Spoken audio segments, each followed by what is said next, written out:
The enigmatic plateau. Here lies what seems to be the edge of the world, a mysterious realm cursed through the ages. As far as the eye can see, the plateau is shrouded in a thick, inky fog. The land is parched and dark, fissures cracking open to release a foul, acrid miasma of blood. Upon the ancient altar of this plateau, permeated by the stench of decay and blood, countless grotesque beings gather, their forms twisted and grotesque. As a sharp yet deep horn sounds, these strange entities slowly kneel, their voices a murmur, yet harmoniously unified in chant. Atop the altar, a hunched figure cloaked in black robes rises slowly. It opens its mouth, its voice hoarse yet filled with boundless fervor and devotion. In the abyss of darkness, at the end of time, we, your loyal followers, call upon you. With the blood of myriad beings as our guide, and the destruction of the universe as our offering, open the forbidden path. O great ancestor, you are the sovereign of chaos, the embodiment of annihilation. Return to us, descend upon this land. Let us witness the end of the world beneath your feet and usher in the eternal era of darkness. As it chants, the runes on the altar blaze with radiant light. A terrifying power begins to coalesce. The surrounding entities grow increasingly agitated, their chants rising in fervor, as if partaking in a most sacred ritual. Suddenly, a roar reverberates through the fabric of time and space, emanating from the heart of the plateau. Next, a towering black altar slowly rises from the depths of the earth. When the altar fully emerges, a being radiating chaotic black light gradually materializes at its center. Its form is indistinct, yet it exudes an indescribable sense of oppression, as if it is the very source of all evil and terror in the world. With a mere gesture, the blood miasma of the plateau is summoned forth, madly converging above to form a blood sea that blots out the sky. Then, the being steps forward, and the ground beneath it instantaneously collapses, creating an unfathomable abyss. From this void, an endless surge of dark power erupts, spreading throughout the universe. Wherever it passes, stars dim, and all life withers. Witnessing this, an invincible entity from the strange tribe cautiously approaches to inquire. O great ancestor, may I ask which lineage you belong to among the 10 sources? After a long pause, a deep and ancient syllable emerges from the being's lip song.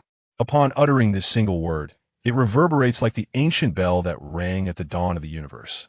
Though the sound is not loud, it carries an irresistible, overwhelming force. In an instant, it shakes the very fabric of all realms. In that fleeting moment, the celestial bodies tremble violently, as if quaking under the aftershock of this utterance.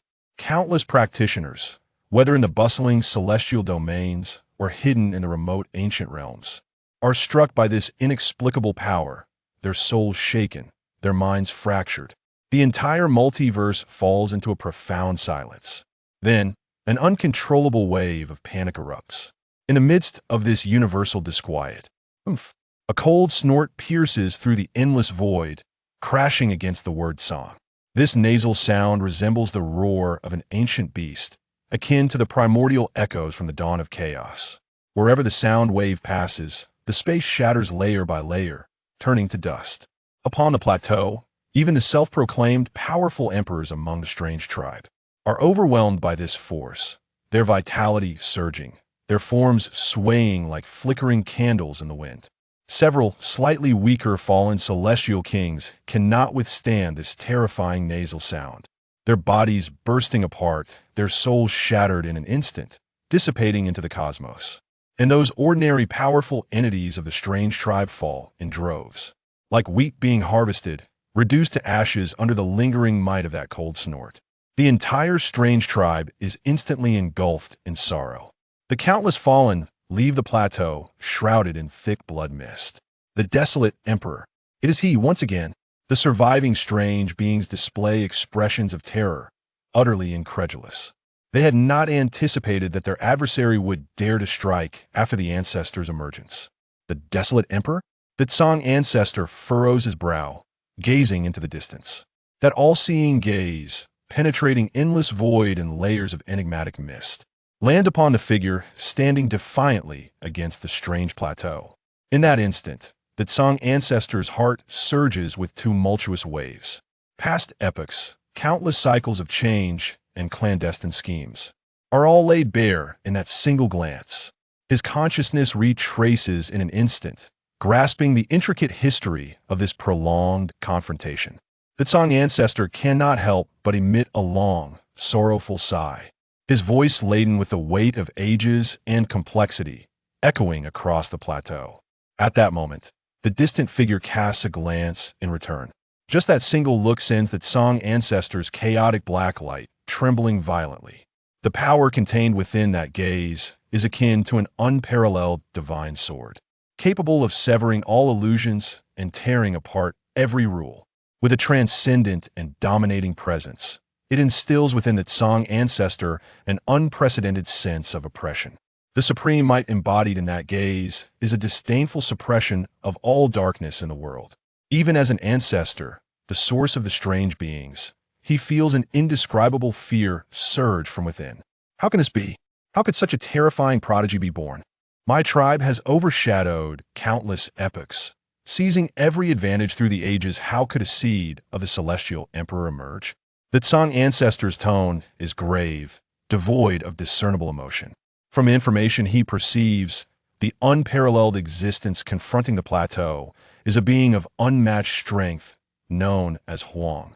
The Tsang ancestor turns towards the strange tribe, demanding an answer with a stern gaze. At this moment, even the supreme fallen emperors, dark titans, and invincible entities tremble like chaff in the wind. They part their lips, unable to provide a single answer. A bunch of useless wretches. The Tsang ancestor snorts coldly, sweeping his hand to send them all reeling, gravely injured. At this moment, what are the celestial emperors? What are the invincible ones? Before the Tsang ancestor, they are but mere ants. Since this variable is unavoidable, I shall test you. The Tsang ancestor's gaze flickers, redirecting towards the forefront of the plateau. With a mere gesture, a colossal hand formed from the laws of darkness instantaneously traverses countless miles of space, crashing down upon the one within. Wherever this hand passes, the fabric of space shatters, stars extinguishing like fragile grains of sand.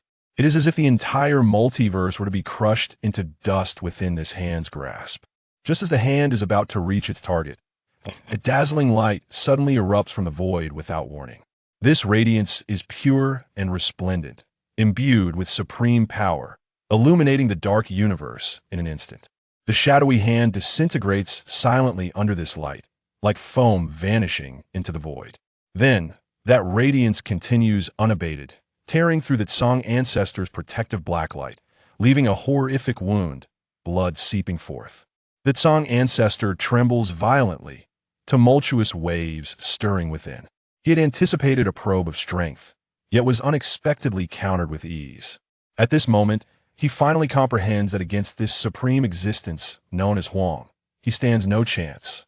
The being is too extraordinary, its power eclipsing the ages, its vitality boundless, invincible across time, far beyond any variable he has encountered.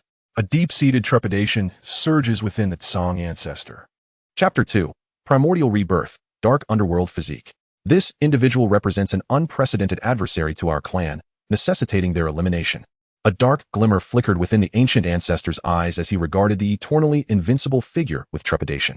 Were it not for the figure's reluctance to thoroughly disturb all the primordial ancestors, they would have likely stormed the plateau long ago, pacifying everything completely. Even so, the grotesque clan's main forces are now besieged on the plateau, likely thwarting their grand ritual of this era. This is something the ancient ancestor cannot abide. With his thoughts racing, he began to deduce a solution using his supreme power, seeking a way to resolve the situation without requiring the emergence of other primordial ancestors. Just as the ancient ancestor was peering through everything and orchestrating for eternity, he was dismayed to find that his deductions were becoming increasingly difficult to perform. It was as if all conspiracies and calculations concerning the desolate emperor vanished the moment they were conceived. No one can shield the deductions of a primordial ancestor. Could it be? Is he on the verge of taking that step? The ancient ancestor pondered, his hackles rising instantly. No, it's impossible. I have performed the grand ritual for countless epochs, yet I have never managed to take that step. How could anyone reach that level? After the initial shock, the ancient ancestor began to contemplate countermeasures. With a single stride, he arrived at a dark palace. The ancient ancestor slowly approached the throne, constructed from countless skulls of living beings. As he sat down, the skulls on the throne emitted mournful wails. Then, the ancient ancestor slowly closed his eyes, and dark energy surged around him. Wisps of black mist emanated from his body, drifting freely within the palace. He began to lay out his plans, using this world as a chessboard and countless living beings as pawns. The grotesque forces he secretly controlled, like tumors hidden in the darkness, began to quietly proliferate and spread in every corner. His consciousness traversed endless space-time, communicating with the other 9 slumbering primordial ancestors. The ancient ancestor recounted the recent events to the other ancestors. Has such a forbidden existence truly emerged? One of the primordial ancestors questioned with disbelief. The heavens have been under the surveillance of the entire grotesque clan. Not even an immortal emperor could be born, let alone a powerhouse of our stature. This has been the case for countless epochs. There is no reason for such a variable to appear. Another primordial ancestor spoke. Our task is to perform the grand ritual upon the heavens and welcome the true source. Why bother with him? He is currently blocking the path to the plateau. Unless we join forces, we cannot complete the grand ritual of this era, the ancient ancestor stated. Then let us emerge and suppress him directly. The primordial ancestors responded with nonchalant tones, their murderous intent permeating eternity. It was as if even the most formidable variable was nothing more than a skeleton in a grave, not worth mentioning. One primordial ancestor's lips curled into a mocking smile. The laughter resembled a chilling gust of wind from the depths of the 9 netherworlds, sending shivers down one's spine. While the desolate emperor is indeed exceptionally talented, he is not so heaven-defying as to change everything. Otherwise, he would not be afraid of directly awakening all of us. However, if he were to discover the truth about the origin of the grotesque, even his most steadfast Tao heart would crumble in an instant. The true origin is a great terror, a great taboo. It is an existence that no one can surpass. Upon hearing this, a glimmer of light flashed in the ancient ancestor's eyes, and a rebellious emotion surged within him. The grand ritual has been performed for hundreds of thousands of epochs, yet we have never received a response from the true origin. Such a monotonous and unrewarding endeavor has long caused me to grow impatient. If that is the case, then why not become the origin myself? Wouldn't it be better to entrust the living beings of the grand ritual to myself? As soon as this thought arose, it became uncontrollable, growing wildly within the ancient ancestor's heart. However, this notion would not be accepted by the other 9 primordial ancestors. He needed to find a way to escape the grotesque plateau. The other ancestors seemed to notice the ancient ancestor's unusual behavior, and they were filled with confusion. The ancient ancestor steadied his mind and said, I have a method that can resolve this individual.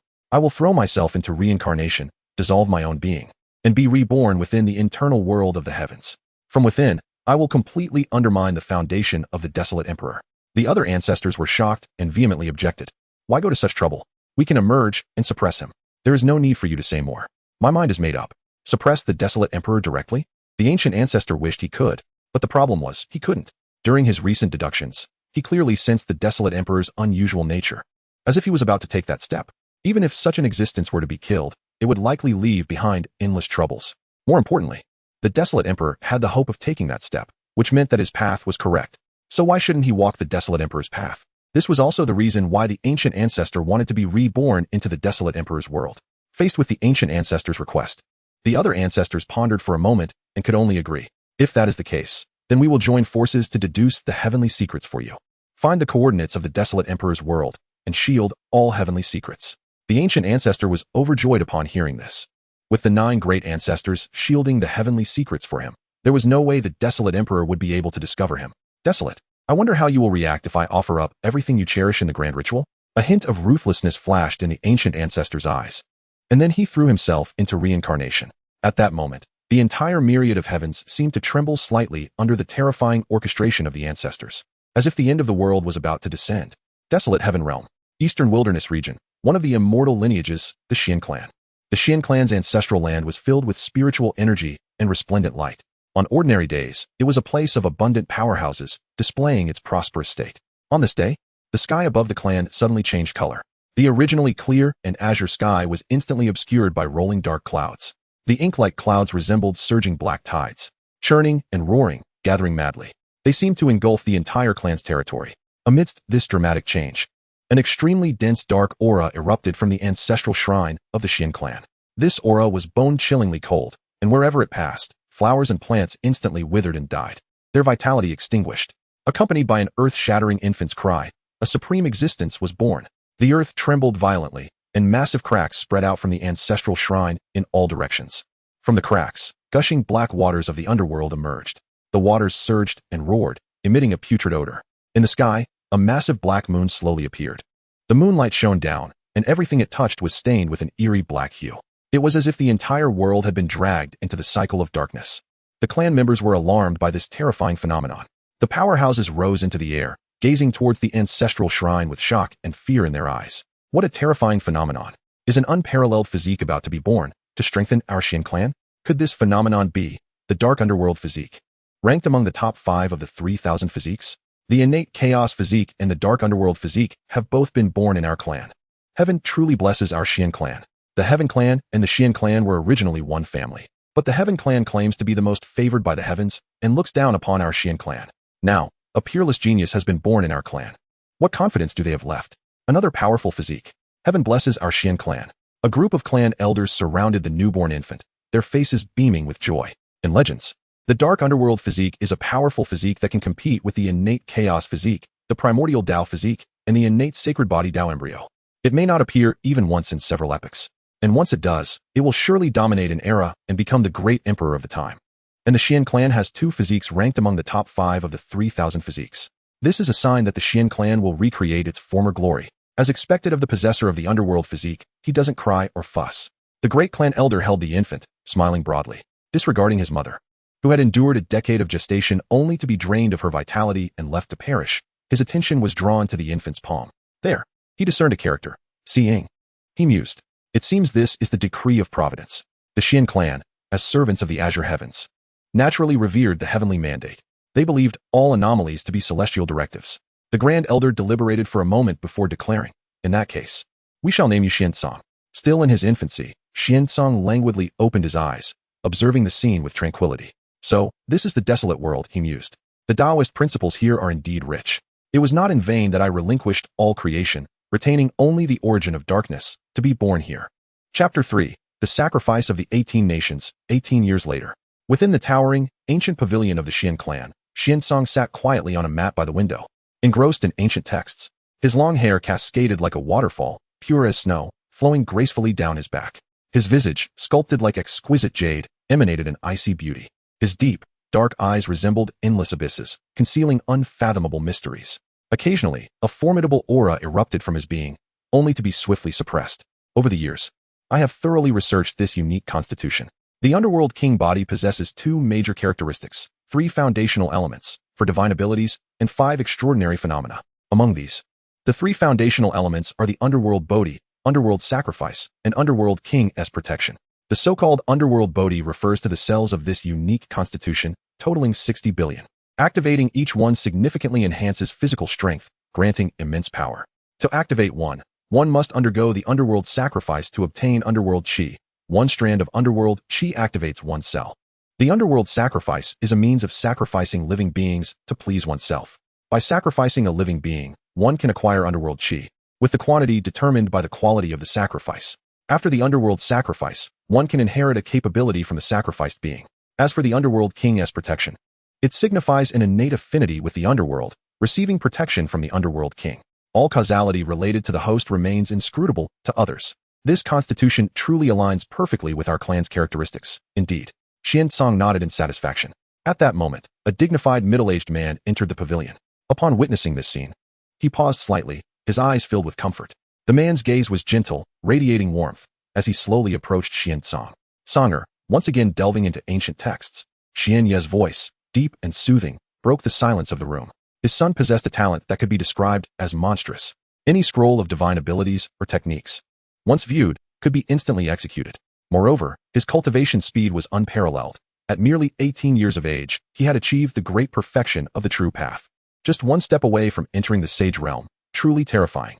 It is worth noting that among the younger generation of the Xian clan, most attained the great perfection of the true path by the age of 25 or older. Yet what Xian Yi did not know was that his son could cultivate even faster. For Xiansong to tread the path of the ancient emperor, he must compress every realm to its utmost limit, striving for perfection. Otherwise, at this moment, he might have already surpassed the 7 steps of the sacred rite and reached the supreme realm. Hearing his father's voice, a faint smile appeared on Xiansong's face as he rose respectfully. Father, these ancient texts conceal numerous secrets of cultivation. I wish to explore them further. His voice was clear, yet carried an elusive undertone. Xian Yi approached, his gaze landing on the open ancient texts, nodding slightly. Your diligence is indeed commendable. I believe that in the future, you will undoubtedly lead the Xian clan to glory. As he spoke, he gently patted Xiansong's shoulder, his eyes filled with expectation. Xiansong's lips curled into a smile, warm yet fleeting. However, a glimmer of coldness flashed in his eyes, barely perceptible, before vanishing. I have come to inform you that in 3 days, our clan will hold the sacred rite ceremony. All clan members aspiring to enter the Sage Realm must participate. And with your current level, you have already met this requirement. Xiansong replied, Yes, father. Subsequently, Xian Yi produced a piece of sheepskin scroll from his robes and handed it to Xiansong. Songer, this is a marked coordinate I have designated. Once the sacred rite opens the forbidden grounds, you may proceed to this location to seize your opportunity for ascension. Glancing at the ancient sheepskin scroll, Xiansong showed no particular interest and casually accepted it. After Xian Yi's footsteps faded around the corner of the staircase, the warmth surrounding Xiansong dissipated instantly. Reverting to his previously aloof demeanor, he languidly resumed his seat on the mat, his long fingers rhythmically tapping on the cover of the sheepskin scroll. At that moment, the air seemed to be rent by an invisible hand, and a shadow materialized without warning, kneeling on one knee. It was none other than Xiansong's most loyal servant, He Fu. Without raising his eyelids, Xiansong coldly inquired, how did the matter proceed? He Fu promptly presented an ancient wooden box with both hands, respectfully stating, Master. The collected intelligence on the 7 sons of the Xian Tian over the years is contained within. Additionally, there are lists of Xian clan descendants who have awakened strong physiques. Only then did Xiansong slowly extend his hand, opening the wooden box to retrieve a stack of yellowed beast skin scrolls. The 7 sons of the Xian Tian represent the 7 most outstanding descendants of the Xian clan, each possessing physiques ranked among the top 50 of 3,000 types. Even their cultivation speeds are unparalleled in the current wasteland realm, with the weakest among them achieving the great perfection of the 6th step of the sacred rite. The intelligence within the beast skin scrolls detailed their relationships and the concerns of those involved with great precision. This greatly pleased Xiansong. The 7th son, Xian Jinsheng, has achieved the great perfection of the 6th step of the sacred rite, possesses the starry sword body, and has been training outside with an uncertain return date to the Xian clan. The 6th son, Xian Pashur, has reached the 7th step of the sacred rite and possesses a savage battle body, having had conflicts with a young noble of the celestial clan. After pondering for a moment, Xiansong decided to target these 2 first. He instructed He Fu, keep a close watch on Xian Jinsheng's return to the Xian clan and investigate the precise location of Xian Pashur, then disclose this information to his enemies. The 7 sons of the Xian Tian all bear extraordinary physiques. Should they be sacrificed to myself, the gains would be unimaginable. Xiansong's current schemes focused primarily on these 7 individuals.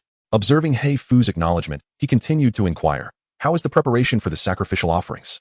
He Fu replied earnestly, everything is ready, we await your command. Nightfall. In the northern territories under the jurisdiction of the Xian clan. Upon entering the village, Xiansong and He Fu roused the villagers from their stupor. Chaos erupted as the villagers panicked, cries and pleas shattering the tranquility of the settlement. Some attempted to rush back indoors to secure their doors and windows, only to find their legs weakened and immobile. Others collapsed to the ground, trembling, murmuring desperate pleas for mercy. At He Fu's command, several subordinates swiftly set up a sacrificial array in the village center. Massive black stones inscribed with eerie runes were arranged meticulously. Viscous crimson blood flowed along the runes, emanating a pungent odor. Villagers were violently herded to the center of the array, fear spreading among the crowd. Please spare us. We are but simple folk. A white-haired elder knelt before Xiansong, tears streaming down his face. However, Xiansong merely cast a cold glance in his direction, unmoved. He even brought his hands together, initiating the underworld sacrifice. The array activated. Black light soared into the sky, accompanied by howls of despair. The villagers felt their vitality being inexorably drawn away by an unseen force, rapidly fading. Children clung tightly to their parents, their cries heart-wrenching. Young men struggled futilely, ensnared tighter by the dark energy. As the sacrifice progressed, the light in the villagers' eyes gradually dimmed, from initial fear to profound despair.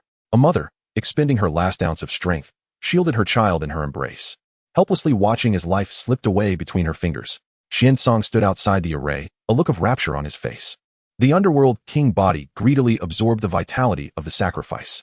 Xiansong's body trembled slightly, every inch of his skin rejoicing in exultation. All vitality is transmitted to the body of the underworld king through the ritual of sacrifice. Yet, it is insufficient. This is far from enough.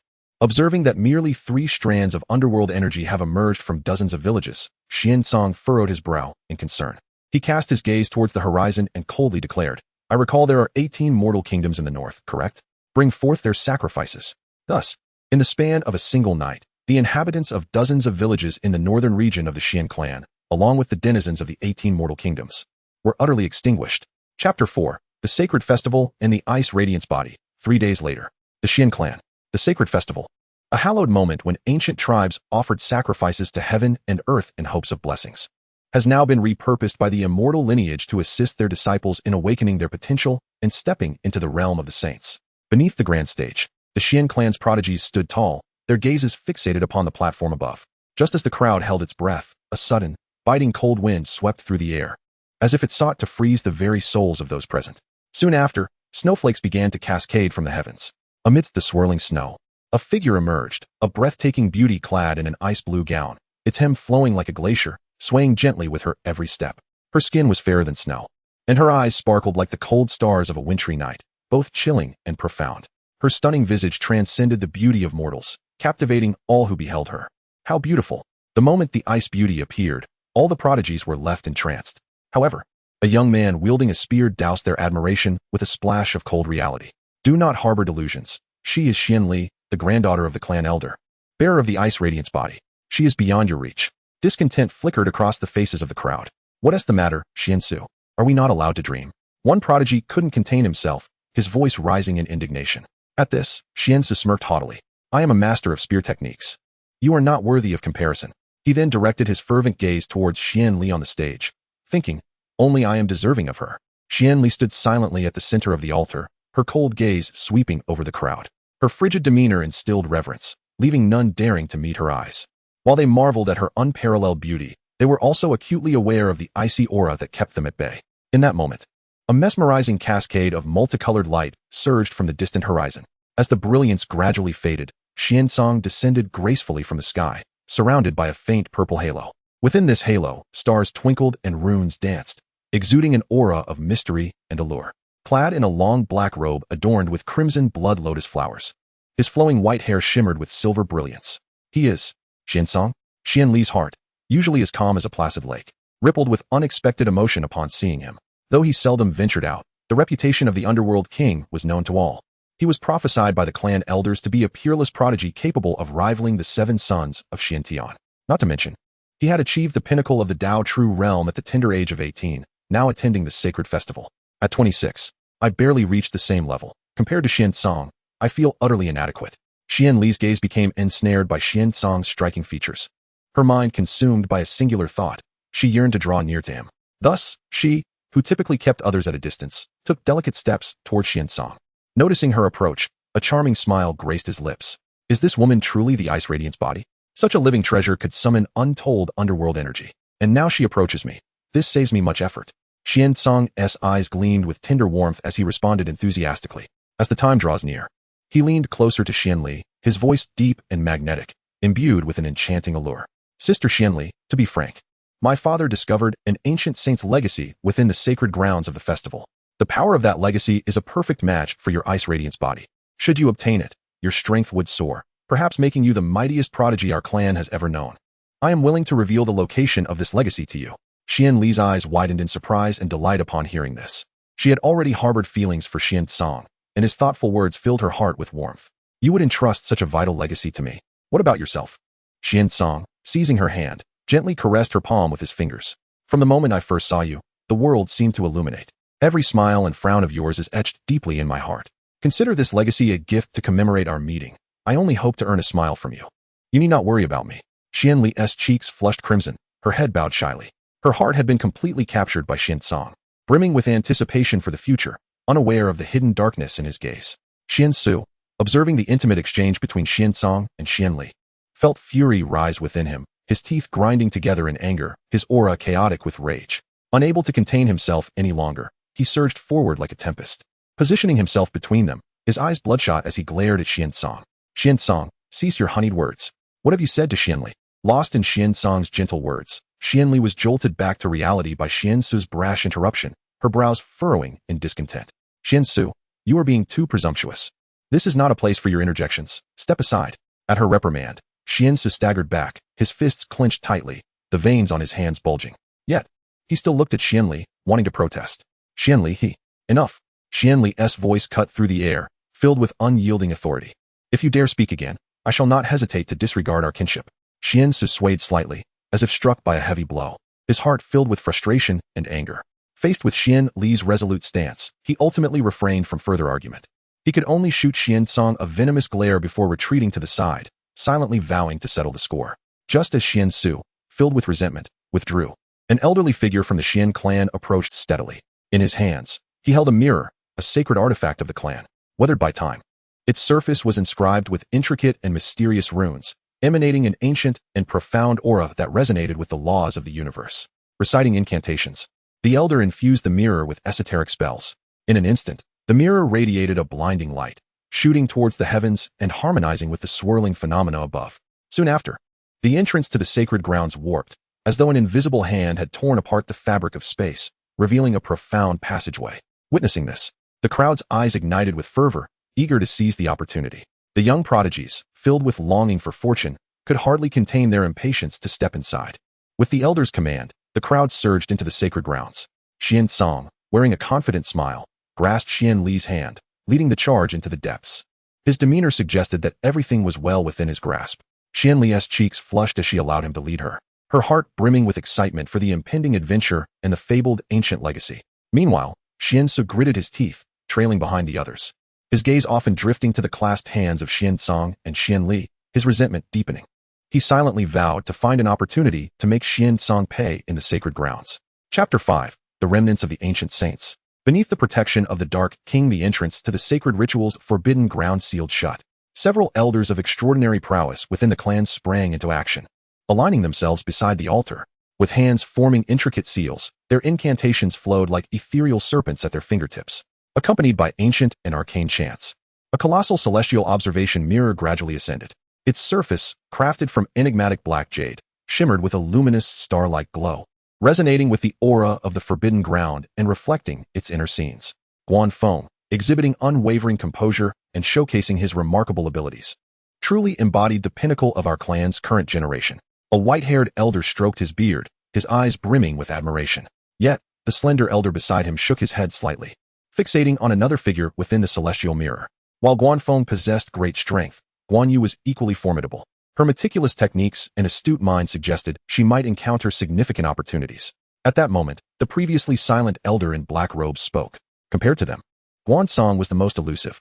As the bearer of the Dark King's physique, he presented himself with grace and remarkable beauty, leaving many in awe of his inscrutability. When the Dark King's physique first emerged, it had sent shockwaves throughout the entire Guan clan. However, in his youth, Guan Song had not showcased much, gradually fading from the elder's sight. Now, his appearance at the grand ritual had affirmed his prodigious cultivation talent. The white-haired elder's gaze sharpened as he solemnly stated, "Regardless of his intentions, this sacred ritual is crucial to our clan's fate. We must ensure the safe return of these children to seize their opportunities." The others nodded gravely in agreement, their expressions serious as they redirected their attention to the celestial mirror, closely monitoring the movements within the forbidden ground. In the mirror, Guan Song was seen leading Guan Li through the forbidden realm. Suddenly, he halted and slowly raised his head, his dark eyes piercing through the air towards a specific point as if he could see through space and meet the gaze of the observing elders. This single glance sent a jolt through the hearts of the elders outside the mirror. They felt as though struck by an invisible force, a chill surging from their feet to their heads. His gaze was akin to two sharp blades, piercing their very souls. "How is this possible? He can actually perceive us?" A white-haired elder exclaimed in shock, nearly disrupting his incantation. The ferocity of Guan Song's gaze was overwhelming. In that fleeting moment of eye contact, the elders felt a weight upon their chests, as though burdened by a colossal mountain, making it difficult to breathe. They clearly sensed that Guan Song was no ordinary prodigy. That simple glance revealed the depth of his formidable power and profound heritage. The elder in black robes turned pale, beads of sweat forming on his forehead. Gritting his teeth to steady his nerves, he urged, "Quickly, switch the view." As the incantations shifted, the image within the celestial mirror distorted before rapidly changing to another scene within the forbidden ground. Just as the view changed, the figure of Guan Su appeared, crouching low and stealthily following behind Guan Song and Guan Li. One elder furrowed his brow, pointing at the mirror. This Guan Su, usually quite astute. Why is he behaving like a thief now? All eyes were drawn to the spectacle, revealing Guan Su hiding behind a massive rock. Upon closer inspection, they discovered he was crafting a small effigy, pressing it down with a stone, scrawling Guan Song's name in a crooked manner. While gnashing his teeth, Guan Su struck the effigy with a twig, muttering incantations. "I'll make you pay for stealing my affection. I'll make you outshine." The white-haired elder was furious, puffing out his cheeks and stamping his foot. This is absurd. How can he engage in such foolishness at a time like this? The slender elder shook his head, lamenting. Guansu is not usually so lacking in composure. Why has he lost his wits over this matter, truly betraying our investment in him? The elder in black robes, his expression dark, said grimly, at the grand ritual, he indulges in such folly for matters of the heart. What disgrace! The elders exchanged words, their hearts filled with disappointment. Yet their eyes remained fixed on the celestial mirror, eager to see what further antics Guansu would conjure. Meanwhile, Guansong turned to Guanli. What's wrong? She inquired, noticing his previously flushed face. He withdrew his gaze, responding nonchalantly, nothing. Little did he expect that the old coots would still be monitoring him. This complicates matters. Fortunately, with the Dark King's protection, he could shield himself from any repercussions. Sisterly, the remnants of the saints lie ahead. I must hasten. Guanli nodded happily and quickly followed. As they fully entered the remnants, a peculiar smile graced Guansong's lips. Sisterly, this place is vast. Perhaps we should split up to explore. After a moment's thought, Guanli accepted without suspicion. All right. Just as she was about to leave, Guansong's expression sharpened. Pressing his fingers together before his chest, he murmured, protection of the Dark King. An invisible shroud enveloped the entire area of the remnants, rendering all spells and divine arts powerless within. Having prepared for this, Guansong began to lay out the sacrificial array for the dark ritual within a concealed cave. Outside, the elders were immediately alarmed to see the celestial mirror shrouded in darkness. They could see nothing, no matter how they exerted their powers. Not a single detail could be discerned. What is happening in there? The elders pondered in confusion. Despite their efforts, they could not glimpse the events inside. Could there be danger? If anything were to occur to the Dark King's physique, we would all bear the consequences. Amidst the rising panic, the Grand Elder remained composed. He softly declared, all we can do now is leave it to fate. Chapter 6. The Saint King level ancient behemoth. Where did this fellow discover such a relic? The atmosphere here is exceedingly eerie. As he stepped into the ruins, an uncanny aura enveloped him. Xiansu shook his head, casting aside all discomfort. Concealed in the shadows, he observed Xiansong's every move. Upon noticing that Xiansong had separated from Xianli, a smile of triumph broke across his face. Excellent. I was just pondering how to strike at you, and you have conveniently distanced yourself from Xianli. Humph. In a spacious area within the ruins, Xiansu felt the moment had arrived and suddenly revealed himself. In an instant, the air around him seemed to freeze under his murderous intent, a chilling aura pervading the space. Xiansong, how dare you lay hands on Xianli? Today marks your demise. Xiansu roared, his voice echoing through the ruins, causing the air to resonate with a low hum. Xiansong turned slowly, his expression devoid of panic. A faint, cold smile curled at the corners of his mouth, as if everything lay within his control. Witnessing this, Xiansu's fury intensified. With a shake of his spear, the tip glimmered ominously, signaling the imminent activation of his divine power. Prepare to meet your end. Xiansu bellowed, the strength within him surging forth like a tidal wave towards his spear. A brilliant beam of light tore through the air, hurtling towards Xiansong with a cataclysmic force. This strike embodied all of Xiansu's wrath and power. He was certain that this blow would spell Xiansong's certain death. Yet, Xiansong remained unperturbed. Just as the spear's light was about to reach him, he raised a finger. Suddenly, a black radiance erupted from within Xiansong. Instantly, dark chains surged forth from all directions with astonishing speed, leaving no time for reaction. Xiansu was taken aback. He had not anticipated Xiansong's divine ability to be so swift. Judging by the aura, it was undoubtedly a rare sealing technique. But at this moment, he had no time to evade. The spear's light collided with the black chains, producing a thunderous sound that rocked the surrounding space. Although Xiansu's spear was formidable, it gradually lost its advantage against the dark chains.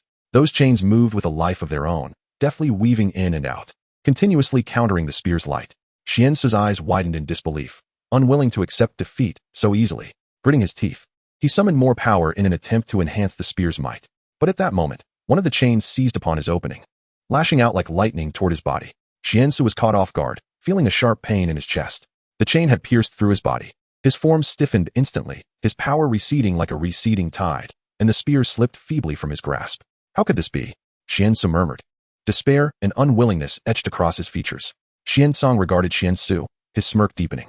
Did you truly believe you could kill me? Such navet. As he spoke, he manipulated the chains of the underworld king, hoisting Xiansu high into the air. Blood dripped continuously from Xiansu, pooling beneath him. Xiansong, you shall not escape unscathed. Xiansu summoned his last vestige of strength to utter a furious curse. Yet, Xiansong paid him no heed, coldly observing Xiansu as one would a trivial insect. As time passed, Xiansu's aura grew increasingly faint, his life ebbing away. Meanwhile, Xiansong stood quietly beside him, his heart unruffled. Fear not. The ritual of the underworld requires a living vessel. For now, I shall not end your life. He suspended the fading Xian Su in midair with the chains. Just then, a deep, ominous growl resonated from the depths of the ruins. Xian Song raised an eyebrow, his dark gaze turning towards the source of the sound. A colossal ancient beast, as vast as a mountain, ambled into view. This beast radiated an overwhelming primal aura, its eyes glinting with a bloodthirsty gleam, evidently drawn by the earlier commotion. Upon sighting this monstrosity, Xian Su, who had been teetering on the brink of death, suddenly felt exhilarated. Quickly, kill him, slay Xian Song, you beast. Judging by the terrifying pressure emanating from it, this was undoubtedly a creature of Saint King caliber. Such a being was beyond the capabilities of the humans in Daojinjing. Just what I needed. Let us see how the underworld king body fares. Yet, instead of fearing, Xian Song felt a chill of excitement. The 10 strands of underworld energy he had acquired from the great ritual 3 days prior had yet to be utilized. Now, they would serve to awaken the underworld Bodhi. Xian Song's aura changed abruptly, becoming bone-chilling, as if it originated from the depths of a hellish abyss. He drew the 10 strands of underworld energy like threads, channeling them into the underworld Bodhi within him. In the microcosm of his body, 60 billion underworld Bodhis were distributed evenly throughout every inch of flesh and every meridian, resembling a mysterious starry sky. The surface of the underworld Bodhis was inscribed with ancient runes, faintly outlining the shapes of mountains and rivers, sun and moon, and stars. As the 10 strands of underworld energy surged in fervor, 10 of the Bodhis ignited simultaneously, erupting in blinding radiance. The surface of the underworld king body was adorned with a layer of enigmatic black crystalline patterns, which seemed to connect to an unknown dark realm. His muscles bulged, and his bones grew increasingly resilient, emitting a metallic resonance. In this moment, Xian Song's eyes were as deep as an abyss, and the terrifying aura emanating from him made all things tremble. He had undeniably become the embodiment of darkness, capable of plunging the world into eternal descent with but a thought. 10 underworld Bodhis equated to a staggering force of millions of tons. This formidable physique rendered Xian Song unafraid of any adversary in existence. He provocatively gazed at the ancient beast, urging it to strike. However, the beast could not comprehend Xian Song's provocation. It unleashed a deafening roar and lunged at him, jaws agape, unleashing a torrent of crimson light imbued with primal energy. As the light surged forth, it seemed to tear apart the very fabric of space, revealing dark fissures. Yet, Xian Song did not flinch or evade, advancing boldly towards the crimson beam. When the black light struck him, it merely produced a sound akin to metal clashing. The underworld king body trembled slightly, but remained entirely unscathed. Is this all you can muster? Xian Song scoffed disdainfully. Then, with a powerful stamp of his foot, he surged forward like a black meteor towards the ancient beast. His right fist clenched tightly, gathering the force of millions of tons. The beast, not to be outdone, swung its massive paw towards Xian Song. The enormous claw sliced through the air, as if it could pulverize a small mountain into dust. Yet, Xian Song pressed on, charging directly into the path of the beast's claw. The collision of the terrifying force of millions of tons against the beast's claw produced a thunderous sound, distorting the surrounding air. To everyone's astonishment, the beast's claw was shattered by Xian Song's corporeal form. Die! Xian Song coldly snorted, pushing the underworld king body to its utmost limits. The beast let out a pained howl, attempting to retreat from Xian Song's assault. However, Xian Song would not grant it such mercy. Like a shadow, he leaped onto the beast's head. Both fists, infused with boundless power, came crashing down upon the beast's skull. This punch encapsulated all the might of the underworld king body, the wind from the strike howling as if it could rend the heavens asunder. The ancient beast's eyes widened in terror, desperately seeking to evade. Yet, it found itself locked in Xian Song's overwhelming presence, immobilized. With a resounding crash, Xian Song's fist struck the beast's head, causing it to explode violently, half of its skull disintegrating in an instant. Blood and brain matter splattered as the massive body crashed to the ground, stirring up a cloud of dust. Chapter 7. The Necromantic Art, Legion of the Underworld. Your prowess. A dazed Xian Su, resembling a discarded cur, was utterly astonished. He had never envisioned that Xian Song could obliterate a Saint King-level feral beast solely through the might of his physique.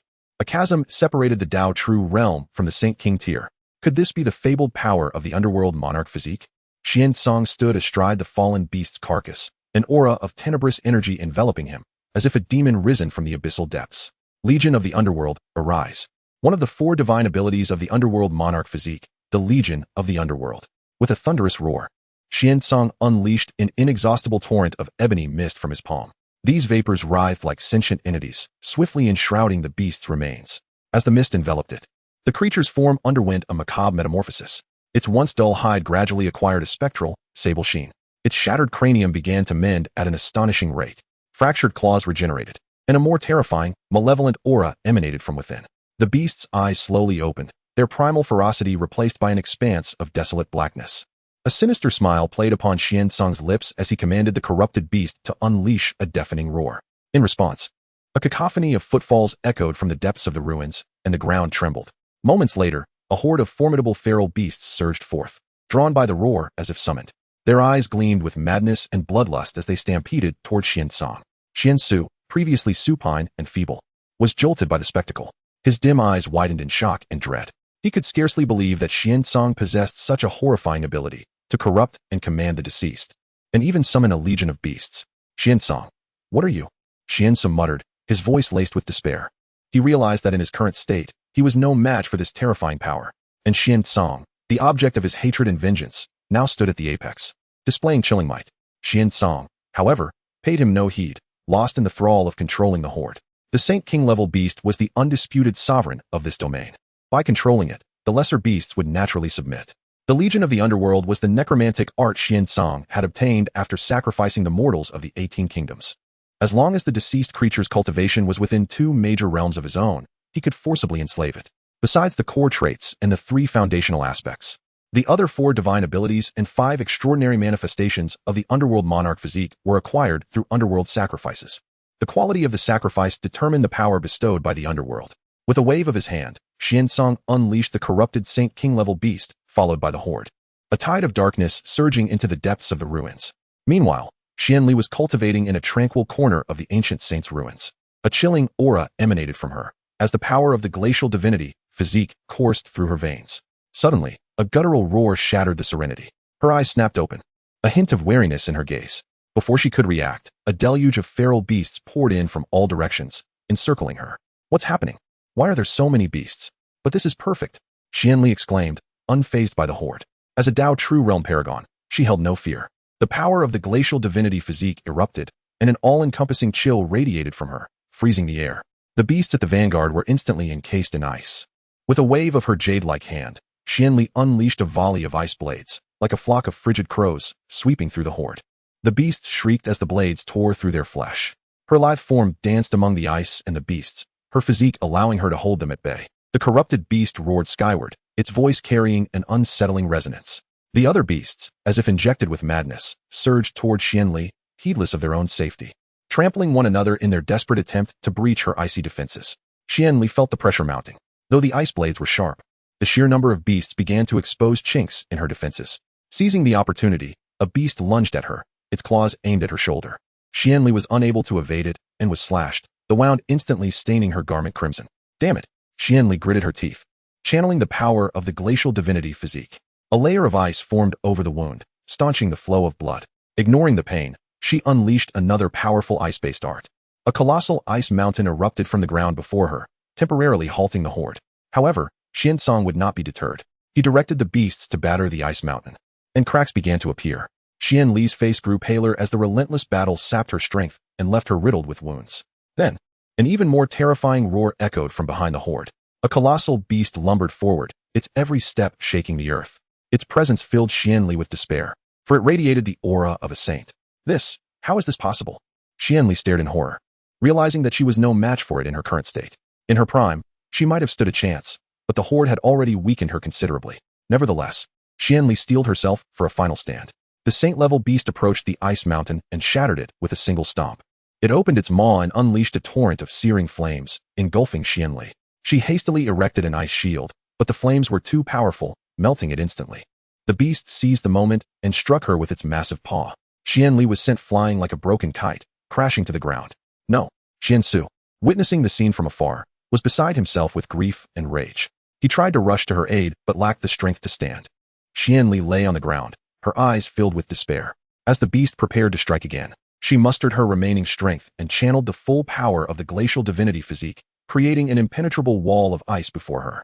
Chapter 8. Breakthrough, Zenith Saint. Suddenly, a chilling aura, laden with darkness, swept over her, freezing her to her very core.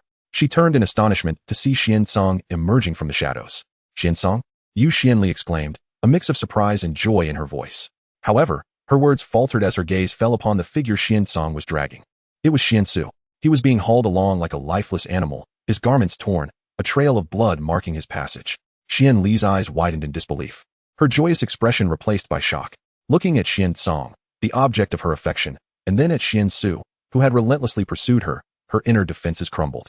Her lips trembled, but she could not utter a word, her eyes brimming with tears. For she seemed to understand everything. From the beginning, Xian Song had guided her to this very ruin. And since arriving, she had been inexplicably attacked by savage beasts. Only a fool would believe there was no treachery involved. Xian Song, his face devoid of emotion, dragged Xian Su closer before tossing him carelessly at Xian Li's feet. Instinctively, she knelt to examine Xian Su's injuries. But Xian Song denied her the opportunity. Even if it's just the two of you, it's sufficient, Xian Song said coldly, his voice devoid of warmth. Now, it's time to send you on your way. With that, he initiated a dark ritual, summoning a magical formation. In an instant, eerie black runes illuminated the ground, revealing a massive sacrificial array. Xian Li watched in horror, finally grasping Xian Song's true intentions. Xian Song, you're insane. Why are you doing this? She cried. Didn't you say you loved me? Upon hearing this, Xian Song burst into laughter. You actually believe that? Xian Li was stunned. Before she could react, a powerful suction emanated from the activated array. Xian Li and Xian Su were powerless to resist, their bodies drawn inexorably toward the formation's center. Xian Su, summoning his last ounce of strength, reached out and embraced Xian Li, attempting to shield her with his own body from the terrifying force. Xian Li, don't be afraid, he whispered weakly but resolutely. I won't let anything happen to you. Tears streamed down Xian Li's face as she looked at Xian Su. She loathed herself for misjudging Xian Song and for her inability to alter their fate.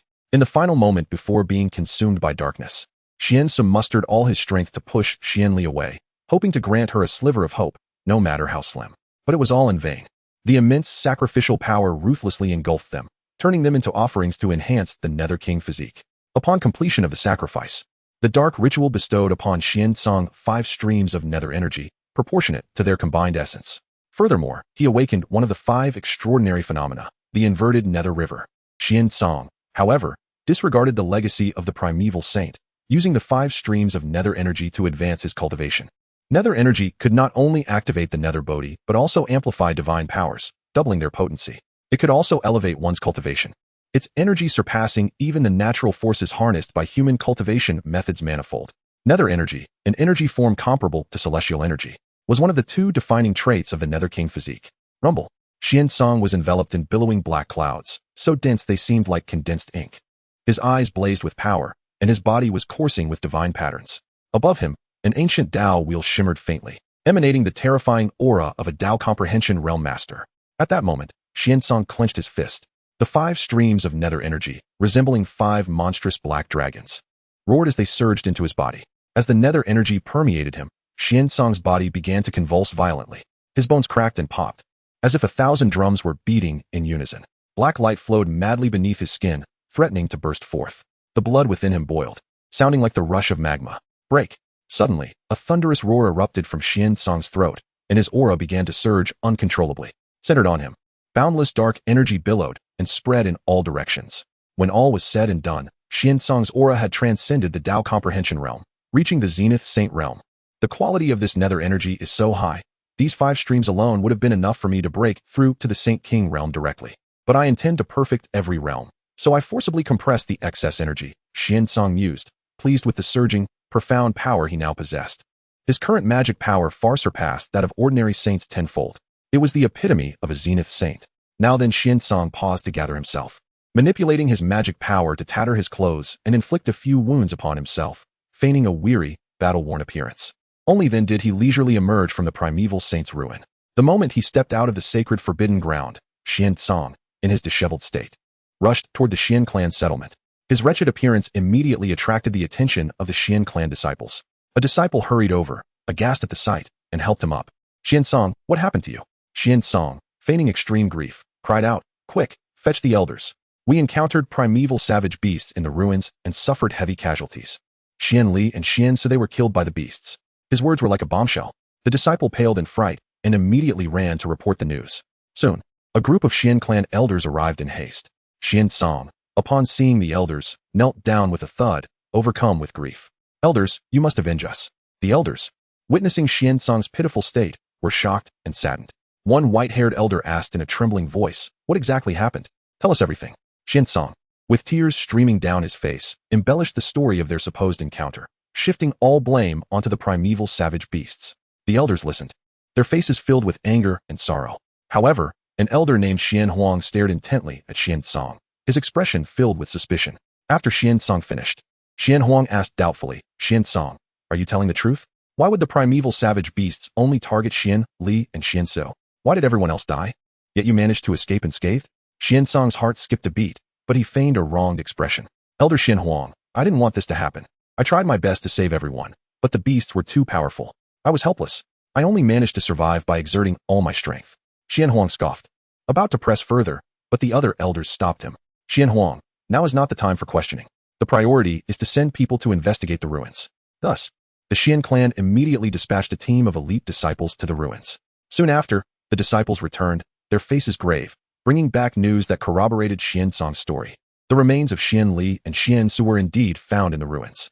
The crowd was grief-stricken, but Xian Huang still felt that something was amiss. Little did he know that his meddling had landed him on Xian Song's blacklist. A murderous intent coldly locked onto Xian Huang, sending a shiver down his spine.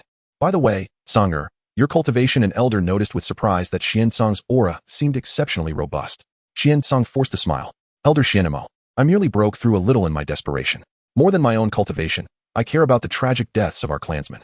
Hearing this, Xianimo was immediately ashamed. The elders of all clans were profoundly gratified by Xian Song's benevolence. Excellent, they remarked. With a scion of the Xian lineage possessing such virtue, how could prosperity elude us? Chapter 9. The Supreme Tao Body and the Majestic Might of the Nine Dragons. A few days following the demise of Xian Li and Xian Su, the formidable members of the clan undertook an exhaustive investigation but could uncover no further clues, leading to a unanimous conclusion that their deaths were at the hands of ancient savage beasts. In the meantime, Xian Song seized the opportunity to solidify his foundation and thoroughly perfect his status as a saint at the pinnacle of his realm. Surrounded by boundless sacred light, divine radiance soared, and the laws of the Tao resonated powerfully.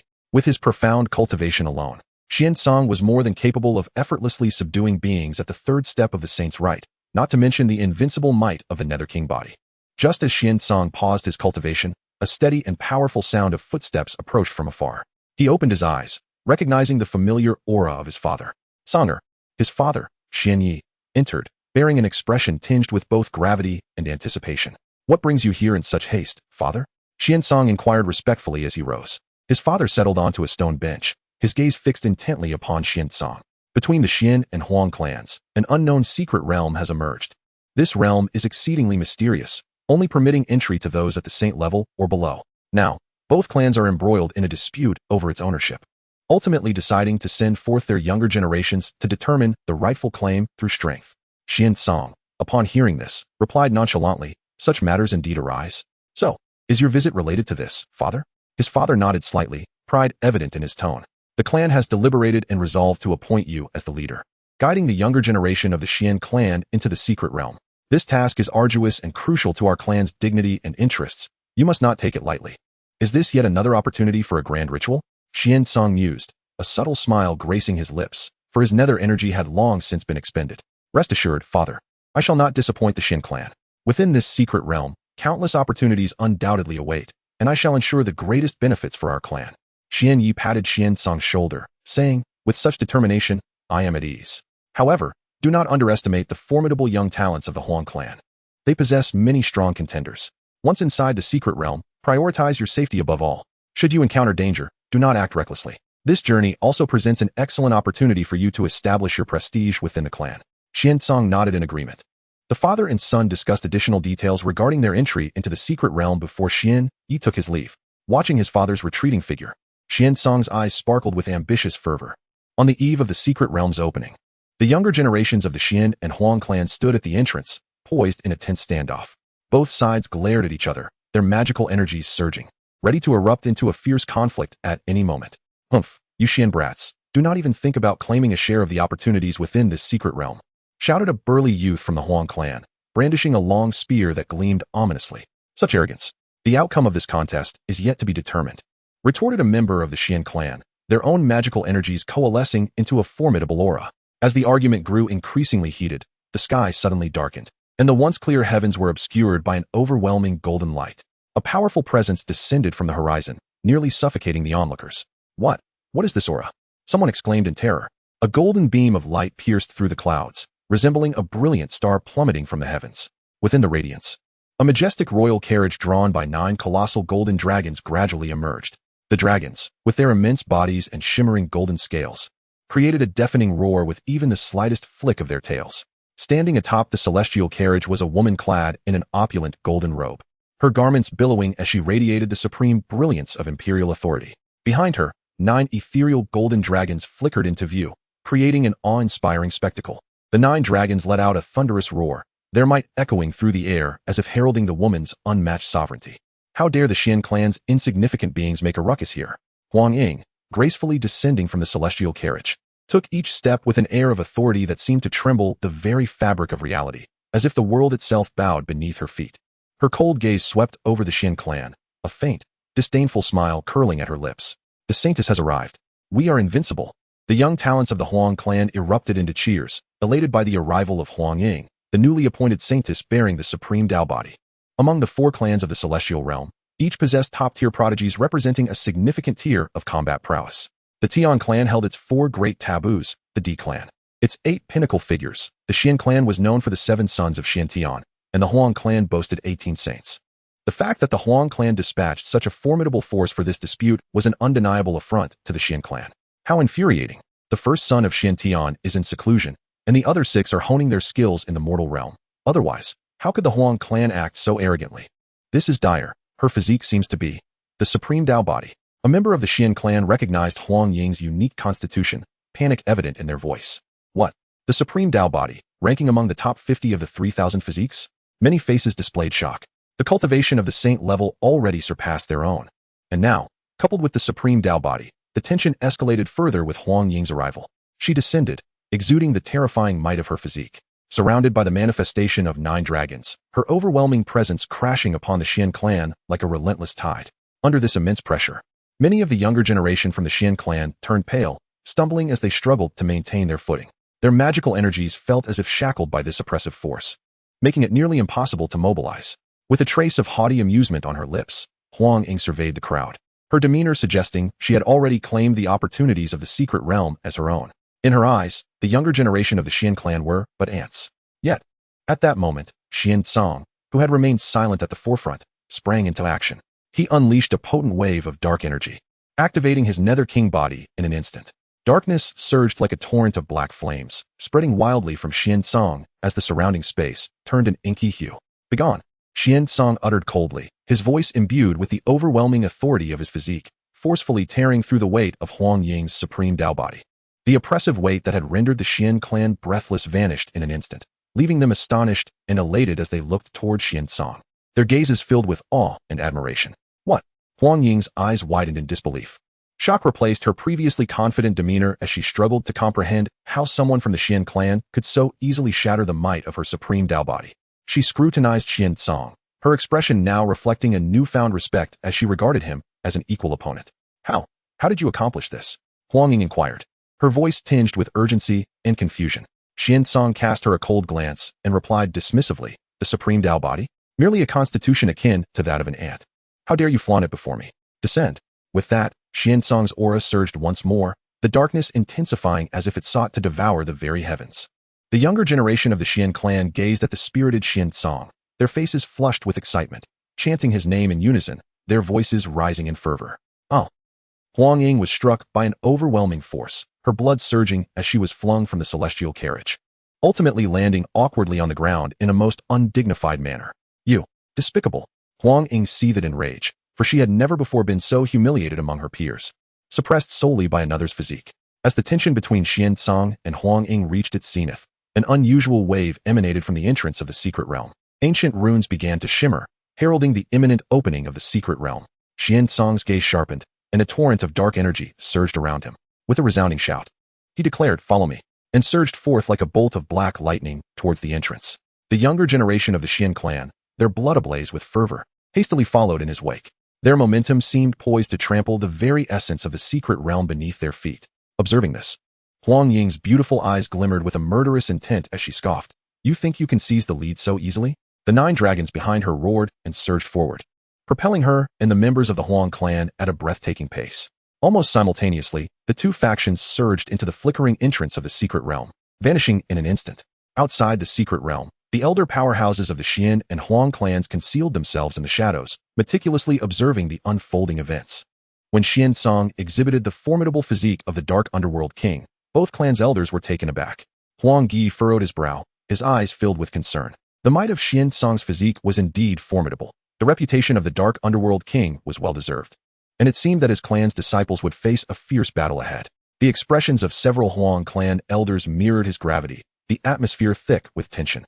On the Xian clan's side, initial astonishment quickly gave way to a resounding voice from the clan's elder, proclaiming, "The Xian clan has always been a cradle of talent. Xian Song's achievements are a blessing for our clan.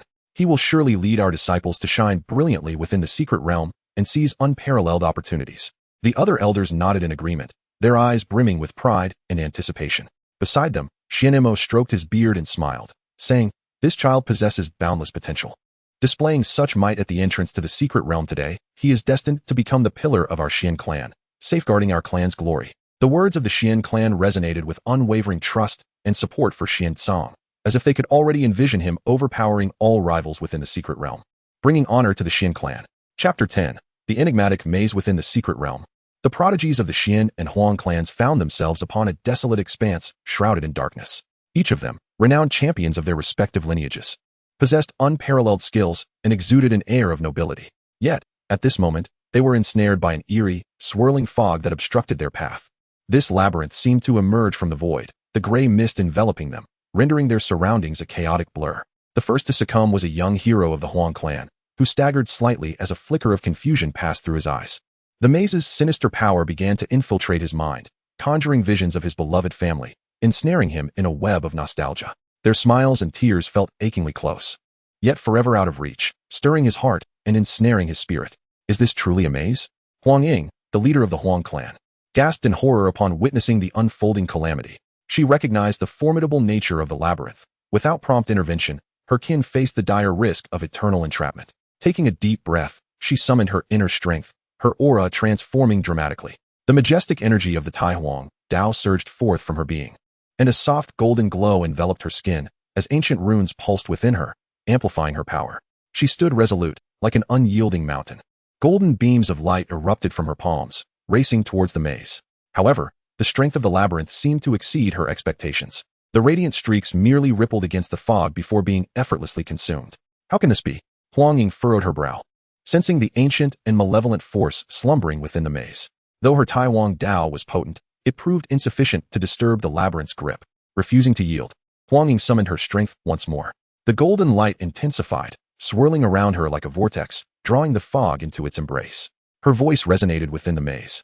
Laced with determination, "You vile entity, do not dare to ensnare my kin." Yet, the labyrinth remained unyielding. The figure of the Huang prodigy within the illusion grew increasingly indistinct. His gaze hollow, as if completely lost. Beads of perspiration formed on Huang Ying's forehead. While her Tai Huang Dao could dispel some malevolence, it faltered against the labyrinth's sinister power. Meanwhile, the disciples of the Xian clan appeared impervious to the maze's effects. "I understand now," Xian Song mused, perceiving the dark essence lurking in the air, a peculiar smile gracing his lips. "If I am not mistaken, this realm is no remnant of an ancient power, but a trap devised by a being on the path to corruption. Thus, the atmosphere here aligns seamlessly with my Mingwang body, rendering me immune to the labyrinth's corruptive influence. Those of the Xian clan who share this affinity are equally protected." Seeing Xian Song seemingly unaffected by the maze, Huang Ying's heart flickered with hope. She surmised that the Xian prodigies also faced turmoil within the maze. However, she had no time for hesitation and called out to Xian Song, her voice resolute. "Xian Song, though we are adversaries, we now share a perilous fate. If we unite, perhaps we can find a glimmer of hope." Xian Song slowly turned, his gaze sharp as a blade directed at Huang Ying. "Huang Ying, have you lost your senses to this maze? The Xian clan and the Huang clan have always been at odds. Today's affair is merely a contest of strength. Do you truly believe I would offer assistance?" How laughable. Anger surged within Huang Ying, yet she understood this was not the time for conflict. Taking a deep breath, she endeavored to maintain a calm demeanor. "Xian Song, you harbor the Mingwang body, rendering you unaffected by this maze. With but a word from you, my clan's heroes might awaken.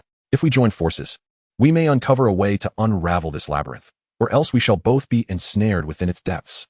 Xian Song chuckled coldly. "Huang Ying, you overestimate your worth. Though my clan as prodigies are ensnared, they are skilled individuals, a mere maze cannot ensnare them. Yet you, of the Huang clan, succumb so easily, truly pitiful. He paused, his tone chilling. Since you seek my aid, I shall grant you your wish. However, I will not spare your clan. Today, I shall ensure that the Huang prodigies remain forever lost within this maze. With that, Xiansong waved his hands, unleashing the power of his Mingwang body. Dark energies surged from him, merging with the labyrinth's essence. He invoked the fundamental technique of Mingwang protection, forcibly altering the maze's corruptive force to ensnare the Huang clan deeper within its illusions. Huang Ying's fury erupted like a volcano. Gritting her teeth, she glared at Xiansong, malice burning in her eyes. Xiansong, how cruel you are. I shall remember this grievance, and once we escape this peril, I will personally slay you. Xiansong's laughter echoed through the mist. Huang Ying, you should worry about your clan's safety. Within this maze, you are but sheep awaiting slaughter. As for your notion of escape, it is nothing but a fool's dream. Huang Ying's heart was heavy with sorrow and indignation. She recognized the overwhelming strength of Xiansong's Mingwang body, knowing she could not contend with it. She could only suppress her rage and continue her attempts to awaken the Huang prodigies ensnared in the maze. However, with Xiansong's sorcery amplifying the labyrinth's power, the Huang prodigies fell deeper into despair, as if engulfed by boundless darkness. Curse you, Xiansong. You shall pay for this. Huang Ying silently vowed, determined that if she ever escaped this maze, she would make him suffer. Meanwhile, Xiansong observed with a cold gaze, his sardonic smile deepening, as if he could already foresee the annihilation of the Huang prodigies within the labyrinth. When the Xian clan emerged from the maze, they were greeted by the sight of a magnificent plaza, a realm of grandeur and ancient essence. The air was thick with the remnants of time. As countless beams of light flickered, remnants of various divine techniques lingering in the atmosphere. Numerous artifacts lay scattered across the ground, radiating a dazzling brilliance. Each treasure, whether grand or humble, exuded formidable energy, plunging the Xian clan into ecstasy. Xiansong stood at the forefront, surveying the treasures with a smirk. In that moment, his dark Mingwang body appeared even more composed, as though he held dominion over it all. He spoke softly, esteemed companions, this is the hallowed ground of ancient powers, where treasures abound. Today, we of the Xian clan are fortunate to seize this opportunity, a testament to the heavens' favor. Upon hearing his words, the members of the Xian clan erupted in joyous cheers, racing towards the plaza to gather the treasures. Some discovered ancient artifacts, while others were captivated by powerful techniques, immersing themselves in their splendor. The plaza resonated with the laughter and exclamations of the Xian clan as they reveled in their newfound fortune. Brother Tsong, this artifact is astounding. One exclaimed, I've never encountered such a technique. Today has truly opened my eyes. Master Xiansong, it is thanks to your guidance that we have managed to escape the maze and arrive at this treasure-laden land. The members of the Xian clan expressed their gratitude to Xiansong, regarding him as the hero who led them to fortune. Xiansong smiled faintly, yet within his heart, he harbored his own calculations. He was acutely aware of the dangers concealed behind these treasures, but he had no intention of warning the others. However, just as the Xian clan members reveled in their joy, collecting the treasures from the square, an eerie aura began to permeate the air. A sudden chill enveloped them, as if an invisible pair of eyes were watching their every move. Then, a colossal shadow of malevolence slowly rose from the center of the square. The shadow loomed ominously, exuding a sinister presence that sent shivers down their spines. The members of the Xian clan fell into silence, their eyes wide with terror as they beheld the dark figure, their hearts filled with dread. The emergence of this shadow made them realize that the square was not as safe as they had imagined. Someone could not help but tremble as they inquired, What is this? Yet, Xiansong remained composed, his underworld king form exuding formidable strength at that moment. He slowly stepped forward, locking his gaze onto the shadow, and coldly declared, This is the shadow left behind by a great power of yours during meditation. It is not a physical entity, merely a condensation of remnants. There is no need for alarm. It will not attack us for the time being. Upon hearing Xiansong's words, the crowd felt a slight sense of relief, yet they still dared not approach the shadow. They looked to Xiansong, hoping he would devise a way to confront this enigmatic presence. Xiansong stood before the shadow, his gaze piercing, as if engaging in a silent confrontation with the dark figure. Chapter 11. The formidable demon body. The emergence of the demonic figure rendered the atmosphere in the square utterly still. Its colossal and eerie form radiated an aura of malevolence. Although the members of the Xian clan were filled with terror, they managed to maintain a semblance of composure under Xiansong's steadiness. However, just as tensions escalated among the onlookers, an ancient portal slowly materialized behind the demon. It appeared as a rift torn from the void, emitting a violet glow. The appearance of this portal made it clear to all that it was the true exit of the secret realm, and the demoness presence was evidently the final line of defense guarding it. When the demon noticed that the treasures in the square had been completely plundered, its previously calm form began to tremble violently, as if it had been touched by a taboo. Following this, a deafening roar erupted from the depths of the demon, reminiscent of an ancient beast's bellow, filled with boundless rage and murderous intent. Xiansong stood before the demon, his expression serene, although the demon's strength surpassed any human imagination. To Xiansong, who had witnessed the rise and fall of ages, it was trivial. At that moment, he suddenly recalled the Huang clan members trapped in the maze. A thought flickered through his mind. It is time for you, Huang clan, to demonstrate your worth. Xiansong swiftly manipulated the maze, releasing the Huang clan members ensnared within. Upon awakening, the members of the Huang clan were filled with confusion, unsure of what had transpired. Could it be that this entity still feared the might of the Huang clan? Huang Ying pondered, increasingly convinced of its plausibility. She was the first to step out of the maze. Huang Ying intended to express her gratitude to Xiansong. After all, without his lifting of the maze, the Huang clan would have remained trapped. However, upon seeing the portal and the demon, her complexion turned pale instantly, and an ominous premonition surged within her. Xiansong, you. Huang Ying was about to question him when she was interrupted by the demon's furious roar. Upon discovering that the Xian clan had emptied the treasures, the demon's wrathful gaze shifted instantly towards the Huang clan members. Its massive form began to gather strength, dark energies surging forth from within. The Xian clan members, witnessing this, felt a surge of joy. They had long harbored enmity towards the Huang clan and seized this opportunity without hesitation. While the Huang clan members were still in a daze, the Xian clan rushed into the mysterious portal, stepping ahead into the next secret realm. The demon's roar grew increasingly anguished as its colossal body suddenly sprang into action. Countless black shadows burst forth from its form, like a torrential downpour, charging towards the Huang clan members. These shadows carried immense power, seemingly intent on tearing apart all living beings. Huang Ying was taken aback, hastily activating her Taiwan body in an attempt to fend off the demon's assault. Yet the demon's strength was overwhelmingly formidable, rendering her efforts futile. Xiansong, you despicable scoundrel! Huang Ying shouted, her voice filled with rage and despair. However, Xiansong had already vanished into the portal with the members of the Xian clan, leaving Huang Ying and her kin to struggle against the onslaught of the demon. In the square, the demon's furious roars echoed relentlessly, and the air thickened with darkness. The Huang clan members retreated under the demon's relentless attack. Despite the power of Huang Ying's Taiwan body, she found herself powerless before the endless might of the demon. Meanwhile, the Xian clan members on the other side of the portal observed with cold detachment, secretly reveling in their triumph. Xiansong, I shall avenge this grievance one day. Huang Ying glared at the portal, her heart brimming with hatred towards Xiansong. Ha ha ha, this is too amusing. The Huang clan is being attacked by that demonic figure. That woman is utterly incomparable to Lord Xiansong. The Xian clan members mocked the struggling Huang clan prodigies. Yet Xiansong's gaze remained fixed on a particular spot. Suddenly, an ancient and weathered altar gradually emerged from the boundless mist. In an instant, the heavens resonated, and auspicious colors illuminated the sky. A profound force of law surged forth like a tumultuous wave. This was evidently a sign of the emergence of an ancient powerhouse's legacy. Huang Ying's beautiful eyes glimmered with crimson light from the altar's radiance. If she could obtain this legacy, it would undoubtedly transform her strength drastically. Yet she found herself restrained by numerous factors, helplessly watching the legacy, so near yet so far, yearning in vain. The formidable demon, enveloped in swirling demonic flames, seemed capable of scorching the very fabric of the universe, its power pressing down upon the space, making it difficult for the Huang clan members to breathe. The demon swung its enormous claw, unleashing beams of dark demonic light that shot towards the Huang clan members like arrows. Huang Ying gritted her teeth, though unwilling. As the leader of this generation of the Huang clan, she understood that preserving the lives of her fellow prodigies was of utmost importance.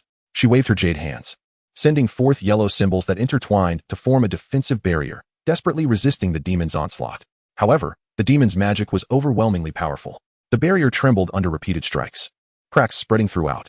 Just as Huang Ying felt overwhelmed and the barrier was on the verge of shattering, a figure streaked across the sky like a shooting star, arriving in an instant. It was Xiansong, exuding a mysterious and formidable aura. His white hair billowed freely, and his eyes sparkled with determination. Retreat, Xiansong bellowed, his voice resonating through the heavens. Gathering boundless power in his right fist, the wind of his punch howled, distorting the surrounding space. This punch seemed to harness the might of the universe as it heavily struck the formidable demon. Boom! With a thunderous roar, akin to the creation of the world, the entire relic space shook violently. The demon was sent flying like a kite, with its string cut by this blow. Xiansong, you. Huang Ying's eyes widened in disbelief as she beheld Xiansong's heroic stance, her heart swelling with gratitude. She had never imagined that in this dire situation, someone would emerge to rescue them. That person was none other than the one she had despised, Xiansong. This act of kindness struck her heart like a hammer, complicating her feelings towards him in that moment. Miss Huang, such a legacy. I believe the Xian clan should not enjoy it alone. Why not allow your Huang clan to take the lead? Xiansong's gesture took Huang Ying by surprise. Not only had he valiantly repelled the formidable demon, but he also humbly invited her to proceed to the altar first. Had he changed his disposition? Though Huang Ying was filled with doubts, faced with the immense temptation of the legacy, she chose to accept with delight. Very well, if that is the case, I shall not be courteous. With graceful steps, she radiated with brilliance, resembling a proud phoenix as she swiftly approached the altar. However, just as her body was about to make contact with the altar, an invisible yet immense force erupted from it. Huang Ying had no time to react, and she was forcefully flung away by this power. Under the impact of this overwhelming force, she felt her insides shift, and a mouthful of blood involuntarily spilled from her lips, staining her snow-white garments crimson. Xiansong, you have deceived me again. Chapter 12. The Radiant Holy Emperor? The Fallen Holy Emperor. Observing the disheveled state of Huang Ying, the talented members of the Xian clan erupted into laughter. This arrogant woman has finally met her match. It's utterly hilarious. Indeed, she cannot compare even to a single hair of Xiansong, a so-called imperial body. It seems the inheritance within this secret realm is destined to elude your Huang clan. The ridicule from the Xian clan only fueled Huang Ying's fury. Yet, she found herself powerless, for in the recent battle against the formidable demon, half of the Huang clan's elite had already perished. They lacked the strength to engage in a battle of pride. At that moment, a brilliant radiance of inheritance illuminated the faces of the Xian clan members. This sacred light resonates with me. My path is in desperate need of this breakthrough. It is mine, a young Xian disciple exclaimed, his face flushed and his spirit energy surging. Phew. I possess a profound understanding of the sacred light. This inheritance belongs to me alone. Step aside. Another powerful figure declared, his aura surging and his gaze imposing. With each member asserting their claim, the scene devolved into chaos. Just then, someone whispered, the leader is none other than Lord Xiansong. Instantly, the clamor ceased. The crowd exchanged glances, arriving at a silent consensus. Lord Xiansong was powerful and strategic. He was the most suitable candidate to receive this inheritance. Indeed, he has devoted himself to the clan, and this inheritance rightfully belongs to him. We support our lord. The expressions of the crowd turned sycophantic, the earlier tension dissipating entirely. Xiansong, with a stoic demeanor, paid no heed to their flattery and strode toward the radiant inheritance. Just as his fingertips were about to graze the dazzling light, an ethereal figure slowly emerged from within. At first, it appeared as a faint silhouette, reminiscent of a memory long sealed by time, gradually solidifying. When fully revealed, it was an elderly man clad in an ancient robe. His visage was serene, yet his eyes were deep as the cosmic abyss, reflecting the ebb and flow of celestial bodies. With a gentle smile, he spoke, as if traversing through endless ages. Child, do you wish to inherit my legacy? Xiansong's gaze sharpened, but he offered no response. His magical energy quietly began to circulate. The elder, seemingly oblivious to Xiansong's wariness, continued softly. I am the former radiant holy emperor. This inheritance embodies the power of light. As he spoke, boundless radiance emanated from him, revealing majestic landscapes and the birth and fall of stars, all within the grandeur of the universe. Xiansong inwardly scoffed, yet maintained a stoic countenance. The elder smiled as he declared, this power can only be wielded by those who harbor justice and righteousness. The light surrounding the elder pulsated, gathering the essence of celestial bodies. An ancient battlefield materialized, gods clashing as light and darkness collided. This was the legendary War of the Gods, a confrontation between light and dark. The elder's voice resonated with profound sorrow. Xiansong observed the unfolding scene, his expression icy, offering no indication of his thoughts. The elder's smile gradually waned, replaced by impatience. His gaze sharpened like a blade, fixating on Xiansong as his voice rose. Young man, my patience is limited.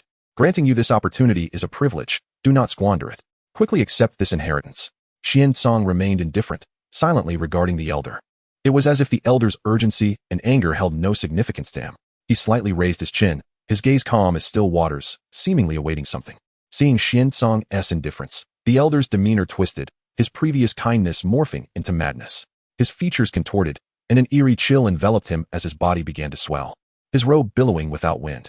Since you do not know what is good for you, do not blame me for my lack of courtesy. The elder bellowed, his voice laden with resentment and frenzy. In an instant, endless darkness surged forth from the elder's being. His eyes turned blood red, and the runes adorning his body shifted from radiant light to a sinister glow. The elder's visage transformed into a terrifying representation of corruption. The elites of both the Xian and Huang clans were left in stunned disbelief at this sudden turn of events. What is happening? Wasn't he just a kind old man? I suspected something was amiss from the very beginning. This eerie secret realm must have caused the master of this domain to fall into corruption. Xian chuckled lightly, as though he held all the cards. I shall plunge you into darkness and seize your form. All shall be under my dominion. The fallen Holy Emperor cackled madly, extending hands as dark as ink towards Xian. Just as the claws of the fallen Holy Emperor were about to make contact, Xian leisurely raised a hand, revealing a mysterious black rune in his palm. Upon its emergence, the surrounding space seemed to warp. The power of darkness was irresistibly drawn to it, flooding in relentlessly. The fallen Holy Emperor's eyes flickered with alarm, yet he did not cease his assault. Instead, he intensified his attack on Xian, striving to subdue him before a counterstrike could manifest. Xian remained composed, murmuring incantations. As he chanted, the rune's radiance surged, drawing in the dark force like a tidal wave. The fallen Holy Emperor felt his power being siphoned away, terror gripping his heart. Who are you? He cried in fear. Xian smirked coldly. You think I am just some insignificant ant you can manipulate at will? How utterly foolish. You have no idea what you are up against. I am the very source of all darkness, the master of the fallen. A chaotic black radiance erupted behind Xian, a terrifying pull emerging like a vortex. As a being of enigmatic origins, he possessed absolute dominion over creatures of darkness. The dark energy formed a massive whirlpool, enveloping the fallen Holy Emperor. Desperately struggling, the fallen Holy Emperor soon realized that the more he fought, the more power he lost. He emitted anguished howls, attempting to escape the terrifying whirlpool, but all was in vain. No, this is impossible. I cannot fall to you. He roared in a frenzy, his madness eclipsed by fear. Xian regarded the fallen Holy Emperor's struggles with no hint of compassion. His gaze was filled only with cold resolve. From the moment you appeared, your fate was sealed. As Xian completed the final gesture, the dark power within the vortex reached its zenith. The fallen Holy Emperor's form began to waver, his strength entirely drained. Forced to witness his own sacrifice, chanting an ancient incantation, Xian's voice was deep and mysterious. As the incantation resonated, the fallen Holy Emperor's body began to disintegrate, transforming into streams of black light that soared into the unknown void. Chapter 13. Supreme Sovereign Physique versus Dark Underworld Physique. Did Xuanzang just say that? A prodigy of the Su In clan swallowed hard, a sense of foreboding washing over him. He's the origin of all darkness? What are you implying? Someone retorted, not particularly concerned. Xuanzang possesses the dark underworld physique. What's wrong with saying he's a bit dark? As long as his heart inclines towards virtue. However, a scene unfolded that astonished everyone present. Xuanzang struck the sacred light of inheritance with a single blow, obliterating all the inheritances within. The crowd was aghast. Huang Ying, witnessing this, her eyes widened in fury, cried out, Xuanzang, what are you doing? Xuanzang cast a frigid gaze upon her, retorting, insolent insect. Seek your demise if you dare. Huang Ying, thoroughly provoked, immediately retrieved a sacred herb from her sleeve, consuming it without hesitation. Instantly, her previous injuries vanished, and her aura intensified. I am the 18th saint of the Huang clan, she declared, her voice laced with indignation. Xuanzang, how dare you insult me? As a peerless genius of the Huang clan, bearing the supreme sovereign physique, Huang Ying had never suffered such disdain. Now, she unleashed the full power of her physique, determined to fight Xuanzang to the death. 9 dragons descend. Behind Huang Ying, 9 colossal golden dragon apparitions materialized, their roars echoing, proclaiming her supreme authority to the world. Xuanzang, enshrouded in the spectral glow of the underworld physique, resembled a demon god emerging from the abyss. His eyes were glacial, radiating boundless coldness, as if all things were mere ants beneath his notice. Xuanzang, today marks your end. Huang Ying launched the first attack, her voice crisp yet filled with murderous intent. As her words faded, she clasped her hands together, executing a sovereign divine ability. In an instant, the Huang clan's innate skill, boundless yellow sky, manifested. A gigantic golden screen materialized in the heavens, adorned with shimmering runes, imbued with earth-shattering power. The golden screen bore down upon Xuanzang with overwhelming force, the very fabric of space seemingly tearing apart, emitting sizzling sounds. Xuanzang remained unfazed, a sneer curling upon his lips. He casually raised his hand, an endless stream of black mist emanating from his palm. The mist coalesced into a colossal black shield, inscribed with arcane runes, radiating an eerie aura. The moment the golden screen collided with the black shield, all of creation seemed to hold its breath. A deafening roar echoed, leaving deep fissures across the ground, pulverizing the surrounding rocks and spiritual flora. Yet, to everyone's astonishment, Xuanzang's black shield steadfastly withstood Huang Ying's boundless yellow sky. The golden screen flickered relentlessly against the black shield. Unable to penetrate its defenses, Huang Ying's beautiful eyes widened in surprise. The underworld physique was indeed formidable. To vanquish him, she must exert her utmost strength. Very well, then witness the true might of the supreme sovereign physique. Huang Ying cried out, pushing her physique to its zenith. The 9 golden dragon apparitions behind her solidified further, their draconic might surging. Simultaneously, a celestial chariot drawn by 9 dragons materialized. Huang Ying stood upon the chariot, radiating boundless light, like a sovereign dominating the heavens and earth. The 9 golden dragons lunged toward Xuanzang, their claws bared. Xuanzang remained indifferent, dismissing the physique as insignificant. Insects, he scoffed. Xuanzang abruptly took a step forward, clenching his right fist, channeling terrifying force. The instant the force of millions of tons collided with the golden dragons, the dragons shattered beneath Xuanzang's fist, dissolving into countless golden motes that dissipated in the air. Huang Ying's heart lurched in horror. She had not anticipated Xuanzang's physical prowess to be so formidable, capable of shattering the manifestations of the supreme sovereign physique with a single blow. But Huang Ying did not relent. She steered the celestial chariot towards Xuanzang. The chariot shimmered with runes, radiating potent energy waves. Xuanzang snorted, once more swinging his fist, aiming at the celestial chariot. The punch generated a gale that seemed capable of rending the heavens. The moment the colossal fist collided with the chariot, it instantly disintegrated, scattering golden fragments into the air. Ack! Huang Ying was sent spiraling backward by the force of the impact. Blood gushed from her mouth, and her face turned ashen. She arced through the air, crashing heavily onto the ground, stirring up a cloud of dust. Xuanzang advanced towards her, each step causing the ground to tremble. Huang Ying, you have lost, Xuanzang declared coldly, his voice devoid of emotion. Huang Ying looked up at Xuanzang, her eyes filled with resentment and despair. The supreme sovereign physique was so utterly vulnerable before the dark underworld physique. Impossible. I refuse to accept this, Huang Ying muttered, struggling to rise. But her body refused to obey. Xuanzang approached her, gazing down upon her. Though you have fallen, you can still exist eternally in this world as a sacrifice. Witnessing the advent of darkness, an epic of utter destruction. Amidst the lingering astonishment at Huang Ying's abrupt expulsion, Xuanzang's aura surged anew. In that instant, the very essence of the world seemed to be violently seized by an unseen force, emanating from him and cascading across the expanse of the ancient site. As Xuanzang manipulated arcane gestures, tenebrous vapors coalesced in the firmament above, swirling and writhing like entities possessed of life, emitting guttural roars. These vapors spread, interweaving into intricate glyphs that shimmered with an eerie luminescence as they descended.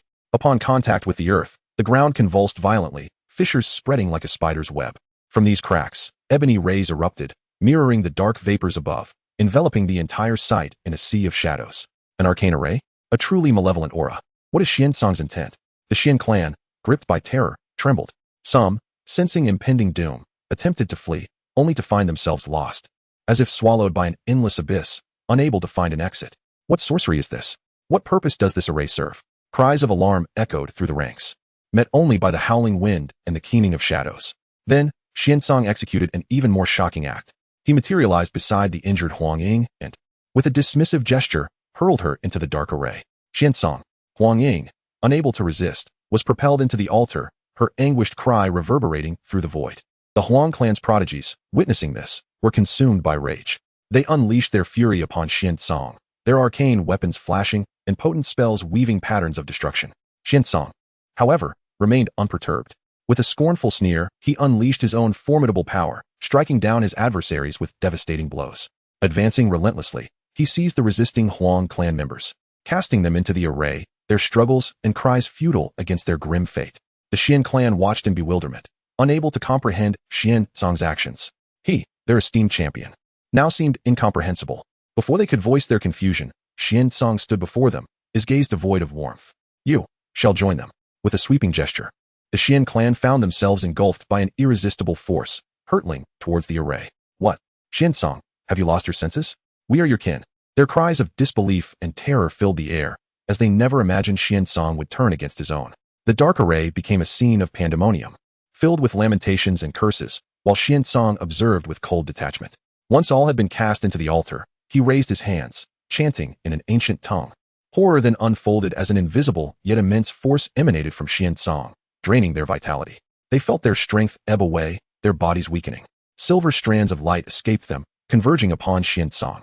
Each struggled in vain, their arcane powers rendered useless against the insatiable force.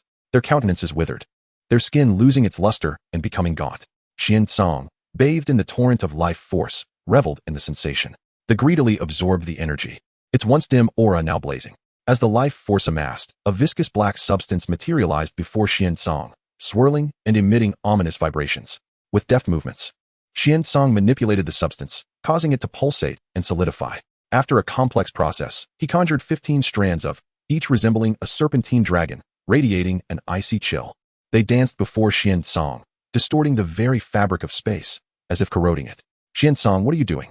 Do you seek to ignite an eternal war between the Xian and Huang clans? Huang Ying, enduring her injuries, watched with fury and despair, never imagining her pursuit of power would lead to such an end.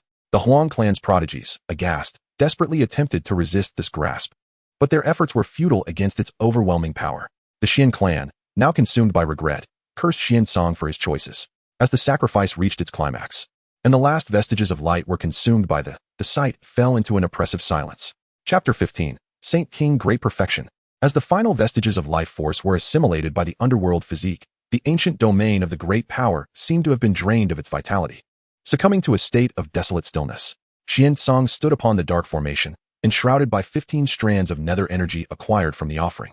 These inky tendrils coiled around him, emanating an aura of chilling coldness. The time had come to elevate his cultivation. Xian resolved to utilize 5 strands of nether energy to propel his advancement.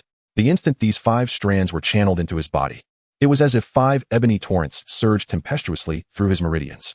The hitherto serene inner world of the saint's body was instantly beset by tumultuous waves. Dark fissures began to manifest on Xian's skin, as though his physique was on the verge of collapse, unable to withstand the savage power. The bones within his body resounded with a series of explosive cracks, akin to the thunder of 1,000 galloping steeds or the booming of war drums. His muscles expanded and contracted ceaselessly under the assault of the nether energy. An uncanny black luminescence flickered in his eyes, as if capable of piercing through the veil of all existence. As his cultivation ascended inexorably, the aura surrounding Xian swelled like a mounting tide, each crest surpassing the last. The atmosphere of the great perfection of the Saint realm was shattered irrevocably at that moment. During his breakthrough, an immense sense of oppression blanketed the entire relic. All the surrounding creatures felt an invisible weight, as if a mountain pressed upon their hearts, stifling their breath. The weaker beasts prostrated themselves, trembling with fear, their eyes filled with dread. At this critical juncture, Xian body became akin to a black hole, insatiably devouring the surrounding celestial and terrestrial power. A vast influx of power converged upon him like a torrential flood, forming a colossal vortex. Centered on Xian, it spun relentlessly, engulfing everything in its path. Finally, with a roar that shattered the firmament, Xian successfully ascended to the great perfection of the Saint King. His body erupted with a dazzling black radiance. The light soared into the heavens, piercing the clouds above and creating a vast void. Saint King Great Perfection. Xian luxuriated in the sensation of his profound cultivation, suppressing the excess energy within the Saint King realm. He continued until the pressure became unbearable, and the density of his cultivation underwent a qualitative transformation, stepping into the domain of the limit Saint King. Let us find a beast to practice with. Xian's gaze fell upon the distant form of the great power's demonic body. The battle erupted in an instant. Xian, without resorting to any divine abilities, assailed the demonic body with the sheer force of his cultivation. With a single stride, the very fabric of space seemed to shatter like brittle paper, revealing countless fissures. Limitless saintly power surged forth from his body, transforming into a boundless torrent that surged forward with earth-shattering force. Within the torrent, the purest power of order in the world was contained, with runes glittering and celestial light permeating all. Roar, though valiant and fearless, the great power's demonic body immediately mobilized its demonic energy to resist with all its might. The inky demonic energy converged madly, forming an enormous black demonic shield. However, before Xian, the limit Saint King, the demonic body's resistance was as futile as a mantis attempting to halt a chariot. The torrent of saintly power, like an invincible blade, effortlessly cleaved through the demonic shield. Wherever it passed, the demonic energy dissipated into wisps of black smoke, vanishing into the cosmos like snow meeting the sun. Roar. The demonic body emitted an earth-shattering roar, filled with rage, resentment, and terror. It brandished its mountainous demonic arm, thousands of feet in length. Demonic light flickered between its claws, like black divine swords, tearing through heaven and earth. Xian remained unperturbed, as though everything was within his control. With a mere thought, the saintly power within his body erupted once more, layering upon itself like a surging tsunami, each wave surpassing the last. Under the oppressive force of this terrifying saintly power, the demonic body's resistance became increasingly arduous. Fissures appeared incessantly upon its mountainous demonic form. Black demonic blood cascaded down like a breached dam, instantly corroding and collapsing the ground below. A black miasma spread, extinguishing all life in its path. Even after suffering such grievous wounds, the demonic body's ferocity remained undiminished. Its indomitable demonic soul roared madly, attempting a final struggle. It mustered all its remaining demonic energy above its head, forming a colossal black demonic orb. Within the orb, all its power and resentment were contained. As the demonic orb compressed, the surrounding space became increasingly distorted. With a final roar, the demonic body hurled the orb at Xian with all its might. The orb cleaved through the void with unstoppable momentum, leaving a long black trail in its wake. Xian remained in place, unmoved. In an instant, a golden light curtain spread from behind him. Upon the curtain, runes glittered, celestial music resounded, and an infinite aura of sanctity emanated. The moment the demonic orb collided with the golden light curtain, the entire cosmos seemed to hold its breath. A deafening roar reverberated through the universe, and the light shone so brightly that it was impossible to look directly at it. As the light gradually dissipated, the demonic orb had been completely shattered by the golden light curtain, transforming into countless streams of black gas that drifted away. The demonic body, unable to sustain itself after the failure of this final attack, plummeted towards the earth like a collapsing mountain. Chapter 16. The Distressed Xian. Shock among the two clans outside the secret realm. The auras of the Xian and Huang clans surged like tangible waves, colliding and creating a tumultuous atmosphere. On the side of the Xian clan, dark runes flickered around the formidable beings, emanating an immense and boundless energy, while on the Huang clan's side, golden light soared into the heavens, both divine and solemn. The powerful warriors of both clans stood like towering mountains, their gazes filled with vigilance. At this moment of heightened tension, a disheveled yet undeniably handsome figure stumbled out from the secret realm. It was none other than Xian. His long black hair cascading wildly, his tattered clothing revealing ghastly wounds from which blood gushed forth. As soon as Xian appeared, the eyes of the powerful beings from both the Xian and Huang clans pierced through the air like daggers. Gasping for breath, his face was etched with terror. With a trembling voice, he cried out, "A great horror! There is a great horror within the secret realm. All the prodigies of the Huang clan have been slaughtered." His words echoed in the grim atmosphere, akin to a bombshell that sent shockwaves through both clans. A venerable elder from the Xian clan, his hair as white as snow and his gaze profound, swiftly approached Xian. With hands that moved like lightning, he grasped Xian's shoulders and urgently inquired, "What has transpired? Speak in detail." Simultaneously, a powerful figure from the Huang clan, radiant with a golden glow, closed in with an expression of disbelief and fury. "Are you telling the truth? How could the prodigies of the Huang clan be so easily vanquished?" Xian lowered his head, avoiding the scrutinizing glances of the powerful beings, and continued to weave his fabricated tale. "That mysterious entity is more powerful than one can fathom, enveloped in a strange black mist. Wherever it passed, the very fabric of space crumbled and time distorted. We had no means to resist." As he spoke, memories of his own rampage within the secret realm flashed through his mind. The elder of the Xian clan furrowed his brow, filled with worry and shock. He could hardly fathom that the prodigies of both clans had encountered such a calamity during their trial in the secret realm. The elder of the Huang clan, however, was consumed with rage, his golden aura swelling as if it could melt the very heavens. "It must be your doing. My Huang clan's prodigies are unparalleled in talent. How could they fall so easily to this elusive entity?" With a sweeping motion of his hand, a golden ribbon of energy surged towards Xian. In that critical moment, the Xian clan elder scoffed and extended his hand, conjuring a dark barrier that intercepted the golden assault. "Do not act recklessly until the truth is ascertained," he declared coldly. Xian felt a surge of relief within. He knew the Xian clan elder would protect him. Thus, he feigned exhaustion, his legs giving way as he collapsed to the ground. The elder quickly caught him, concern etched across his face. "Xian, do not frighten us." The Huang clan elder, witnessing this, was infuriated. "This brat is clearly feigning weakness. If we do not uncover the truth today, my Huang clan will not rest easy." Yet the Xian clan elder remained unmoved. Gently placing Xian on the ground, he stood tall, his gaze piercing as he addressed the Huang clan elder. "Since this incident occurred within the secret realm, my Xian clan will conduct a thorough investigation. However, at this moment, Xian is gravely injured and unconscious. The truth will reveal itself when he awakens." Though the Huang clan elder was reluctant, he understood that pressing for answers now would only escalate tensions between the two clans. Gritting his teeth, he retorted, "Very well, we shall wait for his awakening. If I discover that this matter is related to your Xian clan, I will ensure that your clan is utterly decimated." With that, he waved his hand and, in a fury, departed with the members of the Huang clan. The Xian clan elder watched the retreating figures of the Huang clan, a complex expression crossing his features. Lowering his gaze to the unconscious Xian, he reflected that despite the boy's occasional arrogance, he was not one to lie. Yet this incident in the secret realm was too peculiar, necessitating cautious deliberation. Additionally, the repeated deaths of Xian clan prodigies within the secret realm was profoundly disturbing. Sighing, he He concluded, "Let us return to our clan for now." With a shake of his head, he instructed the others to return home.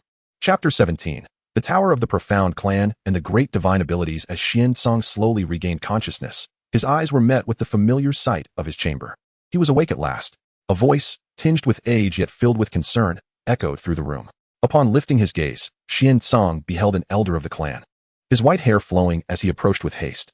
"My child, you have finally awakened. We have been quite anxious over the past few days," the elder said, his eyes glistening with unshed tears. However, Xian-Song feigned a look of weakness. "Thank you for your concern, esteemed elder. I am but a failure for not being able to protect our esteemed talents," he replied humbly. The elder waved his hand dismissively and remarked, "Do not blame yourself. The terrors within that secret realm are beyond your capacity to withstand. The mere fact that you returned alive is a blessing." After exchanging a few more words, the elder's demeanor grew serious as he looked intently at Xian-Song. "Xian-Song, your escape from that dreadful place surely came at great cost. The clan has decided that once you have fully recovered, you shall be permitted to enter the Tower of the Profound." The Tower of the Profound was the sacred ground of the Xian clan, housing countless secrets of divine abilities and the cultivation experiences of generations of powerful beings. To gain entry and train within its confines would be an immeasurable boon to Xian-Song's strength. "Is this truly so, esteemed elder? What merit do I possess to deserve such an honor?" Xian-Song responded, feigning trepidation. The elder smiled warmly, patting him on the shoulder. "You have returned with crucial intelligence for the clan and endured life-threatening trials. This is your rightful reward. Take the time to heal. Do not let the clan's hopes go unfulfilled." Xian-Song nodded eagerly, astonished that this fabrication had yielded such unexpected fortune. In the days that followed, he recuperated in peace. In truth, owing to his profound cultivation, his injuries had long since healed, yet he continued to act frail. 3 days passed swiftly. Informing the elder of his readiness, Xian-Song set forth toward the Tower of the Profound. The path leading to the tower was serene and majestic, flanked by ancient stone pillars inscribed with the deeds and glories of the clan's ancestors. At last, a towering black edifice emerged before him. The Tower of the Profound was constructed of an enigmatic black stone, its surface adorned with intricate runes that shimmered with a faint luminescence.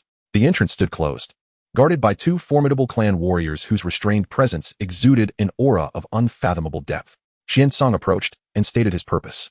The warriors exchanged glances, one of them nodding in acknowledgement. "Xian-Song, since you have received the clan's permission, you may enter. However, remember that fighting is strictly prohibited within the tower, and the destruction of its contents is forbidden." Xian-Song swiftly agreed, his heart racing with anticipation.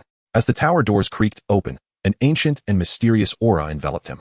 Taking a deep breath, he stepped into the Tower of the Profound. Inside, the dim light revealed countless jade slips suspended in the air, each containing a unique divine ability or cultivation insight. Upon entering, Xian-Song felt as if he had plunged into an ocean of profound cultivation. The jade slips emitted a soft glow, and one in particular, radiating a deep azure light, captured his attention. He reached out to touch it gently. In an instant, a torrent of information surged into his consciousness. 9 Hells Annihilation, a supreme and domineering dark path divine ability. Mastering this technique would allow him to harness the power of the 9 Hells, summoning the annihilating black flames that could obliterate all in their path and collapse space itself. With just a glance, he comprehended its essence. His aura transformed dramatically, his eyes shimmering with an eerie light. As he completed the imprint, the space before him twisted, and a mass of black flames materialized.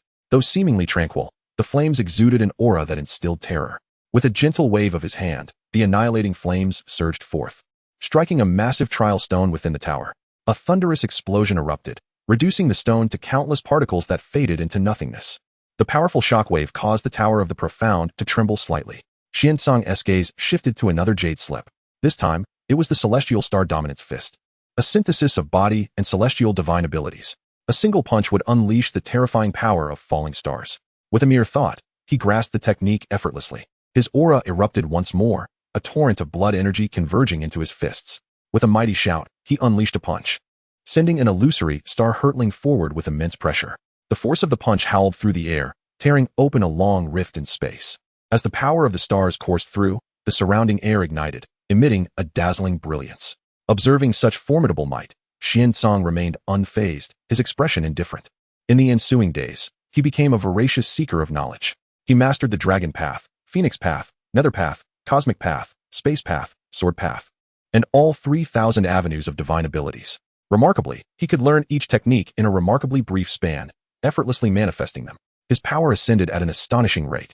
Standing at the center of the Tower of the Profound, Xian-Song radiated an overwhelming aura, the lights of various divine abilities flickering around him in a mesmerizing display. Chapter 18. The Creation of Divine Powers, the Primordial Calamity Light. Within the Tao Extreme Tower, Xiansong immersed himself in the realm of divine powers, diligently studying and mastering the pinnacle techniques of the Xian clan. His comprehension of the Tao reached an unprecedented zenith. The forces of these divine abilities continuously fused and collided within him. Each technique possessed its unique attributes and rules. Yet, under Xiansong's deliberate guidance, they gradually found points of congruence. His aura surged with immense energy, at times erupting in black flames, while at others, the power of the stars shone brightly, distorting the light and shadows around him with the forces of space and time.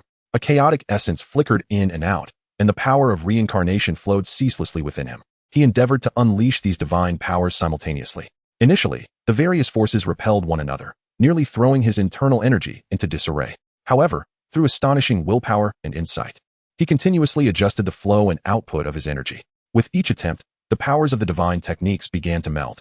The extinguishing flames enveloped the starry essence, infusing the explosion of stars with a temperature that could annihilate all. The temporal force of the Tao of space intervened in the chaotic opening spear technique, allowing the spear's assault to carry the trajectory of time and space. When the 3,000 paths of divine powers began to coalesce, Xiansong felt an unparalleled strength surging within him. Yet, he remained unsatisfied, his gaze turning to his innate king of hell physique.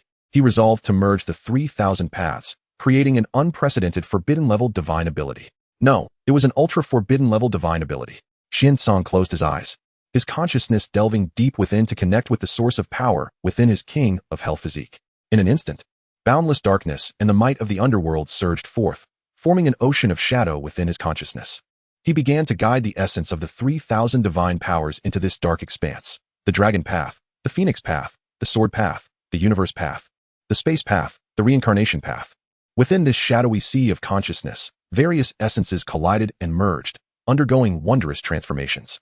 Xiansong concentrated fully on controlling this chaotic force.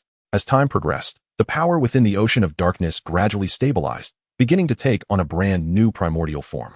This essence not only embodied the darkness of the king of hell physique, but also integrated the formidable characteristics of numerous divine powers.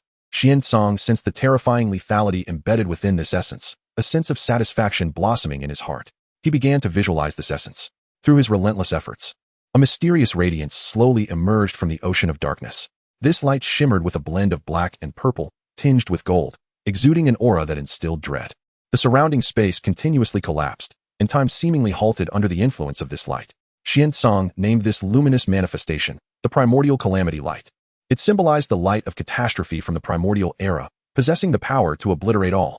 To further refine the Primordial Calamity Light, Xiansong incessantly conducted experiments within the Tao Extreme Tower. He unleashed the Primordial Calamity Light against various trial facilities within the tower. The overwhelming force caused cracks to appear in the tower's walls. With the deepening of his experiments, Xiansong's mastery over the Primordial Calamity Light grew increasingly proficient, and the power of this technique continued to escalate. Ultimately, Xiansong stood at the center of the Tao Extreme Tower, radiating the brilliance of the Primordial Calamity Light. Gazing at the light in his hands, a smile graced his face. He had finally completed his ultra-forbidden-level divine ability, the Primordial Calamity Light. Outside the Tao Extreme Tower, the winds and clouds shifted dramatically. Thick spiritual energy surged like a boiling sea. Xiansong's figure slowly emerged from the tower. Chapter 19. The Doubt of Xianhuang and the Investigation of the Truth in the Era of the Immortal Ancients. When the heavens were first established, calamities frequently arose. To safeguard the heavenly way, the heavens established the 4 supreme families. Thus, the origin of the 4 clans of the heavens, which have endured for several epochs, was born. Among them, the Xian clan, with its formidable power, protects numerous kingdoms under its dominion. Xianhuang, a venerable elder of the Xian clan, is renowned for his integrity, compassion, and meticulousness. He often travels far and wide, caring for every inch of land and every citizen under the Xian clan's rule. One day, Xianhuang arrived at the 18 kingdoms ruled by the Xian clan in the north. However, the sight before him caused his pupils to constrict. His heart, once filled with warmth, was suddenly replaced by a surge of anger and sorrow. The once vibrant and bustling kingdom now resembled a desolate ghost town. Towns and villages lay silent, devoid of any human presence. The streets were permeated with a nauseating stench of blood, and the houses lay in ruins. Amidst the shattered remnants, dried bloodstains and scattered garments were occasionally visible. Xianhuang moved like lightning, swiftly traversing the various towns. Yet, no matter how diligently he searched, he could find not a trace of life. Here, Men, women, and children alike had all been slaughtered, leaving no survivors. Who could be so cruel? Xuanhuang's voice echoed through the empty town, filled with boundless rage and confusion. During his investigation, Xianhuang fortuitously encountered a severely injured traveler on the brink of death. He hastily channeled his spiritual energy to sustain the traveler's life. As the traveler hovered between life and death, he weakly recounted, days ago, a group of mysterious individuals suddenly appeared. They exuded a bizarre dark aura. Wherever they went, slaughter ensued. Their conversations suggested a connection to the Xin clan. Before he could finish, the traveler breathed his last. Xuanhuang's brow furrowed, a sense of foreboding rising within him. At that moment, he recalled hearing that all Xin clan disciples had perished in the secret realm conflict, leaving only Xian Song as the sole survivor. These seemingly unrelated events began to intertwine in his mind, igniting suspicion. He suddenly recalled Xian Song's unique dark underworld body, a rarity in the annals of the Xian clan's history. The specific abilities and ascension methods associated with it were vaguely documented in clan texts. Yet, Xuanhuang's intuition told him that Xian Song was undoubtedly involved. The dark underworld body, the dark aura. Xianhuang murmured, his thoughts racing. He began a meticulous deduction. Firstly, the brutal massacre in the 18 kingdoms indicated that the perpetrator acted with extreme cruelty and lacked any compassion. Moreover, their actions were shrouded in secrecy, capable of exterminating the populations of 18 kingdoms in a short span, signifying immense power. The dark aura exuded by those mysterious individuals bore an uncanny resemblance to that of Xian Song's dark underworld body, turning his attention to the secret realm conflict, where numerous Xian clan disciples had met their demise, and only Xian Song survived, raised further doubts. If the others had perished at the hands of formidable external foes, why had Xian Song alone been spared? Although Xian Song was powerful, it seemed implausible that he could withstand such overwhelming odds in that dire situation. Xianhuang pondered. Could it be possible that Xian Song secretly turned against his own kin, fabricating the illusion of their deaths at the hands of outsiders? He also recalled Xian Song's assertions upon his return, claiming that a great horror lurked within the secret realm, and that the elite of the Xian and Huang clans had all been slain. Yet, at that time, no one else could corroborate this claim, and Xian Song could very well have been lying. Furthermore, his descriptions of the events within the secret realm were vague, emphasizing the strength of the enemy while downplaying his own experiences. From a motivational standpoint, if Xian Song sought to enhance the power of his dark underworld body, he might require a substantial amount of life energy as a sacrificial offering. The populace of the 18 kingdoms and the elite of the secret realm would serve as prime targets. Though this malevolent method of ascension was terrifying, it was not uncommon in the ancient era for individuals to pursue power by any means necessary.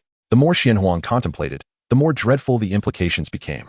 As all evidence pointed mercilessly toward Xian Song, he resolved to immediately return to the Xian clan to share his deductions with the other elders and demand accountability. As Xianhuang made his way back to the Xian clan, he felt an unsettling sensation, as if a pair of eyes was watching him from the shadows. He remained vigilant, channeling his magical energy, prepared to confront any imminent danger. As he drew closer to the Xian clan, a heavy weight settled in his heart. If his suspicions were accurate, Xian Song's actions would pose a grave threat to the Xian clan. Should Xian Song's underworld body ascend through nefarious means to its fullest potential, the entire Xian clan, and even the realm of the wild heavens, could face an apocalyptic disaster. However, unbeknownst to him, all of Xuanhuang's movements were being closely monitored by Hifu, an underling of Xian Song. Hifu lurked in the shadows, his presence ghostly. Observing Xuanhuang's flurry of activity, a cold smirk curled upon his lips. Once Xianhuang had departed, Hifu swiftly employed a secret technique to relay a message to Xian Song. Master, trouble looms. It seems that old Xianhuang has caught wind of something and is preparing to return to the clan to expose you. At the time Hifu delivered this message, Xian Song was deep in meditation in a secluded valley, practicing the primordial calamity light. Upon receiving Hifu's transmission, a glint of murderous intent flickered in his eyes. What is there to panic about? Since he has yet to return to the clan, there is still an opportunity to resolve this. Follow my instructions and prepare these items. Upon receiving the command, Hifu immediately complied, departing to gather everything required by his master. Standing atop the divine palace, Xian Song gazed into the distance, a cold smile gracing his lips. Xianhuang, since you have unearthed something, do not blame me for being ruthless. The beings of this wild heaven realm are destined to be my offerings, and any who obstruct my path shall meet a grim fate. Upon entering the Xian clan's territory, Xianhuang's expression was solemn, and his pace was hurried. I must convene a meeting of the clan elders immediately. Go and inform them at once. A clan elder, having heard the news and rushed over, was utterly bewildered, unsure of Xianhuang's intentions.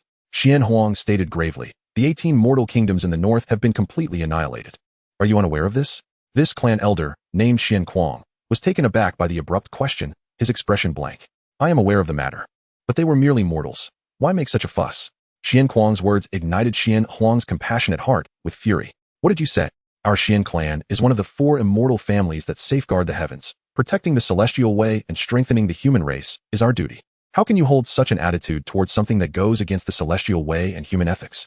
Upon hearing this, Xian Kuang feigned remorse, but inwardly scoffed. In the beginning, the founders of the 4 clans indeed held such beliefs. However, as time passed and their power grew, they began to question the value of protecting mortals who offered no enhancement to their cultivation or access to divine weapons. Gradually, the 4 clans ceased to pay attention to the mortal kingdoms, leaving them to their own devices. Only someone as benevolent as Xian Huang would continue to care about the mortals. Reluctantly, Xian Kuang went to inform the other clan elders to discuss the matter. At this moment, the atmosphere in the Xian clan's council hall was solemn, with all the important figures of the clan present. Xian Song was among them. Wearing an innocent expression, seemingly oblivious to the impending storm, Xian Huang stood firm, his gaze piercing, directly fixed on Xian Song. Xian Song, today I will expose your true colors before everyone. The massacre of the people in the 18 northern kingdoms and the mysterious deaths of Xian clan disciples in the secret realm are all inextricably linked to you. These words caused an uproar throughout the hall. The gazes of the crowd darted back and forth between Xian Huang and Xian Song, filled with shock and doubt. Xian Song, however, wore an expression of well-feigned surprise. Clan elder, what do you mean by this? I have been loyal to the clan, risking my life for its sake. Why would you slander me in such a way? I barely escaped the secret realm with my life and returned to inform everyone of what happened. Now, I am being accused without cause. It is truly disheartening. His voice was sincere, accompanied by an expression of helplessness and hurt. Those unaware of the truth would likely have believed in his innocence. Xian Huang scoffed coldly, remaining unyielding, and continued, do not try to deny it. The culprit in the massacre of the 18 northern kingdoms emanated a dark aura, which is remarkably similar to your dark underworld physique. Moreover, you were the only one who survived the secret realm. Is that not suspicious? Xian Song remained composed, even chuckling lightly. Clan elder, do not be misled by appearances. There are countless cultivation methods that involve dark energy in this world. How can you conclude that I am the culprit based solely on this? If that were the case, wouldn't anyone who practices dark arts become a suspect? Furthermore, my survival in the secret realm was not due to my abilities, but rather sheer luck. I was swept into a strange space by a mysterious force. By the time I emerged, it was all over. I, too, was filled with grief. Xian Song spoke with great emotion, shaking his head and sighing as if he were truly a victim who had endured hardship and suffered in silence. He paused, a hint of malevolence flashing in his eyes, and shifted the blame to Xian Huang. It is you, clan elder, who are so eager to convict me. Could there be some ulterior motive behind this? I have heard that you are on very intimate terms with a certain elder of the Huang clan. Are you slandering me in order to help the Huang clan suppress our Xian clan? These words were like a bombshell, causing a great commotion among the crowd. The gazes of the people instantly became complex, filled with suspicion, shock, and anger. Xian Huang's eyes widened, his face filled with disbelief, and he trembled with rage. You are spouting blatant lies. I have been wholeheartedly devoted to the clan and have never committed any act of betrayal. How can you slander me in such a way? Xian Song, however, seemed to have grasped at a lifeline, becoming increasingly agitated as he spoke. Think about it, everyone. Although the 18 northern kingdoms are under the rule of our Xian clan, they are located in remote areas and do not have a significant impact on the core interests of the Xian clan. But if this incident were to stir up internal strife within the Xian clan, causing us to fight among ourselves, who would benefit? It would likely only be the Huang clan. And you, clan elder, are so eager to target me. It is hard not to suspect your motives. Xian Huang wanted to refute, but found himself momentarily at a loss for words. Xian Song had cleverly shifted the focus, diverting suspicion from himself to Xian Huang's relationship with the Huang clan, blurring the original issue. He was no longer the accused, but rather a righteous figure safeguarding the interests of the Xian clan and questioning a traitor. Seeing that the attitude of the crowd was beginning to waver, Xian Song continued to embellish the story. Clan elder, if you truly have nothing to hide, why are you so certain that I am the culprit? Is it because you already know that the real culprit is someone else, but you are deliberately concealing it in order to take this opportunity to eliminate me, a dissident? These words caused the gazes of the crowd to refocus on Xian Huang. Xian Huang felt immense pressure, regretting his situation. He had been driven into a corner by Xian Song's sophistry. At this moment, some members of the Xian clan began to whisper among themselves, their trust in Xian Huang shaken. Xian Song, observing all of this, subtly curled his lips into a faint smile. He knew that his tactic of diverting the blame had begun to take effect. With a little more guidance, he could completely shake off suspicion and even turn Xian Huang into a target of public criticism. And this confrontation had shifted from an exposure of his crimes to a chaotic web of suspicion and conflict. The truth seemed to have been completely buried beneath Xian Song's sophistry. Xian Huang glared, his spiritual power trembling slightly with anger. He stared intently at Xian Song, sternly questioning. Xian Song, you must explain clearly today, what is the method of advancement for the dark underworld physique? This must be closely related to the numerous tragedies. And you cannot deceive us any longer. This question was like a thunderclap, instantly silencing the noisy discussions. All eyes refocused on Xian Song. The air in the hall seemed to freeze, the pressure suffocating. Xian Song's heart skipped a beat, a cold glint flashing in his eyes. But on the surface, he remained composed, even feigning a helpless and innocent expression. He sighed softly and slowly began to speak. Clan Elder, your question is truly baffling. Although the dark underworld physique is a unique attribute that I possess, even the clan's records contain very little information about its method of advancement. How would I know? Yet you are pressing me so aggressively, forcibly linking some unfounded accusations to this unknown method of advancement. It is truly perplexing. Xian Huang scoffed coldly, taking a step forward, his aura imposing. Stop pretending to be confused. We may not know the mysteries of the dark underworld physique, but that is precisely why your actions after the numerous tragedies are even more suspicious. Do you dare to say that all of this has nothing to do with your physique? Clan Elder, I am truly helpless in the face of your obstinacy. According to your logic, does that mean that whenever something bad happens, I, who possess a special physique, must be the culprit? Then, if one day the Xian clan's treasures are stolen, should we first suspect the members with special abilities? Isn't that utterly absurd? My loyalty to the Xian clan is beyond question, yet I am subjected to such unwarranted suspicion. It is truly disheartening. As Xian Song spoke, he shook his head and sighed, the expression of helplessness and grievance on his face becoming increasingly palpable. He paused for a moment, his gaze sweeping slowly over the gathered crowd, and then continued, perhaps we should consider who within our Xian clan would most desire to witness internal chaos. It is likely those external enemies who gaze upon us with covetous eyes. And you, elder of the clan, your relentless targeting of me, incessantly accusing me with baseless conjectures. Could it be that, unbeknownst to you, you have become a pawn in the hands of our adversaries? Xian Song's voice was imbued with a beguiling quality. Upon finishing his remarks, a flicker of doubt surfaced in the eyes of the assembly, their scrutiny of Xian Huang intensifying. Xian Huang felt a surge of blood rush to his head. He had never anticipated that Xian Song could so eloquently twist words and deftly shift the conversation, obfuscating the issue at hand. Though he firmly believed in Xian Song's guilt, he found himself at a loss for a powerful rebuttal in the face of Xian Song's seemingly rational and well-supported sophistry, his confidence gradually waning. You are clearly resorting to fallacious reasoning, Xian Huang stammered, his trembling finger pointing at Xian Song, yet he could no longer articulate any more compelling arguments. Observing this, Xian Song maintained his demeanor of a victim. Elder, I have always respected you as an elder of our clan and have treated you with the utmost courtesy. However, your behavior towards me today truly saddens me. I only wish for everyone to remain calm, to not be misled by unfounded suspicions, and to jointly uphold the unity of our Xian clan. In that moment, the hall fell into a heavy silence. Xian Song's cunning argumentation had plunged what initially appeared to be a clear confrontation into a stalemate. The truth seemed to be shrouded beneath a thick veil of fog, increasingly elusive and difficult to grasp. Chapter 21. The death of Xian Huang. Xian Song observed that, although Xian Huang had lost his composure, he remained unyielding. A growing malice brewed within Xian Song, yet his countenance remained inscrutable, feigning a facade of profound sorrow. He slowly turned, retrieving a meticulously prepared piece of incriminating evidence from his bosom. His hands trembled slightly, his voice imbued with an exquisite blend of indignation and disappointment. Ladies and gentlemen, I had no desire to believe in such treachery, yet the truth is laid bare before us, compelling me to speak. During this time, I conducted a clandestine investigation and unearthed these shocking revelations. As he spoke, Xian Song unfurled the evidence in his hands. It comprised letters that appeared to be correspondences, along with some peculiar illustrated catalogs. One letter, its parchment yellowed with age, bore a shaky handwriting, seemingly an intentional disguise. The letter read, "Exercise utmost caution regarding cooperation with the Huang clan. Once our scheme succeeds, the power of the Xian clan shall rest in my hands, and I will not treat you poorly." The signature was obscured, yet the characters Xian Huang could be faintly discerned. The contents of the letter were unspeakable, detailing how to undermine the internal stability of the Xian clan through collusion. It also mentioned utilizing the tragedy of the 18 northern nations to incite chaos and frame Xian Song, thereby creating an opportunity for the Huang clan's invasion. Beside the letter lay an illustrated catalog, meticulously detailing the defensive arrangements of the Xian clan. Certain key locations were marked with distinctive symbols, with annotations suggesting these spots would serve as critical points of assault for the Huang clan. In the lower right corner of each page was a small emblem that, upon closer inspection, matched the seal commonly used by Xian Huang. Holding these fabricated, incriminating documents, Xian Song lamented, "When I discovered these, I could scarcely believe my own eyes. The venerable elder Xian Huang, who is held in such high esteem, has committed this act of betrayal. For his own selfish desires, he has conspired with the Huang clan, first orchestrating the tragedy of the 18 northern nations.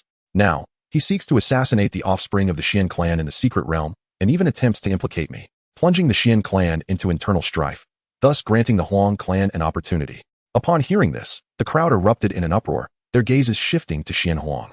Filled with shock and fury, Xian Huang's eyes widened in disbelief as he beheld the forged evidence, trembling with rage and rendered speechless. This is slander, a complete and utter fabrication. My loyalty to the Xian clan is as clear as day. How could I commit such an abominable act? These documents are all forgeries. He is framing me. Xian Huang shouted hoarsely, his voice laden with indignation and anger. However, Xian Song offered no respite, continuing to stoke the flames of suspicion. Elder, even now, do you refuse to confess? These pieces of evidence are irrefutable. Your dealings with that elder of the Huang clan are well known. It appears that those exchanges were not mere friendships, but rather transactions of betrayal. Xian Song's words pierced like daggers into Xian Huang's heart. Faced with the skeptical gazes of those around him, despair enveloped Xian Huang. Xian Song's ruthless maneuver had seemingly crafted an airtight case against him, leaving him unable to defend himself. In a desperate bid to prove his innocence, Xian Huang suddenly drew the sword at his waist and pointed it at his throat. I shall affirm my resolve with my life. I, Xian Huang, have lived a life of integrity, harboring no thoughts of betrayal. Today, I shall cleanse this baseless accusation with my own blood. Gasps of shock reverberated through the crowd as they rushed to intervene, but it was too late. Xian Huang's eyes brimmed with defiance and fury as he swung the sword, blood splattering. His body slumped slowly to the ground, a once noble elder, now a victim of wrongful death. Xian Song gazed upon Xian Huang's lifeless form, a fleeting glimmer of triumph flickering in his eyes. Xian Huang's body fell heavily upon the weathered stone floor. Xian Huang. A heart-wrenching wail shattered the silence, as several elders rushed in, their expressions frozen in shock at the grim scene before them. Xian Song stood silently to the side, his black robes billowing like a shadowy specter in the wind. How dare you? An elderly elder, his hair white as snow, exclaimed, his eyes ablaze with fury. He struck the ground forcefully with his staff, creating a deep crater. Xian Song, upon hearing this, lowered his head slowly, a mask of fear overtaking his features. Yet, within his downcast eyes, a flicker of disdain flashed momentarily, quickly vanishing. Elder. This matter has its reasons. It is he. He feigned innocence, his words trailing off as if laden with grievance. Another elder, frail and stooped, pointed a trembling finger at Xian Song. No matter the circumstances, taking a life is unjust. Do you not realize who he is to the Xian clan? He is the foster father of the foremost among the 7 sons of Xiantian, the progenitor of the primal chaos body. This revelation struck like thunder, causing a profound shift in the expressions of those present. Xian Song, you have relentlessly pursued him to this end. Should that primal chaos body emerge, you shall face eternal damnation. Seeing the reaction, Xian Song hurriedly bowed deeply, his visage a mask of regret, adopting a submissive demeanor. The elders are correct. Songer acted impulsively, deserving of the harshest punishment. Yet, within, he remained unperturbed, dismissing their words entirely. The elders, their faces grave, quickly huddled together, whispering amongst themselves on how to quell the turmoil. Their brows furrowed, anxious glances frequently cast toward Xian Song. He maintained an air of obedience, standing silently. His lowered eyelids concealed the mockery simmering beneath. Chapter 22. The Birth of the Innate Chaos Body, Supreme of the Extreme Path. 3 days after Xuan Huang's demise, the heavens above the eastern wilds were suddenly torn asunder, giving way to a gaping rift. An endless torrent of chaotic energy surged downward, as if seeking to cleanse the realm and return it to the primordial state of creation. Within this chaotic mist, various innate runes flickered into view, shimmering with the mysterious essence of the world's genesis. They intertwined, collided, and erupted into brilliance more dazzling than the sun itself. Simultaneously, a boundless essence of the Tao surged upward from the depths of the earth, its force akin to a battering ram, piercing into the firmament.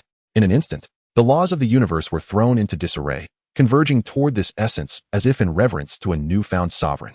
The powerful members of the Xian clan emerged from their abodes, gazing skyward at this awe-inspiring phenomenon, their faces painted with disbelief and astonishment. Some of the younger disciples, overwhelmed by the sheer magnitude of this presence, found their legs trembling beneath them, collapsing to the ground. Even the venerable elders, typically lofty and disdainful, widened their eyes in amazement, as if witnessing the most inconceivable event of all time. What is this phenomenon? Could it be the awakening of an ancient emperor? One elder stammered, his voice laced with fear and confusion. Impossible. The ancient emperors have long since vanished into the currents of time. This spectacle likely heralds the birth of a being surpassing even the emperors. Another elder countered, his words resonating with profound shock. The formidable beings from other clans in the eastern wilds were similarly drawn to this sudden occurrence. Some rode magical artifacts, while others executed unparalleled techniques, hastening toward the origin of this marvel. Along the way, they speculated about the earth-shattering secrets concealed within this phenomenon. It was said that 25 years prior, an innate chaos body had descended upon the realm. Could this be its manifestation? Yet, such a chaos body had never reached this terrifying zenith. There must be deeper truths at play. As the murmurs of astonishment filled the air, the phenomena of the innate chaos body and the supreme essence of the Tao intertwined, radiating an even more resplendent light that illuminated the entire eastern wilds as if it were midday. Just as the crowd remained enraptured by the shock of this spectacle, a deep, thunderous sound erupted from the ancient and mysterious forbidden grounds of the Xian clan. It resonated like the roar of an ancient beast, sending ripples through the very fabric of space. Following this, an ancient bronze coffin began to rise slowly, its surface etched with the marks of time and intricate runes, seemingly narrating the Xian clan's eternal saga. The lid of the coffin shifted, producing a grating sound that sent shivers down spines. A decayed yet overwhelmingly potent aura permeated the air.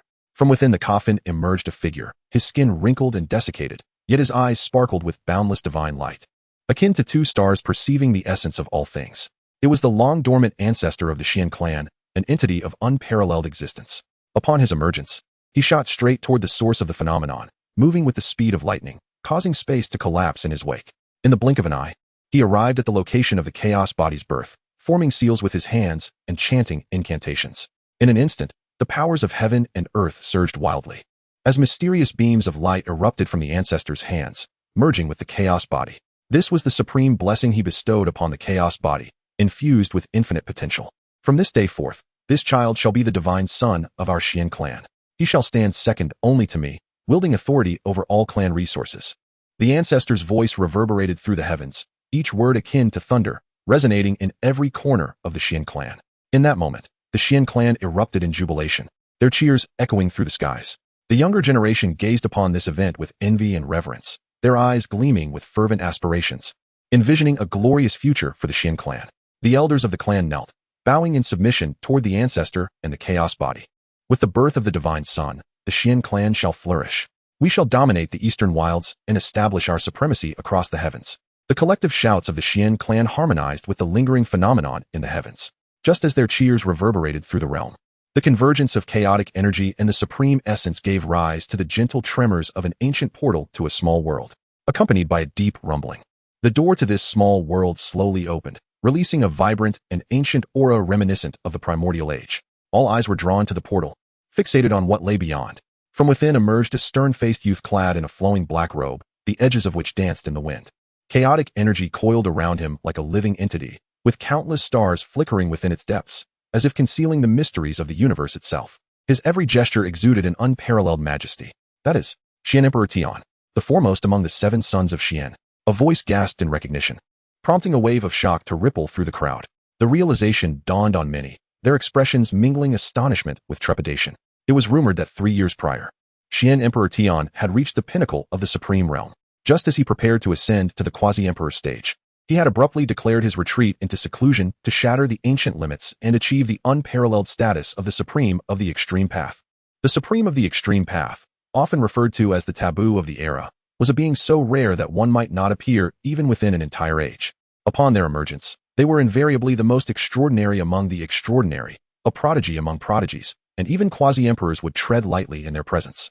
Now, as Xian Emperor Tian stepped forth from the small world, the heavens fell into a profound silence, followed by an eruption of mysterious energies. Countless golden rays of light manifested in the sky, coalescing into lifelike, sacred images. Each image bore a different expression, some benevolent, some solemn, others austere. They bowed toward Xian Emperor Tian, as if extolling his unparalleled achievements. On the ground, mountains trembled, rivers altered their courses, and the very earth surged with energy, converging at Xian Emperor Tian's feet as if to pave a divine path to the utmost pinnacle. Flowers and trees radiated otherworldly brilliance, each leaf and petal shimmering with crystalline light, swaying in reverence as if subjects paying homage to their sovereign. The members of the Xian clan stood frozen in astonishment, mouths agape, their eyes filled with awe and reverence. The elders, who had long harbored high hopes for Xian Emperor Tian, trembled with excitement, tears streaming down their faces. The powerful beings from other clans who had rushed to the eastern wilds were equally struck dumb by the spectacle of a myriad of saints bowing in tribute. An overwhelming sense of helplessness surged within them. The supreme of the extreme path. Truly, it was the being known as the taboo of the era. Chapter 23. The first son of Xiantian, Xian Thien. Xian Thien's gaze flashed like lightning, and the terrifying phenomena surrounding him receded in an instant. Like a tide withdrawing, he restrained his chilling, ultimate aura, concealing his realm within the intangible. Yet, the momentum in his every gesture remained overwhelmingly daunting, instilling fear in those around him. His understated demeanor unexpectedly garnered a measure of admiration from the Xian clan members. This newly appointed divine son, despite possessing unparalleled strength, exhibited no trace of arrogance, and his conduct was quietly commendable. Xian Thien frowned slightly, his gaze sweeping over the faces of the crowd before he inquired, "Where is my father, Xian Huang?" His voice, though low, resonated clearly in everyone's ears. In that instant, the previously boisterous atmosphere fell into an unsettling silence. The crowd exchanged anxious glances, their expressions laden with difficulty. The clan members lowered their heads, unwilling to meet his gaze. Their lips sealed as if bound by an invisible shackle, no one daring to speak first. An oppressive and eerie tension permeated the air. Xian Thien keenly sensed the anomaly, a sense of foreboding stirring within him. His eyes grew colder, a glint of icy light flashing within. "What is happening? Where is my father?" The authority in his words was unmistakable. The gathered individuals understood well that Xian Huang had long since been forced to his demise by Xian Xiying. But could such a truth be spoken aloud? Even if it could, the clan elders would not permit it. Seeing the silence among the crowd, Xian Thien's brows furrowed into a deep frown, alarm bells ringing in his mind. In an instant, his eyes radiated a captivating, ghostly light. The runes within his pupils spun rapidly, unleashing a powerful surge of magical energy. This was his unique ocular technique, capable of perceiving the world's causality and tracing the origins of all matters. As the divine ability unfolded, an invisible veil of magical power enveloped the realm, causing even time and space to ripple with an uncanny disturbance. Xian Thien's consciousness transformed into a streak of light, swiftly retracing the threads of causality in search of Xian Huang's whereabouts and the truth. However, just as he was on the verge of uncovering the core truth, a shadowy, ink-like curtain suddenly emerged, acting as an impenetrable barrier that thwarted his exploration. Xian Thien's consciousness trembled violently before this dark veil, the force of the impact nearly tearing his soul apart. Damn it, how could this be possible? Pain surged through him, igniting a fierce anger within. Now he was certain that his adoptive father had met with foul play. Thien, calm yourself. An elder hurriedly stepped forward, seeking to soothe Xian Thien's tumultuous emotions. Yet, his efforts proved futile, only causing the elder to break into a cold sweat under Xian Thien's fierce aura. Calm. How can you expect me to remain calm? I have labored tirelessly to elevate our clan's status, traversing the burial grounds, only to find that you could not even protect my father? The elders exchanged awkward glances, at a loss for words. Whether it be the Chaos body or the Underworld King body, both were cherished by the Xian clan. If a conflict were to arise between them, it would result in catastrophic losses for the family. Elder brother Thien, it was Xian Xiying. He killed our father. I witnessed it clearly from outside the elders' meeting. Just as the atmosphere grew tense, a piercing female voice rang out. The elders' expressions shifted dramatically as they turned to see Xian Huang's daughter, Xian Qingfeng, pointing accusingly at Xian Xiying. What? Xian Xiying. A torrent of rage ignited within Xian Thien.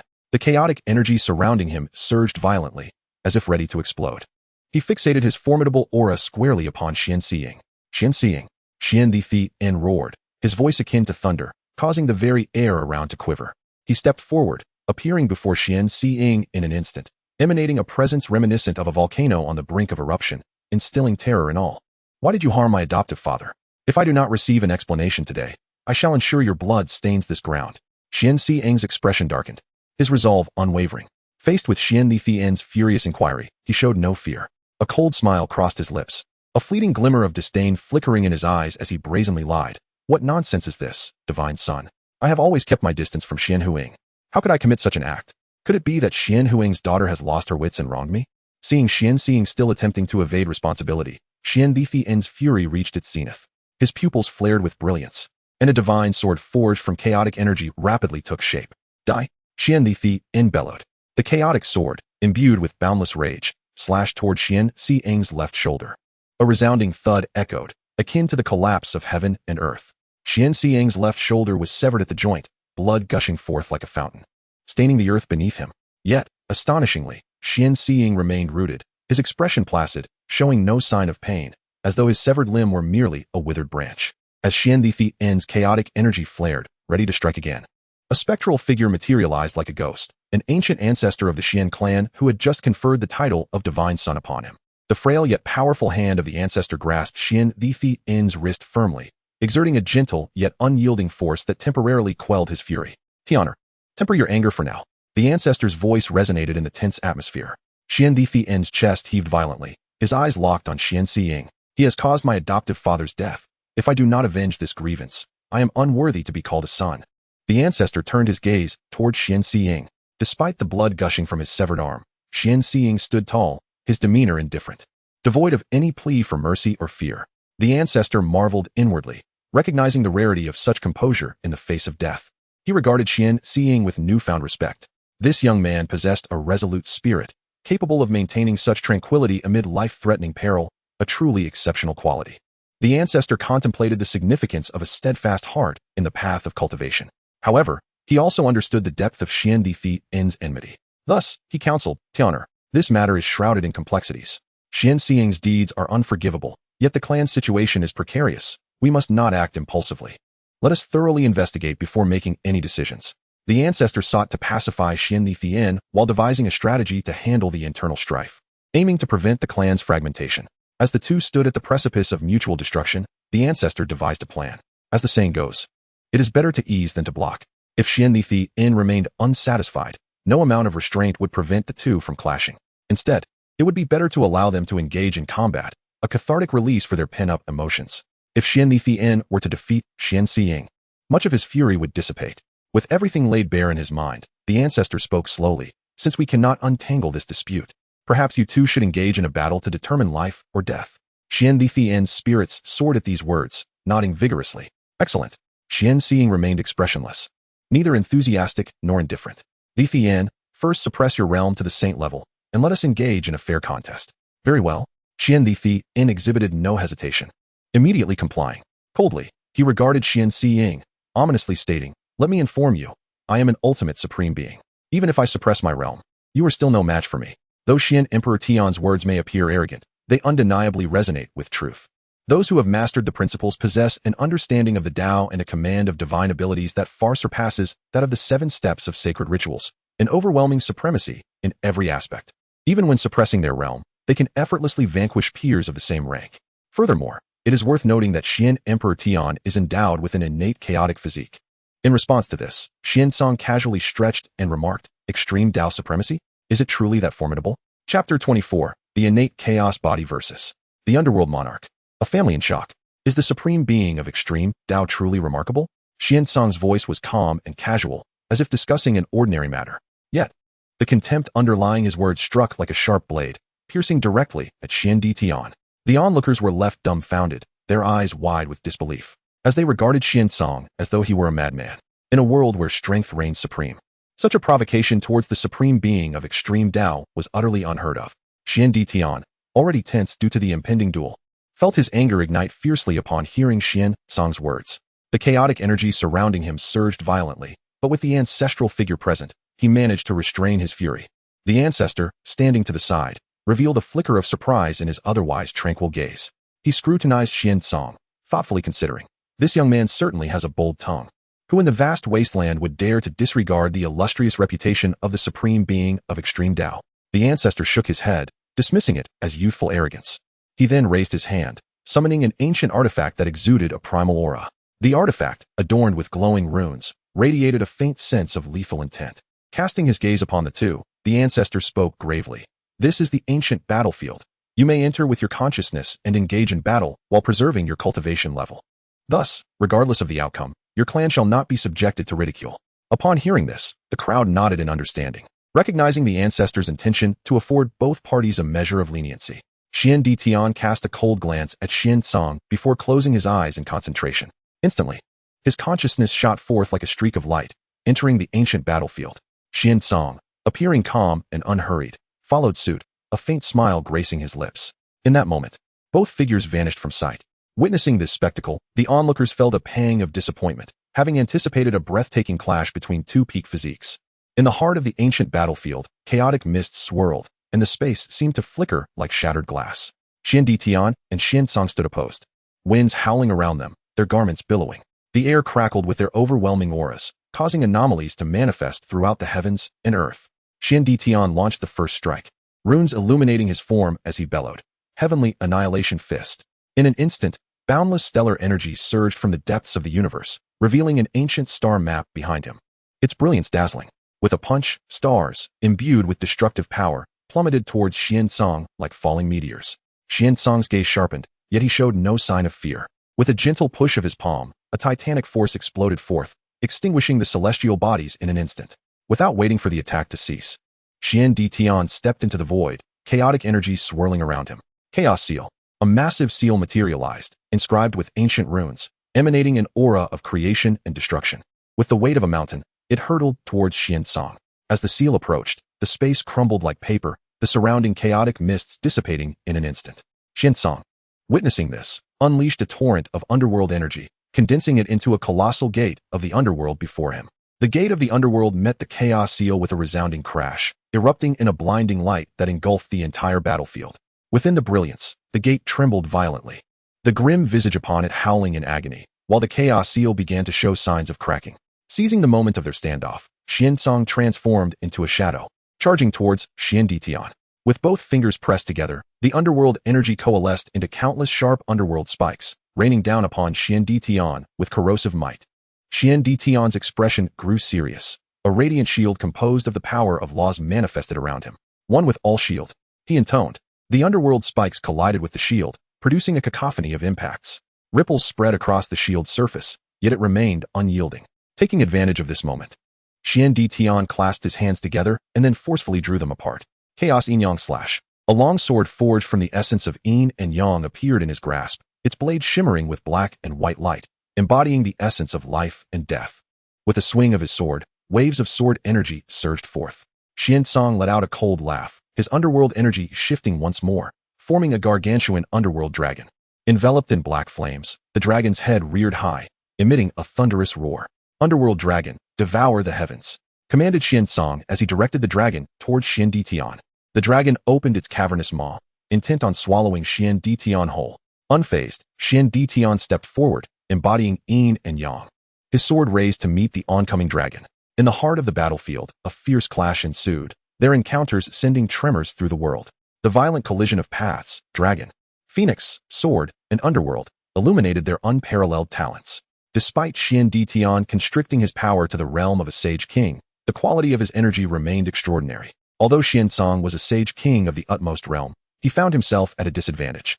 Therefore, he continuously utilized underworld energy to bolster his abilities, striving to match Xian Ditian's might, even managing to slightly suppress him at times.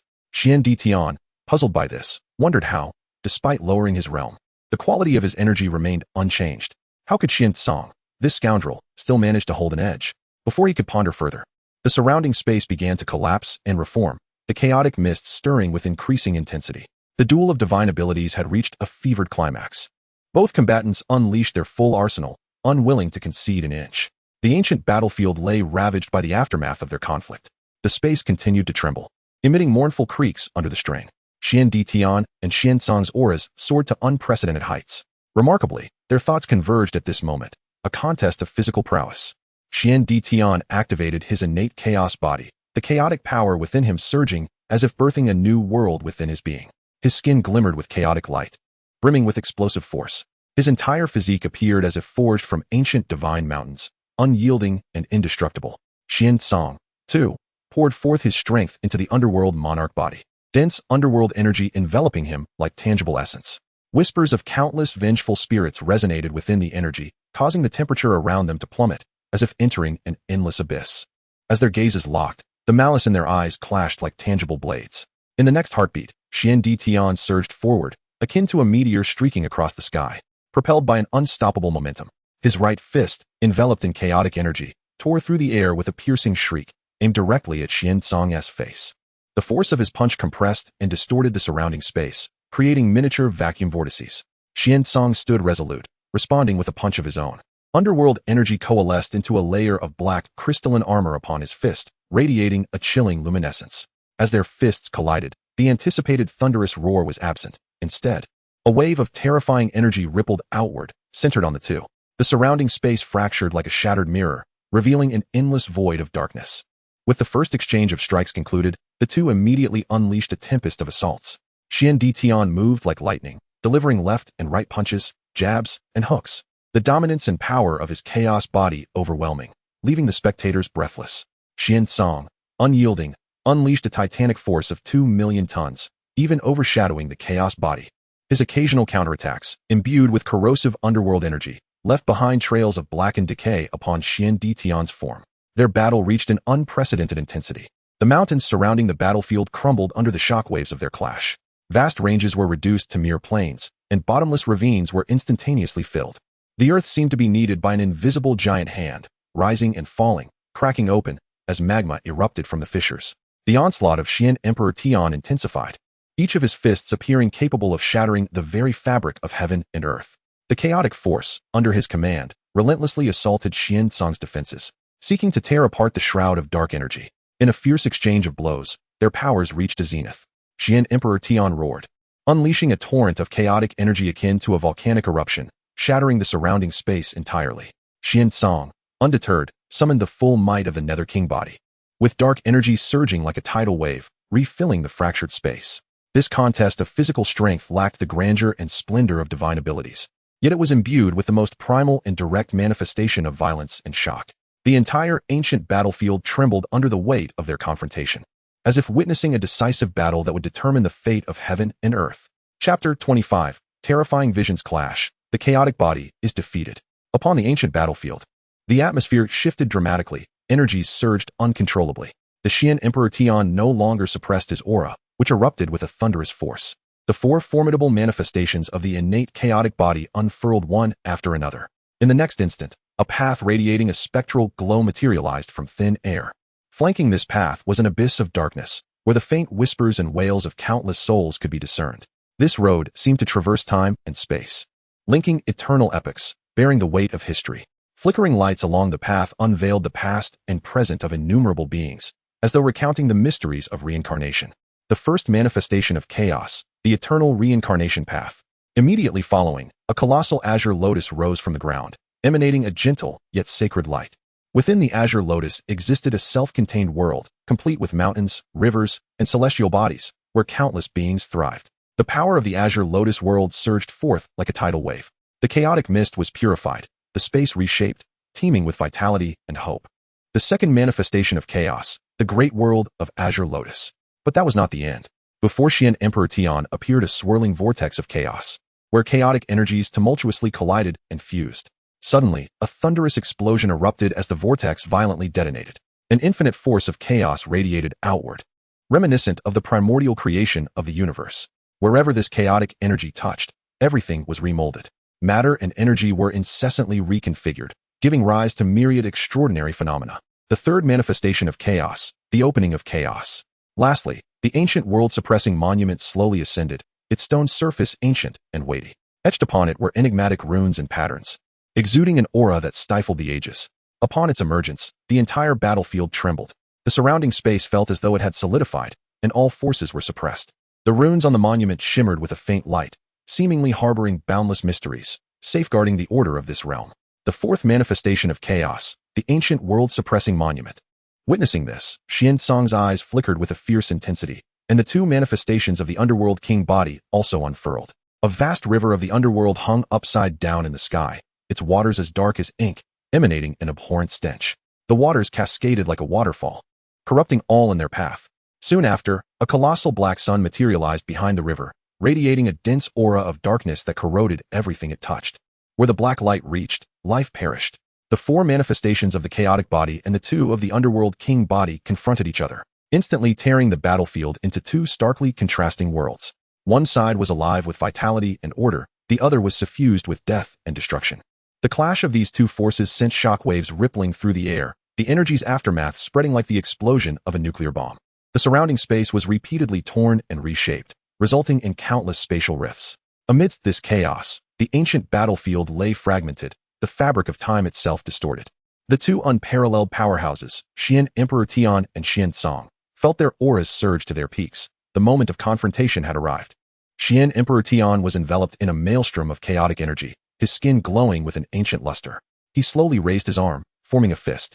The eternal reincarnation path, the great world of Azure Lotus, the opening of chaos, and the ancient world-suppressing monument seemed to be drawn towards him. His mystical energy converged towards his fist, like rivers returning to the sea. In his eyes burned a fierce battle intent, and he unleashed a thunderous roar that reverberated through the heavens. The chaotic Heavenly Emperor's world-suppressing fist. In an instant, the entire cosmos seemed to freeze. Upon Xian Emperor Tian's fist coalesced an ethereal figure of the Heavenly Emperor, radiating a divine chaotic brilliance, crowned with an aura of supreme authority. As he struck, the Heavenly Emperor's figure surged forth with boundless chaotic power, crashing toward Xian with the force of a tidal wave. In that moment, the space was violently cleaved open, the chaotic energy raging, decomposing all matter into its primordial particles. Facing this terrifying onslaught, Xian did not falter. The Underworld King's body operated with fervor, dark energy swirling around him like flames. He swiftly formed seals with his hands, channeling the power of the primordial catastrophe light into his palms. This light, dark with hints of purple and gold, was already terrifying, but now augmented with dense underworld energy, its potency multiplied exponentially. The Annihilation Path's supreme technique, primordial catastrophe light. As the primordial catastrophe light was unleashed, the heavens and earth seemed shrouded by a veil of darkness. Wherever the light passed, space shattered like broken glass, revealing an endless void of darkness. The light, carrying the essence of annihilation, collided fiercely with Xian Emperor Tian's Heavenly Emperor's world-suppressing fist. In that instant of collision, an overwhelming brilliance erupted, blinding to the eye. The entire ancient battlefield was engulfed in this radiance.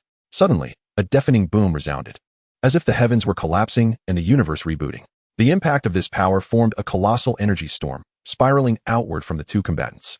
The mountains and earth were instantly reduced to dust. Even distant stars trembled and shattered under the force of this energy. Within this terrifying storm, the silhouettes of Xian Emperor Tian and Xian flickered. Xian primordial catastrophe light emerged like an indomitable blade, gradually tearing through the defenses of the Heavenly Emperor's world-suppressing fist, relentlessly encroaching upon Xian Emperor Tian. Xian Emperor Tian's complexion turned pale as he fought desperately to withstand the onslaught, yet ultimately, he was overwhelmed.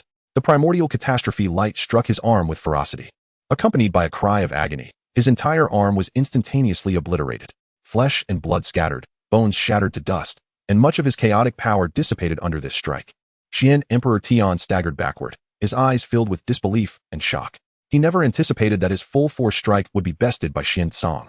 In the Xian clan's martial arena, the atmosphere was thick with tension, a palpable sense of oppression weighing heavily on the elders' hearts. The gathered elders furrowed their brows, their gazes fixated on the hovering ancient battlefield. Xian Emperor Tian, a once-in-a-millennium prodigy of the innate chaotic body, was in grave danger against Xian. An elder could no longer contain himself, his voice laced with concern. The other elders nodded in agreement, their expressions somber. In their eyes, Xian Emperor Tian's talent and strength had already placed him at the pinnacle among the younger generation of the Xian clan, unmatched by anyone. At that moment, the long-silent ancestor slowly raised his hand, gently cradling the ancient battlefield. The runes upon its surface glimmered, releasing an ancient and mysterious aura. With a calm gaze, the ancestor spoke softly. There is no need for worry. As long as I am here, neither shall come to harm. However, the ancestor's reassurances did little to quell the elders' concerns. They remained convinced that Xian was no match for Xian Emperor Tian. As the elders whispered among themselves, suddenly, a figure shot forth like a meteor from the ancient battlefield, crashing heavily onto the arena floor with a dull thud. The crowd gazed in astonishment. There lay the figure, battered and bleeding from the corner of his mouth. It was Xian Emperor Tian. Before anyone could recover from their shock, Xian silhouette slowly emerged from the ancient battlefield. He appeared calm and composed, the dark energy swirling around him like the presence of a king of the underworld. The arena fell into utter silence. All eyes widened in disbelief. Xian had indeed triumphed over Xian Emperor Tian. This outcome far exceeded everyone's expectations, plunging the training ground into an eerie silence. The ancestral figure raised a hand and gently beckoned, summoning the ancient battlefield, which surged forth, enveloped in overwhelming mystical power. As the runes flickered, the scenes within became vividly apparent. The fierce clashes and life-and-death struggles evoked a tumultuous wave of emotions within the ancestor. Upon fully comprehending the course of the battle, his eyes quivered slightly, locking onto Xian with an expression filled with disbelief and elation. To think that my Xian clan would produce such an extraordinary talent. His voice resonated like thunder, reverberating across the training ground. Today, I decree Xian as the dark son of our Xian clan, granting him access to all clan resources for cultivation, his status equivalent to that of the Chaos Son, Xian Ditian. As these words were uttered, the entire clan was taken aback. The elders exchanged glances, still reeling from the shock of Xiansong's victory over Xian Ditian. Now, they were further astonished by this unexpected proclamation, rendered speechless. The younger generation of the Xian clan gazed upon Xiansong with eyes brimming with envy and admiration, now infused with a touch of reverence. Meanwhile, Xian Ditian's complexion turned as pale as a sheet, the blood at the corner of his mouth accentuating his disheveled appearance. Having been defeated by Xiansong was already a profound disgrace. Now, to hear that Xiansong was deemed his equal was an affront he could scarcely endure. His eyes widened in fury as he fixed his gaze upon Xiansong, enunciating each word with intense conviction. The humiliation of today I shall repay 100-fold in the future. With that, chaotic energy surged violently around him, transforming into a streak of light, and in the blink of an eye, he vanished from the sight of the crowd. Chapter 26. Strategic Preparations, luring the guests into the trap several days after the fierce confrontation between the two supreme physiques. The Xian clan delivered a momentous announcement. One of the 7 sons of Xiantian, Xian Jianxing, is poised to return. Simultaneously, deep within a sacred palace of the Xian clan, a thick darkness surged like ink, devouring everything in its vicinity, obscuring the light of day. Seated upon a throne crafted from obsidian crystals, Xiansong pondered intently. In recent times, he had refrained from acting against the clan's prodigies to avoid arousing the suspicions of the elders. Instead, his malevolent intentions were directed towards the mortals. Over the past few days, he had extended his grasp into the territory of the Huang clan, ruthlessly sacrificing its citizens. As a result, he had accumulated over 50 strands of dark energy. Upon learning of the impending return of the 7th son among the 7 sons of Xiantian, a violent swell of dark mist enveloped him, akin to a tranquil lake disturbed by a colossal stone, unleashing tumultuous waves. A glimmer of chilling malice flashed in his eyes, buried deep within the shadows. Xian Jianxing? Excellent. I have awaited you for far too long, he murmured, his voice resonating as if it emerged from the depths of the abyss, laden with an icy chill. A sinister plot began to materialize in his mind. He slowly raised his right hand, pale as jade, yet exuding a frigid aura. As he moved, the space before him twisted and contorted as if gripped by an invisible hand. Soon, several scrolls of ancient parchment emerged from the distorted space. These parchments, yellowed and weathered, bore curled edges. Xiansong smiled enigmatically. With a flick of his fingers, a sharp sword intent surged forth, piercing the parchment with indomitable force. As the sword intent infused the parchment, mysterious symbols and patterns gradually emerged, glowing with an eerie luminescence, as if whispering unfathomable secrets. After crafting the forged parchment inscribed with relic information, Xiansong transformed into a streak of black light, swiftly heading towards an ancient ruin concealed within an expansive wasteland. Surrounding it were overgrown weeds and massive stone pillars leaning precariously. Upon entering the ruin, his gaze sharpened, swiftly scanning the surroundings. He traversed the ruins and soon discovered a hidden location. Nestled in a low-lying area, surrounded by towering rocks that formed a natural barrier, Xiansong nodded in satisfaction, deeming it the ideal ambush site. He gradually raised both hands, channeling his magical energy. As he did, a colossal magical array began to manifest upon the ground, intricately inscribed with complex runes, each radiating an ominous black glow. These runes intertwined and connected, forming a complex and mysterious pattern. This magical array was a sacrificial formation, an evil ritual that demanded countless lives as offerings in exchange for immense power. With the sacrificial array set, Xiansong commenced his hunt for savage beasts. His figure flitted through every corner of the ruins. Each time he encountered a savage beast, he unleashed his dark power, effortlessly subduing it before sealing it within a specially crafted artifact. The beasts varied in strength. Some were small, yet incredibly swift, like the wind-blade weasel, while others were colossal and immensely powerful, like the earth-shattering rhino, whose formidable horns seemed capable of tearing through anything in their path. These beasts struggled desperately within the artifacts, emitting cries filled with despair that echoed through the ruins, resonating with pain and fear. Yet, Xiansong remained indifferent, his gaze cold. Thus, for a full half-month, he collected these creatures. During this time, the ruins reverberated with the roars and struggles of the savage beasts, akin to a mournful symphony, a lamentation for lost lives. However, Xiansong was still unsatisfied. He understood that Xian Jianxing was a formidable figure, having reached the 6th step of the sacred ritual and possessed the unparalleled Star Sword body. So he deemed it prudent to prepare thoroughly. To fully scheme against Xian Jianxing, he required even greater strength. Therefore, he began to search the ruins for traces of ancient savage beasts. His figure flitted through every nook of the ruins, leaving no potential hideout for ancient beasts unchecked. After considerable effort, he finally discovered the remains of an ancient beast, the vehement beast, deep within a cavern of the ruins. Its colossal bones radiated an ancient aura, with robust skeletal structures adorned with peculiar patterns. Though long deceased, the lingering essence still evoked a sense of unease. "Ha, the heavens are assisting me."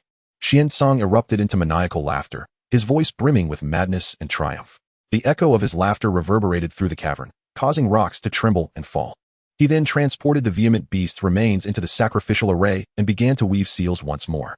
As he channeled his energy, the sacrificial array blazed with brilliance. The black runes danced like living entities upon the array. Xian summoned all the previously captured savage beasts and cast them into the sacrificial array. In an instant, the anguished cries of the beasts resounded throughout the ruins, their life essences frantically absorbed by the array, transforming into dense blood mist that surged towards the vehement beast's remains. Enveloped in the blood mist, the vehement beast's bones began to undergo a transformation. A layer of dark luminescence enveloped its skeletal structure, and flesh and muscle grew at a visible speed. At this critical moment, Xian invoked the king of the underworld's war to subjugate the revived beast. Given the beast's overwhelming power, he was compelled to expend 10 strands of dark energy to ensure his complete domination.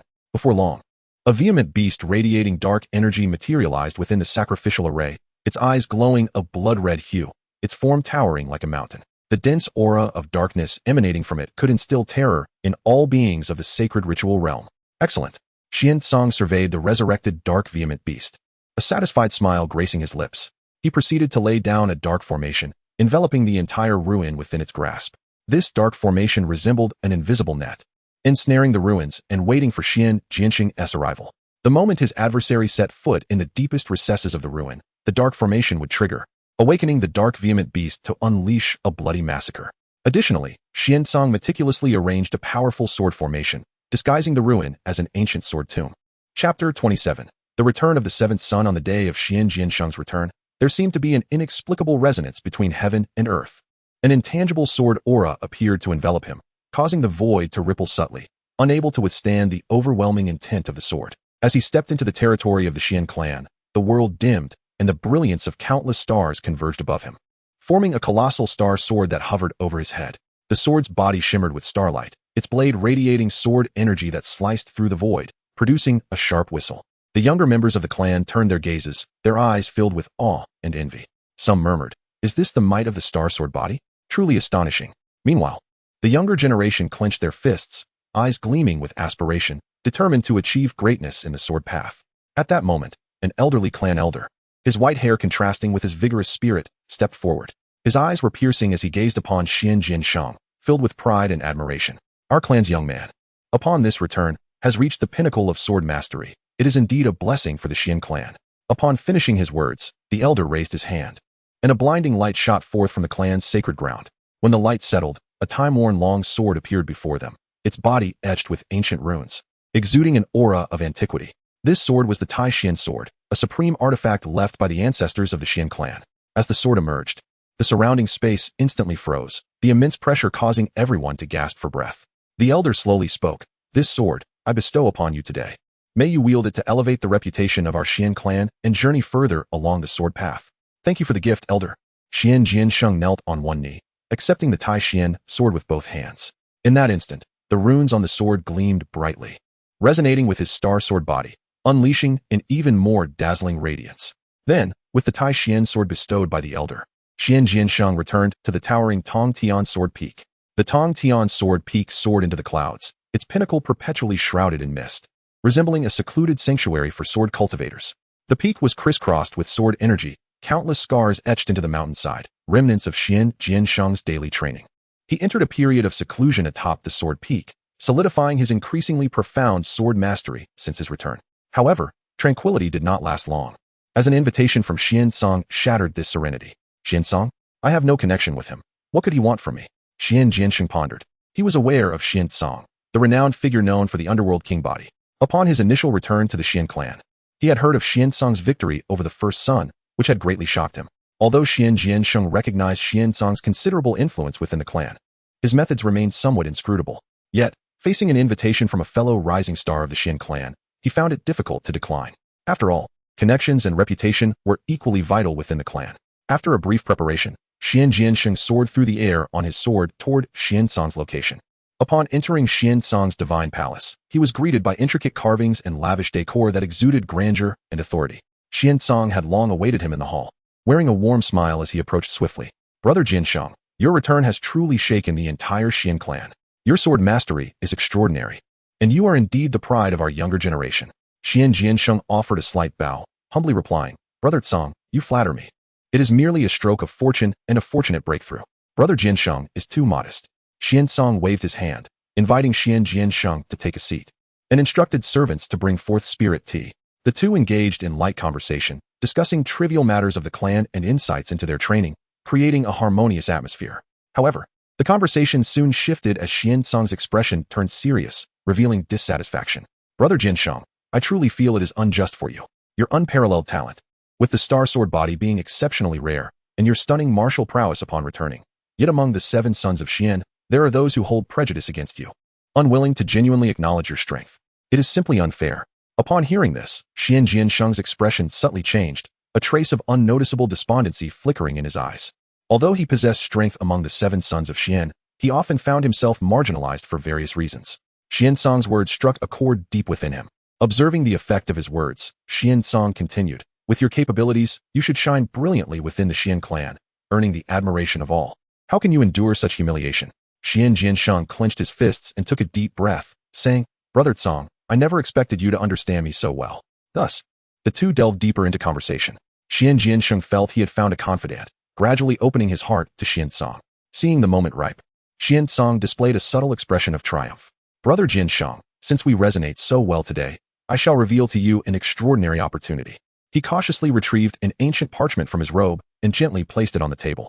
This is something I stumbled upon. It is said to contain the whereabouts of one of the 10 divine techniques of the immortal path, the grass character sword technique. Xian Jiansheng's breath quickened at the mention of the grass character sword technique, one of the most powerful techniques among the 10 divine techniques. Whoever could master even one of these techniques would essentially possess the potential to dominate an era. It was the ultimate aspiration of countless sword cultivators. Brother Tsang, is this truly the case? Xian Jiansheng's eyes fixated on the parchment, filled with longing. Of course. Why would I deceive you? Xian Tsang chuckled. After some contemplation, Xian Jiansheng realized there was no reason for Xian Tsang to lie, and thus, he carefully accepted the parchment. Xian Tsang continued, Brother Jinsheng, I am well aware of your pursuit of the sword path. This opportunity is truly meant for you. Without hesitation, Xian Jiansheng slowly unfurled the parchment. The instant it fully opened, a razor-sharp sword intent surged forth, like a blade aimed directly at him. Caught off guard, Xian Jiansheng was struck by this concealed sword intent, causing a sharp pain in his chest. He gazed at Xian Tsang in shock, while Xian Tsang feigned innocence. How could this happen? A mere parchment could possess such formidable sword intent. It must indeed be a relic of sword techniques. Though doubts lingered in his heart, Xian Jiansheng's gaze remained fixed on the mysterious runes that flickered across the parchment. The immense allure of the grass character sword technique compelled him to believe. Clutching his chest and enduring the pain inflicted by the sword intent, he nonetheless remained focused on the parchment, his fervor undiminished. The temptation of the grass character sword technique was overwhelming, enough to overshadow the recent ambush he had suffered. His mind raced with thoughts of swiftly acquiring the technique and soaring to new heights. The journey to seek the grass character sword technique would undoubtedly be fraught with peril. But how could he let such a celestial opportunity slip away? Xian Jiansheng gritted his teeth, murmuring to himself, his hands trembling slightly with excitement. Vivid images flooded his mind of mastering the grass character sword technique and dominating the sword path, rendering him invincible. This yearning urged him to embark on the journey immediately. Following the coordinates marked on the parchment, Xian Tsang observed Xian Jiansheng's reaction, secretly smirking while maintaining an appearance of concern. Brother Jinsheng, your injuries are not yet healed, and the path ahead is uncertain. It truly troubles me. Why not allow me to accompany you? I can protect you, and should any danger arise, we can look out for one another. Upon hearing this, Xian Jiansheng felt a wave of gratitude.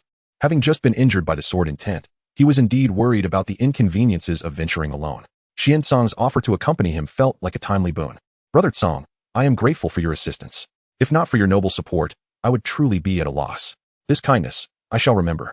Xian Jiansheng's eyes glistened slightly with emotion as he clasped his hands in salute, bowing deeply to Xian Tsang. Xian Tsang promptly extended a hand to assist him, a broad smile adorning his face. Brother Jinsheng, what are you saying? As fellow members of the Xian clan, and with such a strong bond between us, it is only natural that we support one another. Moreover, it is my honor to accompany you in the quest for the whereabouts of the grass character sword technique. After reaching an agreement, the two immediately set about preparing for their journey. Xian Jiansheng gathered his sword and some cultivation resources, while Xian Tsang discreetly inspected the formidable dark formations arranged within the dark veil and the false sword tomb. ensuring that everything was flawless. Once all was in readiness, the two transformed into streaks of light, racing towards the direction indicated by the parchment. Along the way, Xiansong showed great concern for Xian Jianxing, inquiring about his well-being, which made Jianxing feel that he had found a truly rare friend. Unbeknownst to him, a lethal crisis loomed ahead, like an invisible net waiting to ensnare him. Yet, Xian Jianxing, filled with anticipation, continued to step closer to this deadly trap. Chapter 28. Luring the Seventh Son. Ancient ruins, Xian Jianxing and Xiansong traveled at an astonishing pace, and within just a few days, they arrived at the mysterious sword tomb indicated by the sheepskin scroll. This desolate place was steeped in a heavy aura of death, long forgotten by time. Countless decayed and broken giant swords stood around, their blades encrusted with moss, whispering tales of past glories. With a look of concern, Xiansong turned to Xian Jianxing and said, "Brother Jianxing, this sword tomb brims with peril. I shall guard the entrance for you. If danger arises, call out, and I will come to your aid without hesitation." Hearing this, Xian Jianxing felt warmth in his heart. He took a deep breath, tightened his grip on the Tai Xian sword, and strode into the tomb. As he stepped inside, a chilling cold swept over him, setting off alarms in his mind. Before he could react, the surrounding giant swords trembled violently. Blades of sword energy, sharp as tangible daggers, surged toward him from all directions, triggering the formidable sword formation set in motion by Xiansong. Xian Jianxing's expression hardened, and sword energy emanated from him like a tempest. He raised his hand, unleashing a brilliant beam of sword light in an attempt to disperse the encroaching energies. "Humph, such trivial tricks shall not thwart me," he exclaimed, wielding the Tai Xian sword with unyielding precision, generating a fierce wind that shredded the approaching sword energy. However, the onslaught of the sword formation was relentless. Like an unending tide, each wave grew denser and more powerful, and Xian Jianxing found himself increasingly beleaguered. Shallow wounds marred his body, blood seeping through his garments. While fending off the attacks, he rapidly analyzed the formation's patterns. He discerned that although the sword energies appeared chaotic, they operated under an ancient positional technique, resonating with one another. As Xian Jianxing ventured deeper into the tomb, the sword formations might escalated exponentially. The broken giant swords rose into the air, their blades glowing magnificently, with ancient runes flickering and dancing. The released sword energy coalesced into a torrent, surging toward him like a deluge. Xian Jianxing's countenance grew grave, fully aware that he had reached a critical juncture between life and death. He tilted his head back and let out a long cry, unleashing the stellar sword body within him. An inexhaustible force of the stars erupted from his being. "Break for me," he roared, the Tai Xian sword radiating a dazzling brilliance. The stellar energy fused seamlessly with the sword's power, allowing him to channel his utmost abilities, pushing his sword arts to their zenith. With a single stroke, accompanied by the thunderous roar of the stars, he cleaved through the torrent of sword energy, carving a path amidst the tempestuous formation. Within the storm of blades, Xian Jianxing's figure resembled a solitary boat in a raging wind, poised to be engulfed at any moment. Yet, through sheer willpower and the formidable prowess of the stellar sword body, he repeatedly turned peril into opportunity. Determination gleamed in his eyes as he fixed his gaze upon the core of the formation, advancing step by arduous step. Sweat soaked his garments, and blood dripped steadily from his blade onto the ancient earth. Yet, Xian Jianxing seemed oblivious to the pain, his heart steadfast with a singular conviction, to traverse the sword formation and uncover the grass character sword art. As he pressed onward, the sword energy in the core region of the formation grew increasingly tumultuous. Countless strands of sword energy intertwined, forming an impenetrable web. Xian Jianxing attempted to break free multiple times, but was repelled by the razor-sharp energies, sustaining even more injuries. Nevertheless, he refused to yield, calming his mind to attune to the resonance between the stellar sword body and the surrounding energies.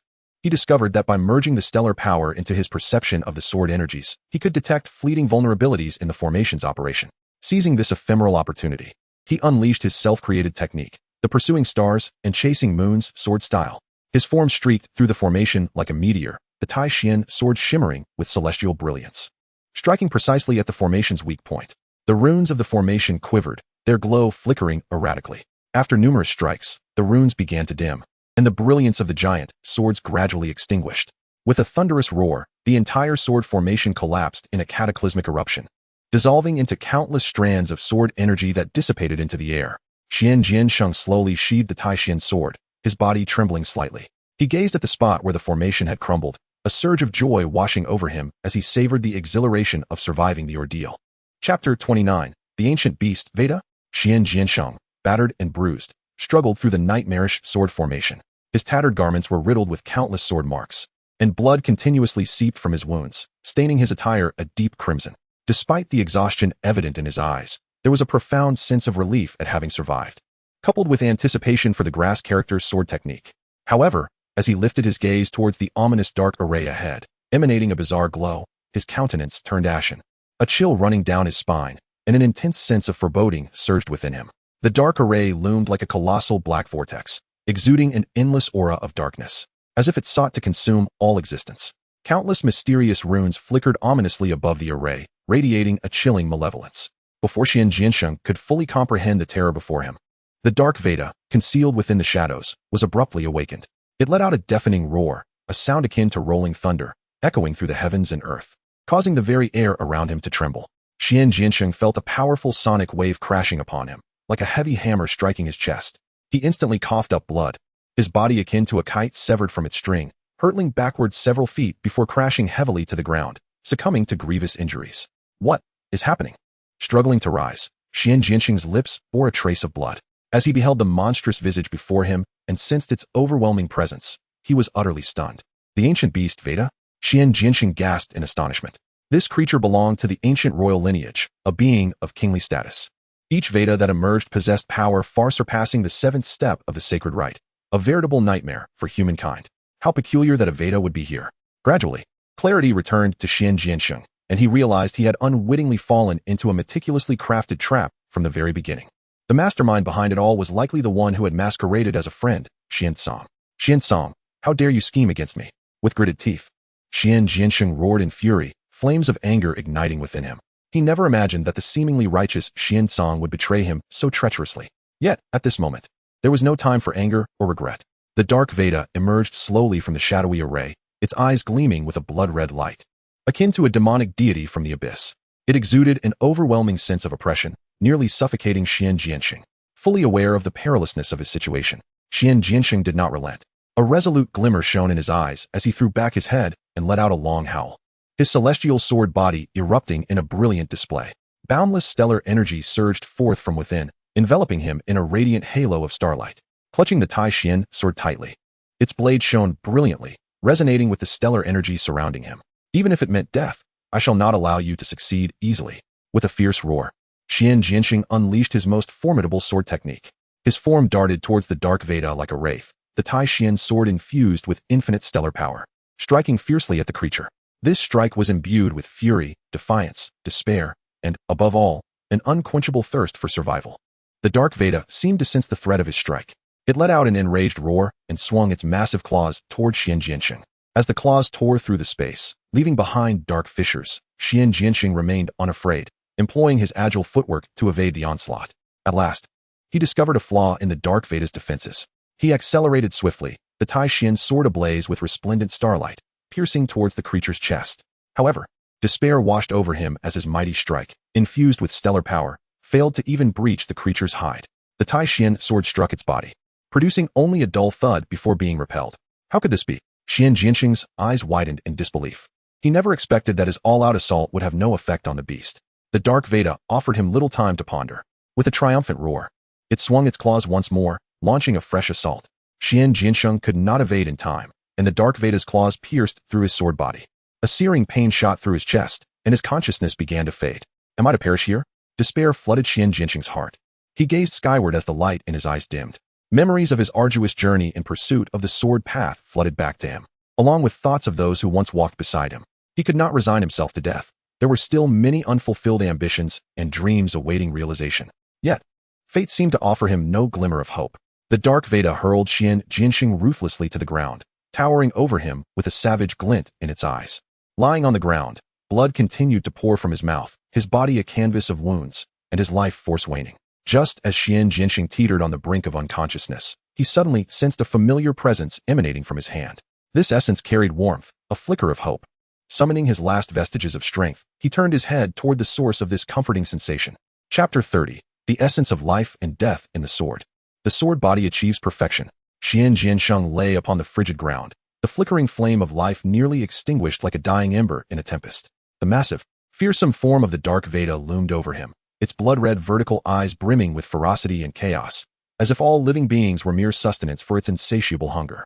Xian Jiansheng's consciousness faded, his body riddled with wounds.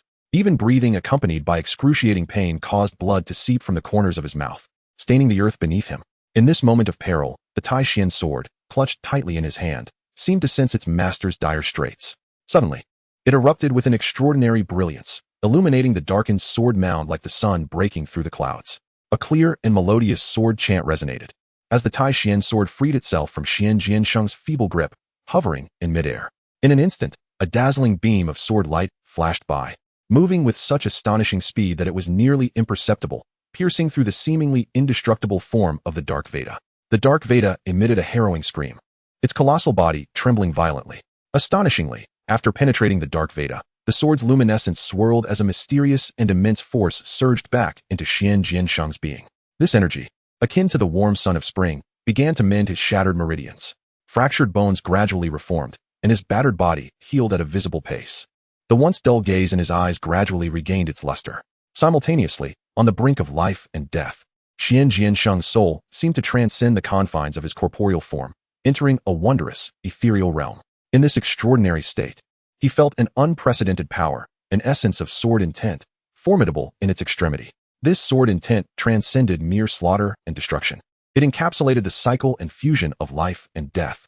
If one were to define this profound realm, it would be the essence of life and death in the sword.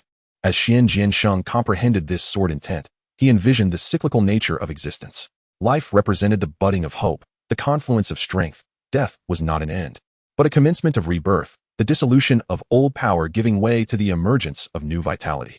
Within the domain of the essence of life and death in the sword, he beheld tender shoots breaking through the earth in spring, an exuberance of life flourishing. He also witnessed the withering leaves in autumn, an end to life, yet gathering sustenance for the new life to come. As this essence permeated the foundation of Xian Jiansheng's sword path, his stellar sword body underwent a remarkable metamorphosis, nurtured by the Tai Xian sword's potent magic. The force of the stars surged within him, intertwining with the essence of life and death. In this moment, Xian Jiansheng radiated an extraordinary aura, each movement imbued with boundless power. With such overwhelming sword magic coursing through him, Xian Jiansheng realized that his sword body had achieved perfection. Unexpectedly, not only had he survived, but he had also grasped the essence of life and death in the sword, and his stellar sword body had reached a state of completion. Truly, this was an unexpected fortune amidst misfortune. Slowly, he opened his eyes, a glint of cold light flashing within. The essence of life and death erupted instantaneously. He raised his hand and unleashed a wave of sword energy infused with the power of life and death, slicing towards the Dark Veda. This sword energy exuded a vibrant essence of vitality while simultaneously enveloping a suffocating aura of death. These two starkly contrasting forces intertwined, yet harmoniously fused, creating a strike of terrifying potency. The Dark Veda sensed the threat posed by this sword energy. Attempting to evade, it found itself ensnared by an invisible force. It roared in terror, struggling desperately yet futilely to escape. The sword energy struck the Dark Veda, exploding upon impact. Half of its force began to heal the creature's wounds, while the other half corroded its vitality. This seemingly paradoxical power inflicted excruciating pain upon the Dark Veda, which writhed in a futile struggle between life and death. It emitted pained howls, trying to flee from the grasp of the essence of life and death in the sword. Yet, how could Xian Jiansheng allow it to escape so easily? He stepped into the void, advancing towards the Dark Veda. With each step, his momentum grew stronger. The essence of life and death surged like a tidal wave, relentlessly battering the Dark Veda's defenses. Cracks began to appear upon its body, black blood seeping from these fissures, dripping to the ground with a hissing sound. "You vile creature, today marks your demise." Xian Jiansheng bellowed in fury, unleashing the most powerful sword technique following the perfection of his sword body, while simultaneously infusing it with the essence of life and death.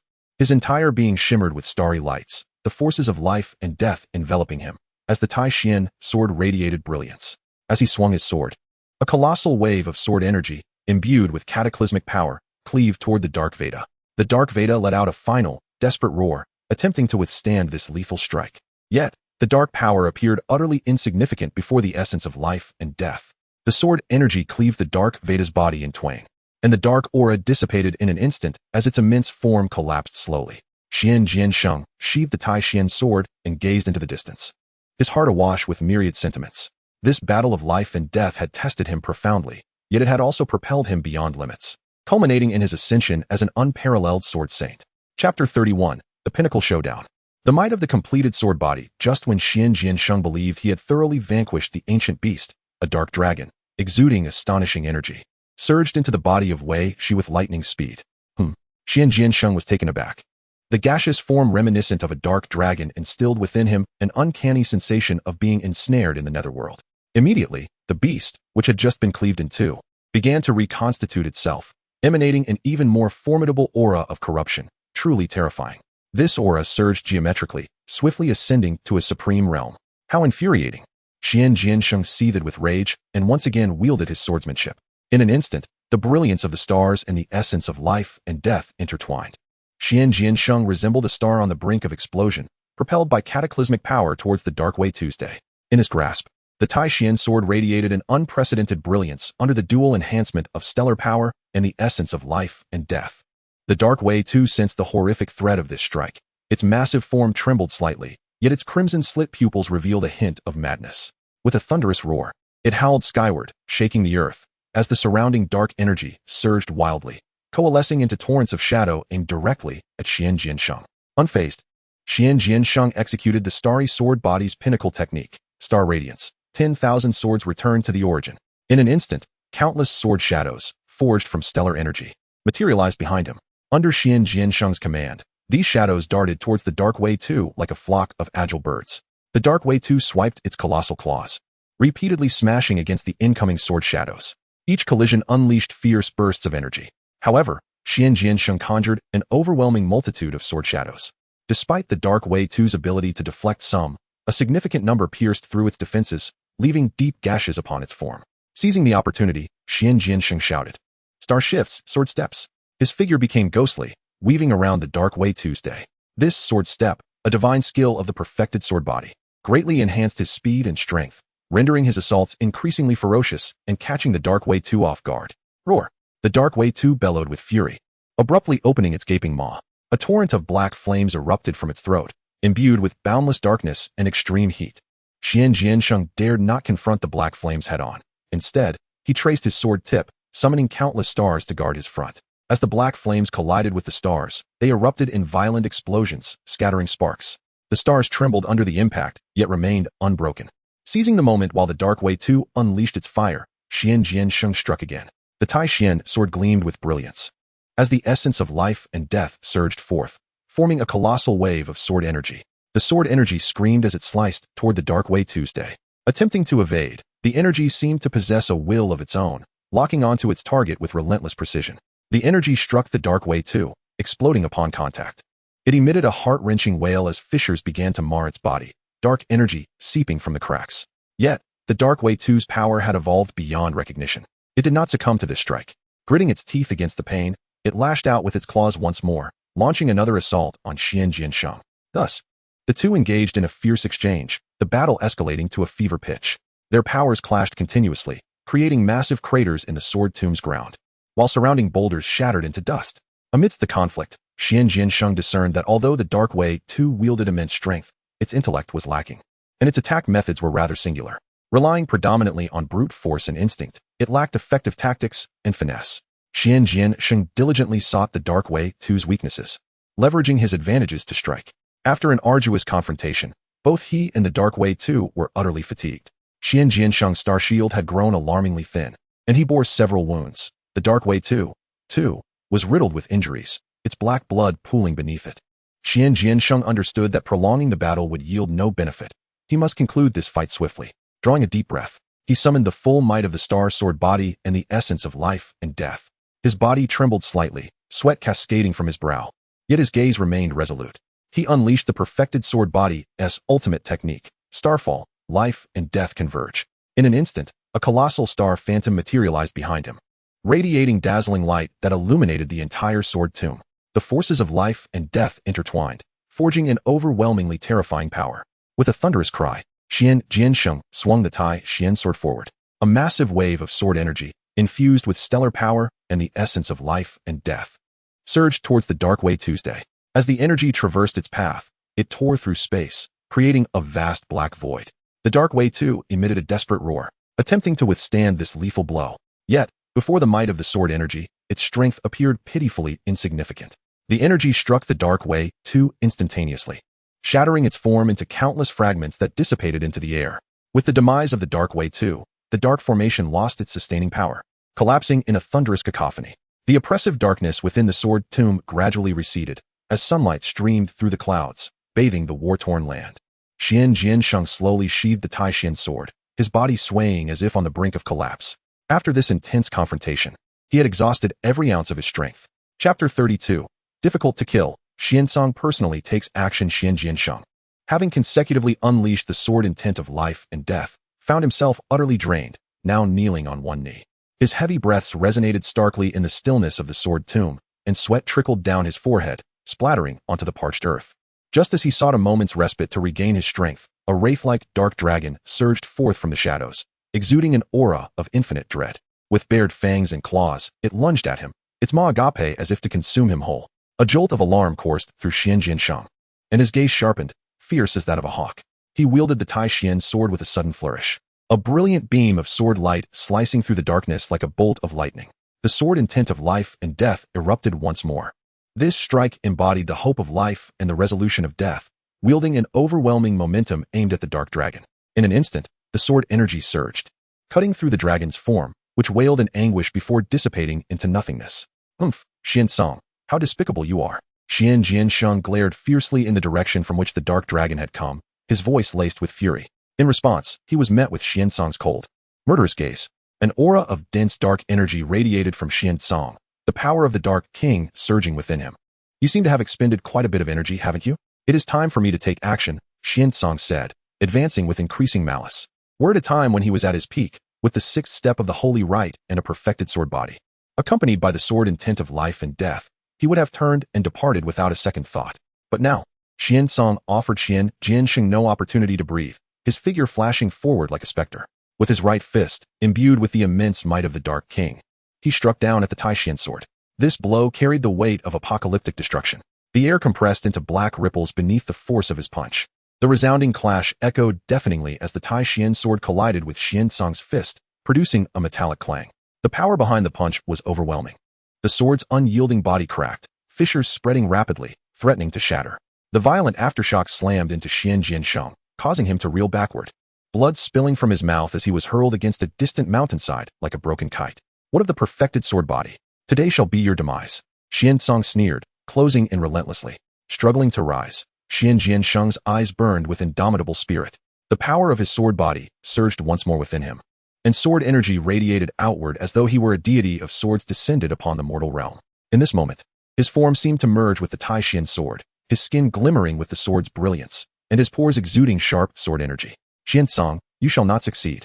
Today, it is either your death or mine. Xian Jiansheng bellowed, stepping into the void as he executed a series of exquisite sword techniques.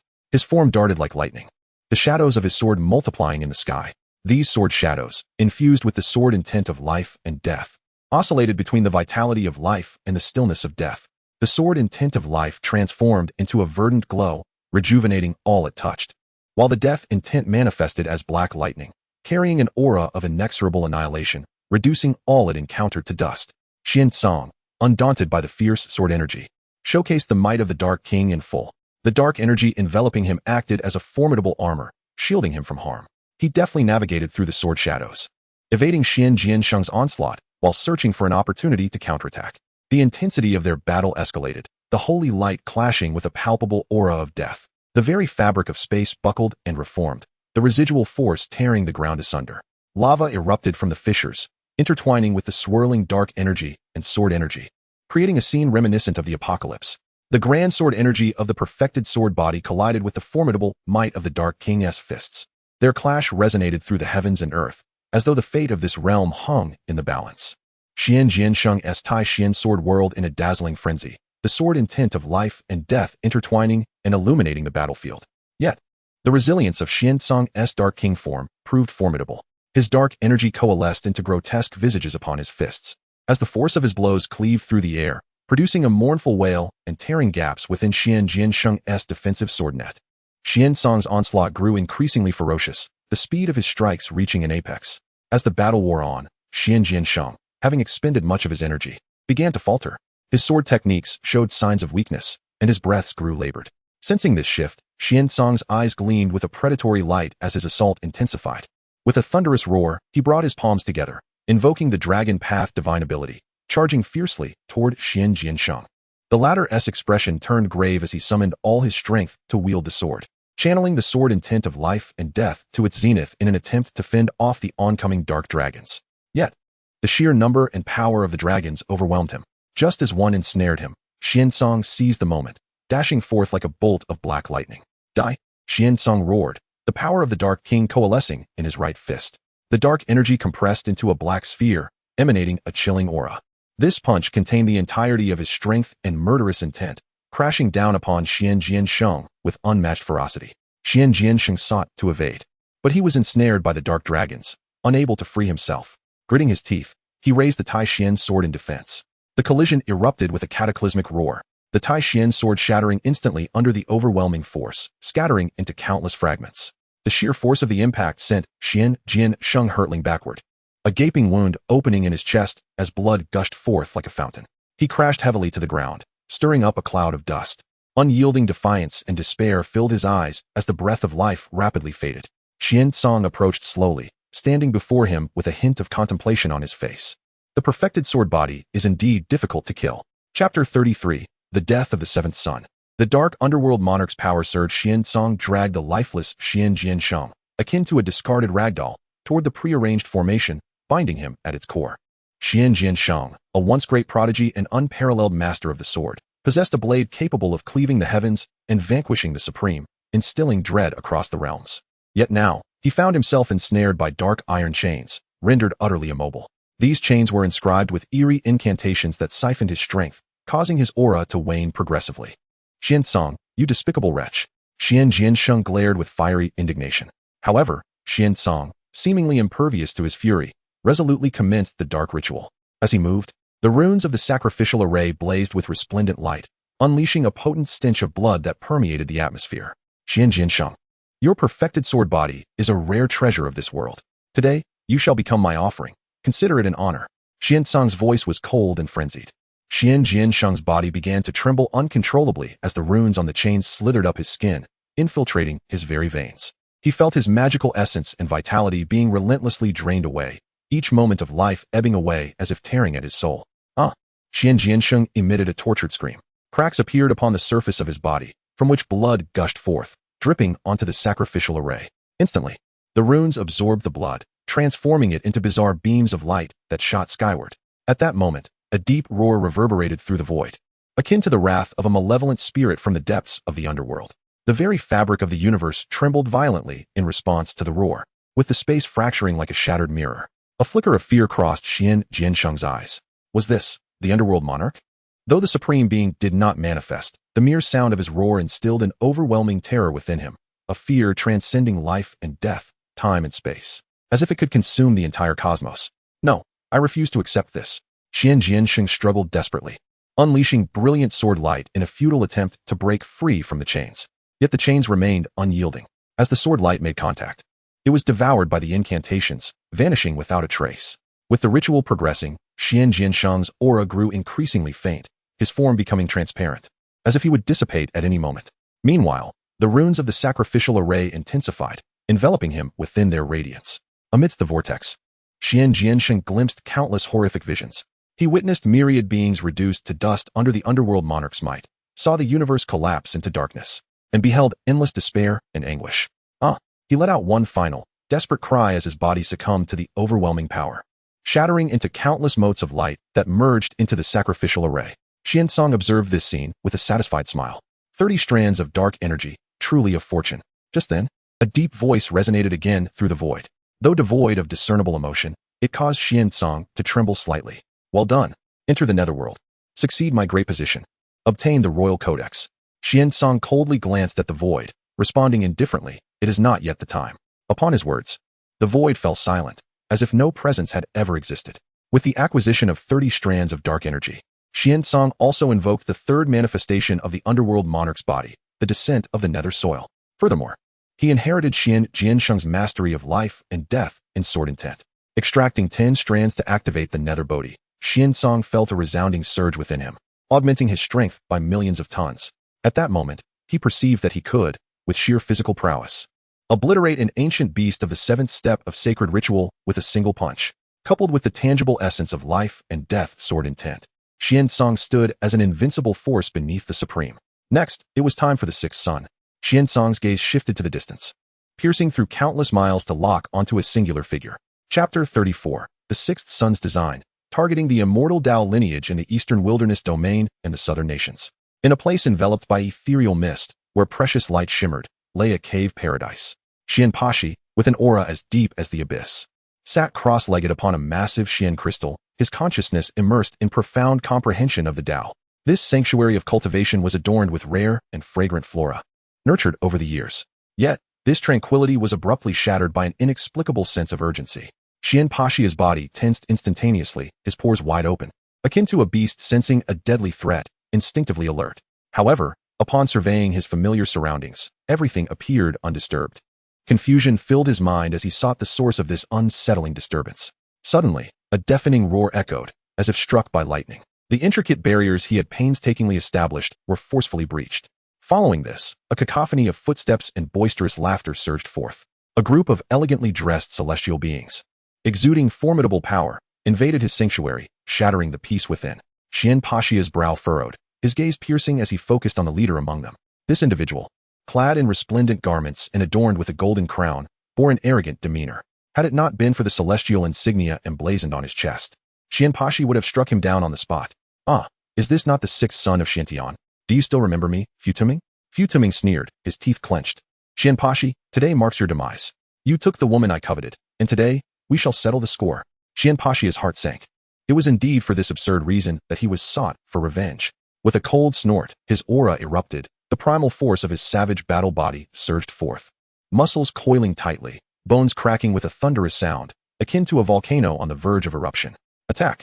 Cripple him! Let him witness the consequences of offending me, Futuming, commanded Futuming. The formidable beings behind him, akin to hungry wolves, lunged at Xianpashi, their powers surging like a radiant tide. A display of overwhelming might as they were all at the sixth step of the sacred rite. You think these mere scraps can contend with me? Xianpashi declared, revealing the undeniable might of the seventh step of the sacred rite. As the first of the celestial beings charged forth, he unleashed a fierce punch. The wind howling like a primordial beast's roar, shattering the opponent's Dao, sending him hurtling backward, blood spewing forth, breath fading. Another celestial being, witnessing this, withheld his caution. Brandishing his sword with a flick, employing an exquisite technique, the sword shadows flashing towards Xianpashi's vital points. Yet, Xianpashi vanished in an instant, appearing behind the warrior, delivering a devastating kick that sent him crashing into the rocks, leaving him lifeless. The remaining celestial beings were struck with dread, yet under Futuming's pressure.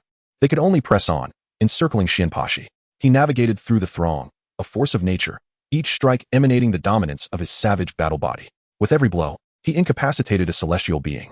As Futuming observed his allies falling one by one, his expression darkened. He had never anticipated Xianpashi's strength would be so formidable. The overwhelming advantage of being a step higher in the sacred god realm was evident. Xianpashi, do not grow complacent, even if it means mutual destruction. I shall not let you escape. Futuming bellowed, retrieving an ancient artifact from his robes, channeling immense power into it. The artifact radiated blinding light, a powerful aura enveloping the space. Feeling this formidable presence, Xianpashi's expression grew serious. This artifact was undoubtedly extraordinary. As a scion of the celestial lineage, Futuming might possess a trump card capable of threatening him. However, fear did not grip his heart. The primal force of his savage battle body surged to its zenith. Muscles bulging, veins throbbing beneath his skin, resembling an ancient war deity. Let us see, Xianpashi shouted, charging towards Futuming. Futuming's lips curled into a sinister smile as he thrust the artifact forward. Instantly, a brilliant beam shot forth, slicing through the air towards Xianpashi. Undeterred, Xianpashi met the light head-on, his right fist clenched, summoning every ounce of strength for a powerful strike. The collision produced a deafening explosion, waves of force radiating outward, causing the surrounding rocks to crumble and the ethereal mist to disperse, leaving chaos in its wake. As the brilliance faded, Xianpashi remained steadfast, albeit with tattered garments and a trickle of blood at the corner of his mouth. In stark contrast, Futuming's complexion paled as he staggered back, his artifact losing its luster. How is this possible? You actually withstood the full force of my artifact. Futuming's face was a mask of shock, fear flooding his heart. He could hardly believe that Xianpashi was so formidable that even his most powerful artifact failed to subdue him. Do you believe you can kill me? Xianpashi coldly regarded Futuming, advancing step by step. Futuming, paralyzed with terror, retreated hastily, his entourage trembling in fear, too frightened to approach. Why you? Don't come any closer. Fu Tuming stammered, his voice quaking. Please, don't kill me. I beg you. His face was a portrait of sheer terror, truly appearing as if he feared for his life. Too late. Xian Pashi relished in the moment, oblivious to the cunning glint in Fu Tuming's eyes. Chapter 35. The Terrifying Berserker Physique. A stand against three quasi-supreme beings. I've always loathed privileged science like you. In your next life, be a tad more astute. Xian Pashur cast an icy gaze upon Fu Tuming, who was prostrate and begging for mercy, his heart surging with murderous intent. He raised his palm, amassing formidable power, poised to deliver a fatal blow to those who had provoked him without cause, restoring tranquility to this desecrated blessed land. Just as his palm was about to descend, an uncanny fluctuation swept through the heavens and earth, as if clandestine hands were subtly contorting the very fabric of space. Xian Pashur's senses flared with alarm. Instincts honed from years of straddling the precipice of life and death compelled him to recoil swiftly. However, three figures materialized from the shadows like phantoms. Their velocity was astonishing, arriving before Xian Pashur almost instantaneously. Three immense and unparalleled forces erupted, crashing down upon Xian Pashur like three primeval mountains. Bang! With a deafening roar, Xian Pashur's body was hurled backward like a kite with severed strings, smashing through several mountain peaks and gouging a deep trench in the earth. Blood gushed from his mouth, and his garments were rent asunder. Ha! You didn't truly believe I had no recourse, did you? Fu Tuming cackled maniacally. I've enlisted our family's esteemed retainers. Prepare to meet your demise. Xian Pashur struggled to his feet, his gaze filled with astonishment and rage as he beheld the three figures slowly approaching. Each emanated an aura of formidable power, exuding a chilling dominance with every gesture. Quasi-supreme Xian Pashur muttered through gritted teeth, his complexion turning ashen. He never imagined that the celestial clan would dispatch three quasi-supreme beings to deal with a mere Saint Divinity realm cultivator. Quasi-supreme beings were among the apex existences in this world, just a step away from the supreme realm. Youngster, you shouldn't have offended the celestial clan's Futu family. The lead elder intoned coldly, his voice laced with chilling intent. Just surrender and spare us the effort of laying hands on you. Xian Pashur knelt on one knee, blood trickling from the corner of his mouth, staining the ground crimson. He glared at the three quasi-supreme beings radiating terrifying power. In this moment of life and death, an indomitable will surged within his heart. The berserker force, like a slumbering primeval beast, raged within his veins. Roar! A heaven-shattering bellow erupted from Xian Pashur's throat. His muscles swelled as if inflated, and his veins pulsed like grotesque dragons, gleaming with metallic luster. His bones cracked and popped, the sound akin to ancient war drums resonating through the space. At this moment, his physical power soared to a terrifying level, rivaling the descendants of primeval ferocious beasts, exuding a chilling aura. Feudal struggle. The lead elder scoffed. As a quasi-supreme being who had roamed these lands for eons, he had never regarded a Saint Divinity Realm Junior with any seriousness, not even one with the vaunted berserker physique. With a mere gesture, the power of heaven and earth surged toward him like a tide, coalescing into a radiant orb. The orb pulsed with destructive power, capable of reducing all things to dust. Break! The elder uttered, and the orb hurtled toward Xian Pashur like a meteor streaking across the night sky. Undaunted, Xian Pashur's eyes were tinged with bloodlust by the berserker force. He rose abruptly, meeting the orb with a punch. The force of his fist howled, threatening to shatter the very heavens and earth. Boom! The orb and fist collided in midair, unleashing a cataclysmic roar. Xian Pashur was staggered back several steps by the impact, but his fist had successfully deflected the elder's attack. Intriguing, the middle-aged man beside the elder remarked, a hint of surprise in his eyes. He stepped forward, vanishing from sight in an instant. When he reappeared, he was already behind Xian Pashur. Meet your end. The middle-aged man hissed, his long sword transforming into a bolt of black lightning, aimed at Xian Pashur's back. Xian Pashur reacted with astonishing speed. Just as the sword was about to pierce him, he twisted his body violently, his arm as hard as steel, slamming against the blade. Clang! The sound of metal clashing reverberated through the heavens and earth. Xian Pashur's arm was slashed open, blood spurting in all directions. However, he used the force of the impact to launch a kick at the middle-aged man. The middle-aged man flickered, easily evading the blow. At that moment, the other quasi-supreme expert made her move. She was a woman, surrounded by a faint barrier of light. Within the barrier, runes swirled, radiating a gentle yet potent aura.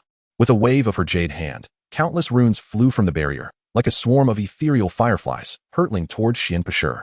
These runes appeared weightless, but they contained terrifying power.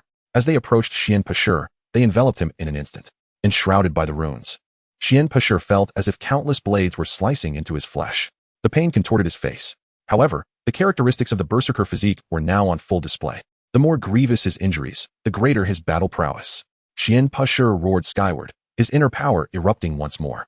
His body blazed like a miniature sun, radiating blinding light. The runes shattered under the radiance. Is this all you've got? Xian Pushur bellowed, his voice echoing through the heavens and earth, filled with boundless battle intent. The three quasi-supreme experts' expressions turned grave. They had not anticipated that a Saint Divinity Realm Junior could withstand their combined assault for so long, growing even fiercer as the battle progressed. Worthy of being one of the Xian Heavenly Seven. It seems we underestimated you. Nevertheless, you shall die today. The elder's face darkened. He formed a sword with 2 fingers, unleashing a lightning-based divine art. As he moved, a colossal storm cloud materialized in the sky. Lightning flashed within the cloud, and bolts of violet lightning, thick as barrels, rained down relentlessly, targeting Xian Pushur. A potent sense of impending doom washed over Xian Pushur as he watched the descending lightning. But he did not flinch. He pushed the berserker physique to its limits. He roared again, leaping into the air, meeting the lightning head-on. Each bolt that struck him caused his body to convulse, but his gaze grew ever more resolute. He weaved through the lightning, closing in on the elder. The elder's eyes widened in surprise, but the expression was swiftly replaced by an icy indifference. He amplified his power output, and the lightning grew even more ferocious. Just as Xian Pushur was about to reach the elder, a massive bolt of lightning struck him directly. Xian Pushur's body was instantly engulfed in lightning, and he plummeted from the sky. It's over, the middle-aged man said coldly. However, even as he spoke, a figure burst forth from the lightning, Xian Pushur. His hair was charred, and his clothes had been reduced to tatters by the lightning, revealing a body covered in wounds. Yet, his aura remained undiminished, even stronger than before. Not yet. Xian Pushur charged toward the elder once more, his speed astonishing. The elder barely had time to react. Xian Pushur arrived before him in an instant. Unleashing a punch, the elder hastily raised his arm to block. However, the might of Xian Pushur's punch was overwhelmingly powerful, shattering the elder's arm. A cry of agony escaped the elder's lips as his body was sent hurtling through the air. The middle-aged man and woman, witnessing this, were taken aback. They had not anticipated such madness from Xian Pushur. Exchanging a glance, they both sprang into action, launching their assault against him. The sword in the middle-aged man's hands transformed into countless sword shadows, enveloping Xian Pushur within their grasp. Meanwhile, the woman invoked the power of runes once more, conjuring a colossal rune cage around him. Surrounded by the shadows of swords and the rune confinement, new wounds appeared upon Xian Pushur's body. Yet he remained oblivious to the pain. His heart harbored but one conviction: to vanquish these 3 quasi-supremes. The savage power surged within him, erupting forth as a faint golden radiance enveloped his form. This aura, akin to armor, deflected the onslaught of both sword shadows and runes. Break for me, Xian Pushur bellowed, pushing forward with both hands. The golden light erupted instantaneously, shattering the sword shadows and rune cage alike. The middle-aged man and woman were forced back several steps, their faces ashen. At this juncture, all 3 quasi-supremes bore varying degrees of injury. While Xian Pushur was not faring much better, his body was riddled with wounds, nearly drained of blood, and he swayed precariously. Yet he stood firm, his gaze resolutely fixed upon the trio of quasi-supremes. Who would have thought that our combined efforts would lead to a mutually devastating clash with a mere junior of the sacred god realm? The elder remarked, his expression grim. Indeed, this barbaric battle physique is terrifying, the middle-aged man could not help but exclaim. What transpired today shall not end here, the woman stated coldly. Xian Pushur regarded them, a faint smirk gracing his lips. If you have the capability, come again. I, Xian Pushur, shall not fear you. With that declaration, Xian Pushur's body weakened, and he knelt upon the ground. The 3 quasi-supremes surveyed the now powerless Xian Pushur, their hearts a tumult of emotions. After all, he was merely a sacred god, yet to enter the realm of supremacy, unaware of the terror they embodied. Nevertheless, his ability to inflict such grievous wounds upon them marked him as an exceptional talent. The elder, caressing his injured chest, spoke with admiration. Chapter 36, Xian Song Strikes. Instantaneous death. Xian Pashi's body teetered on the brink of collapse. Though his savage battle form was formidable, he was, after all, at the end of his strength when faced with the combined onslaught of 3 quasi-supreme beings. His vision began to blur, and his consciousness began to drift. However, at this critical juncture, when life and death hung in the balance, a chilling aura surged forth from the depths of the distant void. A streak of black sword light approached with breathtaking speed, akin to a bolt of lightning tearing through the fabric of time and space. This sword light was so swift that it defied perception, rendering it impossible for even the elder among the 3 quasi-supreme beings to react. The elder, lost in contemplation, was enveloped by the black sword light in an instant. With a soft sound, reminiscent of a blade slicing through silk, the elder's body was cleaved in 2 from the point between his brows by the black sword light. His eyes widened in horror and disbelief, as if he could not fathom that he would meet his end in such an unguarded moment. Blood erupted from his severed body like a fountain, blossoming into a resplendent spray in the air. This sudden turn of events left the remaining two quasi-supreme beings rooted to the spot in shock. Who dares? The middle-aged man roared in terror, his voice trembling. He frantically scanned his surroundings, seeking the source of the black sword light. "It is I, Xiansong," came a cold voice from the void, as if it had emerged from the depths of the underworld. Momentarily, Xiansong's figure gradually materialized, clad in a black robe that radiated a terrifying aura. His gaze was as frigid as frost, regarding the two quasi-supreme beings as though they were mere corpses. "Xiansong, why do you interfere?" The other quasi-supreme, a woman, asked, her voice quaking. "You have provoked those who should not be touched," Xiansong replied coldly, devoid of any emotion. He slowly raised his hand, conjuring another streak of black sword light, adorned with eerie runes that emanated a chilling presence. The two quasi-supreme beings, humiliated and grievously wounded, felt their fury surge to the heavens. They howled in unison, their roars reverberating like rolling thunder, shaking the surrounding space and causing the remaining mountains and flora to tremble and fall. "Xiansong, you dare to act thus. Today shall be your demise." In an instant, both figures experienced a surge of power. Their formidable energy erupted forth like a raging tsunami, wave after wave. They summoned their utmost supreme techniques, and in that moment, the skies darkened and the sun and moon lost their light. One of them swiftly formed seals with their hands before their chest, their movements as quick as lightning. Mystical runes shot from their fingertips, merging into the heavens above. In the blink of an eye, an imposing golden Dharma form ascended, standing tall and radiant. This form, adorned with flickering runes, exuded an oppressive force capable of suppressing all realms. Its eyes blazed with fury, wielding a resplendent war spear that pointed menacingly at Xiansong, ready to strike down. The space was violently torn asunder, a massive chasm forming, with the edges of the void twisting and collapsing. The other individual invoked the divine power of light, summoning a multitude of beams that crisscrossed to weave an enormous net capable of obscuring the skies. The net, alive with swirling runes, contained the power to obliterate worlds, descending upon Xiansong with the force of 1,000 storms. Everything within the net was engulfed, as mountains and stones were instantaneously reduced to dust. What a pity, merely two remnants of their former glory, not worth noting. In the face of this overwhelming assault, Xiansong's expression remained stoic, betraying no hint of panic. He stood resolute, the dark aura enveloping him growing ever denser, akin to an infinite ocean of darkness poised to consume all existence. As the dark energy surged, Xiansong slowly closed his eyes, immersing his consciousness in the abyss of darkness, comprehending the boundless power of the void. Suddenly, he snapped open his eyes, and a chilling brilliance erupted forth, akin to two bolts of black lightning cleaving through the night sky. "Death sword intent, break!" he bellowed, his voice resounding throughout the universe. In an instant, a black longsword manifested in his hand. This sword was elongated, emanating a ghostly chill, with bizarre runes flowing along its blade, as if whispering tales of ancient dark laws. Xiansong swung the sword, unleashing a black sword energy imbued with the might to annihilate worlds, soaring skyward. The deathly power within the sword energy surged forth like a torrent of darkness, colliding with the war spear of the golden Dharma form. In that moment, a deafening explosion shattered the heavens, as if the very fabric of reality were being torn apart. The golden Dharma form trembled violently, its runes shattering in large swathes, while the war spear developed numerous fissures, its brilliance dimming.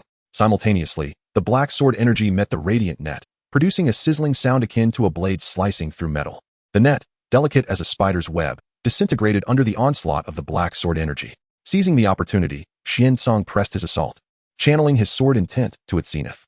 His figure vanished from sight, moving so swiftly that it was indistinguishable to the naked eye, leaving only fleeting black afterimages in his wake. When he reappeared, it was before the two quasi-supreme beings, his longsword radiating with a terrifying brilliance. The oppressive force descending upon them was akin to a mountain's weight. The space around them warped and distorted, unable to bear the pressure. "Die!" Xiansong's death sentence rang in their ears. The longsword traced a resplendent and lethal black arc, striking with an unstoppable force. This single stroke encapsulated all of his murderous intent. The space seemed to freeze beneath the sword's momentum, and time itself appeared to halt. The two quasi-supreme beings widened their eyes in terror, desperate to evade, only to find themselves ensnared by an intangible dark force, immobilized and powerless. They could only watch in horror as the black longsword drew nearer, despair and fear spreading boundlessly in their hearts. With two dull thuds, the black longsword effortlessly cleaved through their bodies. They fell apart like tattered puppets, blood gushing forth like a fountain, painting the air with crimson veils. The essence of life rapidly dissipated from their forms, and they collapsed, lifeless, onto the blood-soaked ground, stirring up clouds of dust. Chapter 37. sacrificing 2 sons. Strength rising exponentially fortunately indeed. Xian Pashi collapsed onto the blood-soaked ground, just recovering from the brink of death. As he relished his narrow escape, an even more chilling coldness suddenly engulfed him. Instinctively, he raised his head, only to witness a black sword aura hurtling toward him with astonishing speed. Before he could react, the sword aura, like the scythe of death, ruthlessly sliced through his limbs. Crack! Several crisp sounds rang out as bones shattered, muscles tore, and blood splattered. In an instant, Xian Pashi's limbs were severed from his body, hot blood spraying across his face. Simultaneously, the frenzied sword energy surged into his body through the wounds, wreaking havoc wherever it traveled, shattering his meridians and pulverizing his organs. Under the relentless assault of this formidable sword energy, his foundation collapsed with a resounding crash. Dissolving into nothingness, Xian Pashi's eyes widened, filled with terror and disbelief. His body convulsed violently from the excruciating pain, blood continuously pouring from his mouth. Xian Song. Why? He could not fathom why, as a prodigy of the Xian clan. When he was driven to the brink of despair by the Celestial clan's quasi-supreme, Xian Song had initially come to his aid by slaying powerful foes. Yet in the blink of an eye, he had turned against him, employing such ruthless and decisive measures.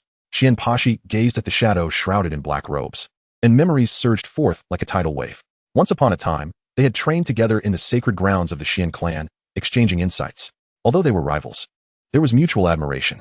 Back then, Xian Song, though cold in demeanor, was undeniably a worthy opponent.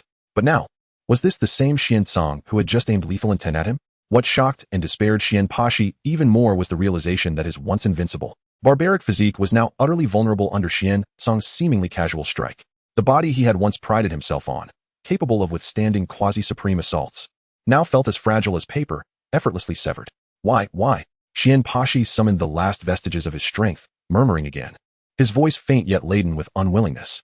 His consciousness began to blur, his life flickering like a candle in the wind, ready to extinguish. The cold, indifferent visage of Xian Song became the final image before his awareness faded. No, don't kill me. Fu Tuming lay nearby, witnessing Xian Pashi's instant devastation. Limbs severed, foundation shattered, blood saturating the ground around him. The brutal and bloody scene churned his stomach, nearly causing him to vomit. His legs trembled uncontrollably, his teeth chattering. It would be my turn next. I am undoubtedly doomed today. Yet, to his astonishment, Xian Song did not direct the fatal black sword aura at him. He slowly turned, his cold gaze landing on Fu Tuming, who immediately prostrated, lacking the courage to meet his eyes. What movements have the Celestial clan made recently? Speak in detail. Xian Song's voice was frigid, as if it emanated from the depths of the abyss, devoid of any emotion. Fu Tuming dared not conceal anything. Trembling, he recounted every detail he knew about the Celestial clan, from the recent activities of the prodigies to some secret cultivation plans, leaving no stone unturned. Once he finished, Fu Tuming held his breath, prostrated on the ground, awaiting the judgment of fate. At that moment, Xian Song produced a scroll exuding an eerie, dark aura from his robe and casually tossed it before Fu Tuming. Practice this before me, Xian Song commanded, his tone brooking no dissent. Fu Tuming stared in terror at the scroll on the ground, his body shaking like a leaf. He understood that failure to comply would mean certain death. Yet the scroll exuded an unsettling aura. Who knew what consequences awaited from its practice? However, under Xian Song's chilling pressure, he found himself with no choice. With trembling hands, Fu Tuming slowly unfurled the scroll. A potent wave of dark energy rushed toward him, instantly penetrating his pores, causing him to shiver. Gritting his teeth, he began to channel his spiritual power according to the scroll's bizarre techniques. As he progressed, he felt an invisible hand guiding the power within him toward an unknown direction. His body began to exhibit strange changes, as if black patterns were dancing beneath his skin. Meanwhile, Xian Song stood quietly beside him, observing his every move. Fu Tuming, trembling, gradually unfolded the scroll that radiated an unsettling essence. Xian Song interjected, "This is a supreme technique. Once mastered, it will compensate for your lack of talent. In time, even when facing strong opponents of the same realm, you will unleash overwhelming power, dominating the heavens and earth, unstoppable by anyone." Fu Tuming, already gripped by fear, had faced countless obstacles due to his limitations in talent within the Celestial clan. Hearing these words ignited a flicker of hope within his eyes. Without hesitation, he immediately began to mobilize his internal power according to the mysterious incantations inscribed on the scroll. Initially, a refreshing sensation flowed through his meridians, making his spiritual power operate more smoothly where the energy traveled. Fu Tuming couldn't help but feel a surge of joy, believing Xian Song's words to be true. As he delved deeper into the technique, he found himself enveloped by dark energy, vaguely sensing a vast and unfamiliar power coalescing within him. Unbeknownst to him, This dark energy was quietly infiltrating the depths of his consciousness, imprinting Xian Song's mark upon his soul. As his training progressed, the mark deepened, gradually allowing Xian Song to seize control over his thoughts, emotions, and even his very existence. Yet, Fu Ming remained oblivious, consumed by dreams of the formidable power that awaited him. Upon completing the first stage of his training and rising to his feet, he felt an overwhelming surge of strength, as if he could rend the heavens with a mere gesture. With a thud, he knelt before Xian Song, bowing repeatedly. "Thank you, my lord, for bestowing this divine skill upon me. From this day forth, my life belongs to you, and I shall face fire and water without hesitation." His face radiated genuine gratitude, entirely filled with the joy of impending strength and gratitude towards Xian Song, utterly unaware that he had stepped into a meticulously laid trap. "Enough, leave," Xian Song replied coldly. Yes, my lord, I shall take my leave," Fu Ming exclaimed, feeling as if he had received a reprieve, scrambling to exit the sacred ground. Xian Song's gaze returned to the barely breathing Xian Pashi, a faint smile gracing his lips. The latter's fate was inevitable. He would be sacrificed. Once Xian Pashi was completely offered up, the accumulated dark energy would exceed 50 strands. 30 of these would be utilized to enhance his physique, while the remainder would directly elevate his cultivation. Xian Song's physical strength soared to 5 million tons, easily capable of shattering a quasi-supreme. His cultivation also broke through to the peak of the Sage King, reaching the third step of the sacred offering, the Sage Emperor. Had he not been suppressing the excess energy with great effort, he could have advanced directly to the seventh step of the sacred offering. Chapter 38. The Stirring of the Xian Clan, the Emergence of the Tao Ancestor. In the investigation of the truth in the depths of the ancestral land of the Xian clan, a grand hall stood solemnly.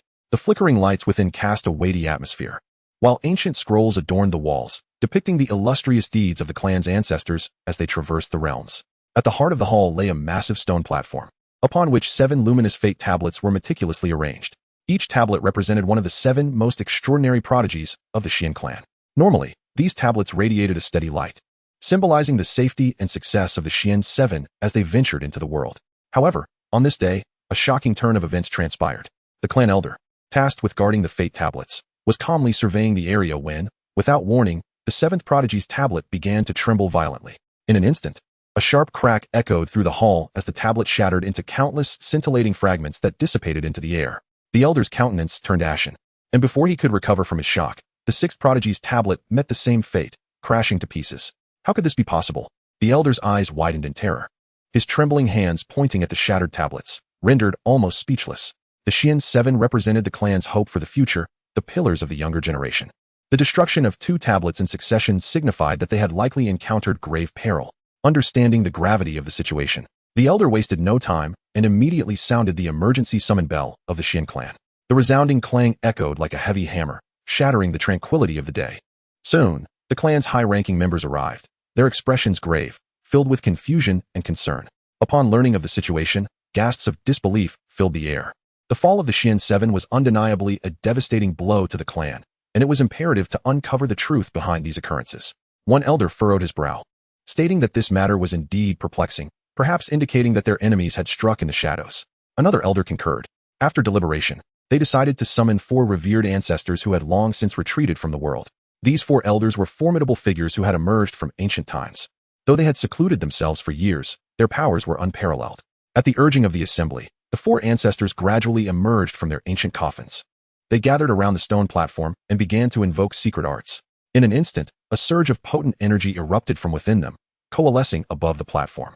Radiant lights flickered as hazy visions appeared in the air. Yet, these images remained indistinct, flickering in and out of focus. No matter how hard the ancestors tried, they could not stabilize the visions. Their faces grew pale, and beads of sweat formed on their brows, clearly indicating that the effort to divine the truths was taking a heavy toll. How strange, one murmured, filled with perplexity. Could it be that someone was obstructing the heavenly secrets? Another conjectured. After much effort, the ancestors ultimately shook their heads in resignation, their faces etched with exhaustion. Their attempts had ended in failure. The assembly was consumed with anxiety. At that moment, the Grand Elder, Xian Chao, spoke up. Perhaps we should summon the ancient ancestor. The mention of the ancient ancestor stunned the crowd, but soon a glimmer of hope ignited in their eyes.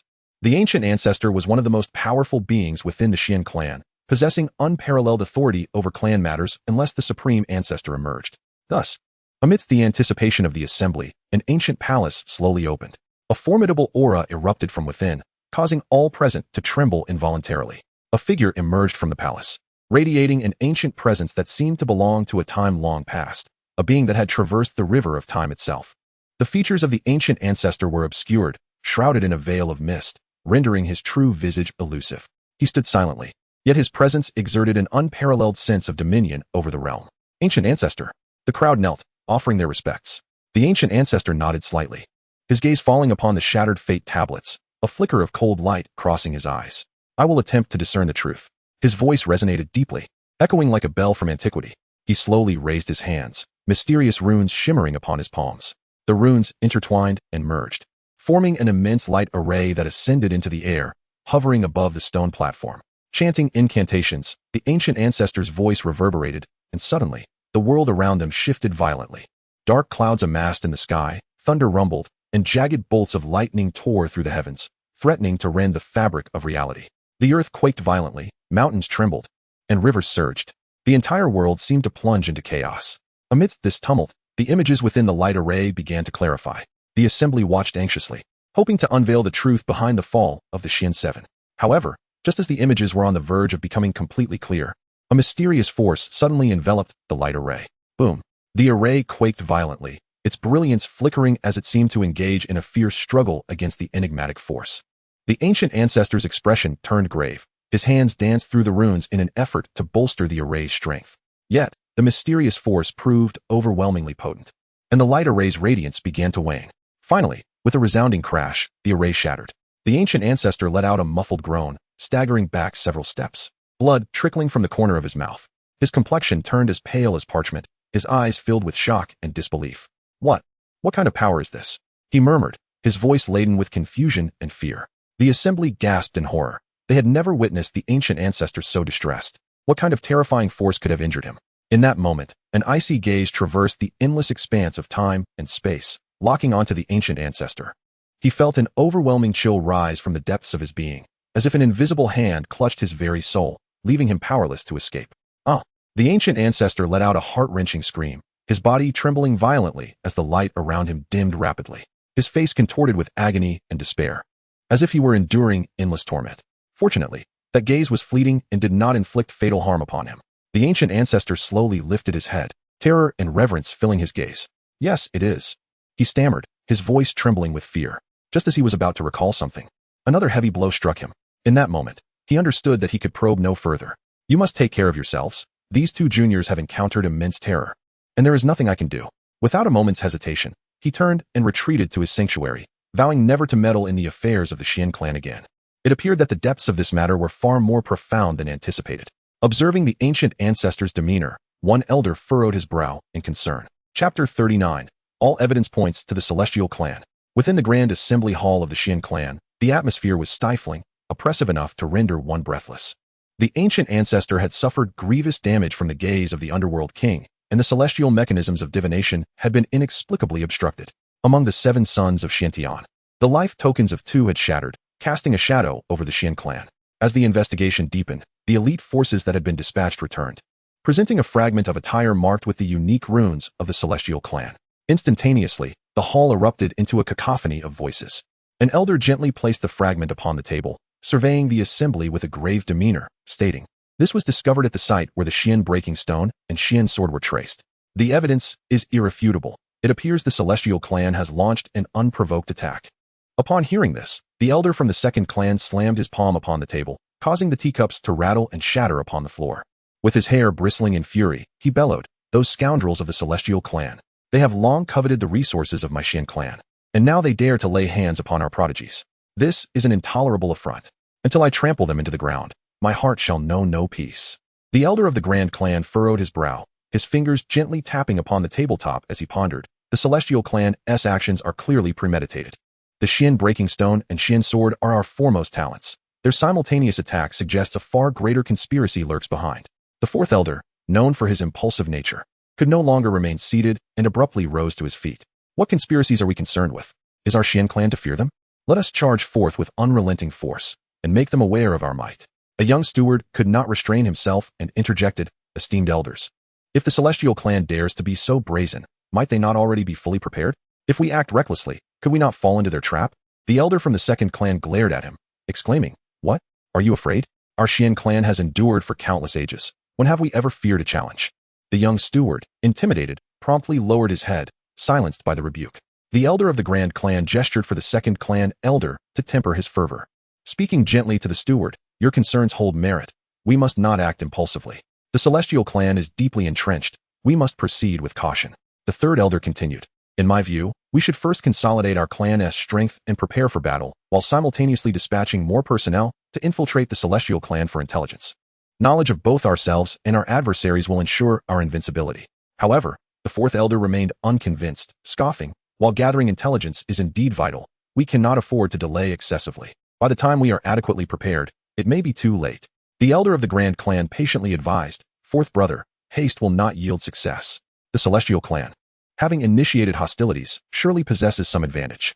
We must not act blindly, otherwise, we risk endangering more of our kin. As the assembly was on the verge of dispersing, the elder of the Grand Clan, with a grave countenance, slowly declared, the Celestial Clan has instigated this conflict, marking a significant tribulation for our Xian clan. Yet, I firmly believe that as long as we unite our efforts, we shall overcome this adversity and make the Celestial Clan pay dearly for their transgressions. The assembly nodded in agreement, their eyes reflecting both determination and indignation. Meanwhile, news of the deaths of 2 of the 7 sons of Xiantian had already begun to circulate. What has transpired? What has happened? 2 of our Xian clan's 7 sons have been slain. What? Who could have done this? It is said to be the Celestial Clan. What? The Celestial Clan has gone too far. Outside the ancestral grounds of the Xian clan, fierce winds howled, seemingly roaring in anticipation of the impending battle. Conversely, the Celestial Clan remained tranquil, unaware that the Xian clan was secretly amassing its strength. A storm was on the horizon, destined to sweep both clans toward an unknown abyss. Chapter 40. The Ancestors' Fury and Quest for Justice. Suddenly, 3 powerful and ancient auras surged into the sky, like colossal pillars tearing apart the tranquility of the ancestral land. The 3 revered ancestors awakened from their long slumber, bearing the profound essence of time, their pulsating presence narrating tales of past glories. The clan members turned their gazes, filled with awe and exhilaration. Soon, the news spread like wildfire throughout the Xian clan. Fueled by the wrath against the Celestial Tribe's malevolence, the morale of the Xian clan soared to unprecedented heights. The 7 ancestors gathered, their figures towering and commanding. The elder of the clan surveyed the crowd with piercing eyes and declared solemnly, this time, we shall ensure the Celestial Tribe pays a heavy price for their transgressions. We demand justice for Xian Pashi and Xian Jinshin. His voice resonated with unwavering strength, echoing across the ancient terrain, igniting fervent responses. Among the 7 ancestors, Xian Kong stood out remarkably. As one of the oldest ancestors of the Xian clan, the passage of time had etched deep lines upon his face, resembling rugged mountains and valleys, yet his eyes remained sharp and discerning. Xian Kong practiced the kingly way, the most ancient of the Xian clan's secret arts. When this technique was invoked, an aura of sovereignty enveloped him, as if he were the very ruler of the universe, capable of shaking the heavens and earth with every move, commanding all creation. At that moment, as the 7 ancestors embarked on their journey to confront the Celestial Tribe, the world itself seemed to shift in response. Their imposing presence moved like 7 majestic primordial mountains, the space around them straining under their weight, emitting faint crackles on the verge of shattering. Throughout the journey, Xian Kong's expression remained stern. His aura was restrained yet palpably immense, akin to a volcano on the brink of eruption, ready to unleash boundless power. Soon, the 7 ancestors arrived at the territory of the Celestial Tribe. Their sudden appearance shattered the tranquility, akin to 7 heavy bombs detonating in the midst. The guards of the Celestial Tribe turned pale upon seeing these uninvited guests and hurriedly reported to their higher-ups. The atmosphere within the Celestial Tribe grew taut with tension. Moments later, 7 exalted beings of the Celestial Tribe emerged. In that instant, divine radiance ascended before the gates of both clans, vibrant colors illuminating the surroundings. And the great Tao reverberated. The potent auras of the Celestial Tribe clashed with those of the Xian ancestors, igniting an intense atmosphere. Xian Kong stepped forward, locking eyes with the 7 powerful beings of the Celestial Tribe, his voice low and resolute. Celestial Tribe, you possess great audacity. How dare you lay hands on the prodigies of the Xian clan? You must surrender the culprit today, or prepare to face our wrath. His voice thundered like a rolling storm, shaking the mountains around them. The leader of the Celestial Tribe, an elderly man with flowing white hair, yet an imposing presence, furrowed his brow upon hearing Xian Kong's words. His eyes brimmed with confusion. Xian clan, do not unfoundedly accuse us. We have maintained a peaceful coexistence, never interfering with your prodigies. This is sheer nonsense. His voice boomed with the pride and indignation of the Celestial Tribe. Xian Kong scoffed, his aura erupting as the power of the kingly way surged within him. A golden radiance shimmered around him, embodying an infinite regal presence, as if he stood atop the pinnacle of existence. With a swift motion, he darted toward one of the celestial tribe's strongmen like a streak of golden lightning. Dare you to argue? Today, let you experience the might of my kingly way. Xian Kong roared, his right fist clenched, unleashing an overwhelming force toward his opponent. The wind from his punch howled, distorting the space around him as if an invisible hand were tearing it apart. The celestial warrior, undaunted, summoned his own magical prowess, swiftly executing the celestial tribe's ultimate technique in defense. He formed intricate seals with his hands, conjuring a massive shield resembling a savage beast before him. Runes flickered upon the shield, emanating a formidable aura. With a resounding crash, Xian Kong's fist struck the shield, the immense force causing it to tremble violently. The runes flickering erratically. The celestial warrior was pushed back repeatedly, the ground beneath him yielding under the impact. Xian Kong seized the opportunity without hesitation, pivoting to launch another assault. This time, he unleashed the exquisite techniques of the kingly way. His movements flowed like a dragon, every strike imbued with overwhelming regal power. Rendering his opponent defenseless, the celestial warrior gritted his teeth, summoning all his strength to withstand Xian Kong's relentless barrage. He continuously altered his techniques, seeking a flaw in Xian Kong's onslaught. Yet, the might of the kingly way was overwhelming, and Xian Kong's attacks fell like torrential rain, leaving the celestial warrior no moment to breathe. However, the celestial warrior was no ordinary opponent. After initially faltering, he gradually regained his footing, launching a fierce counterattack against Xian Kong. Their figures darted through the air, colliding with ear-splitting crashes, then separating to unleash powerful techniques of their own. The space around them cracked under the strain of their clashing forces, on the brink of collapse.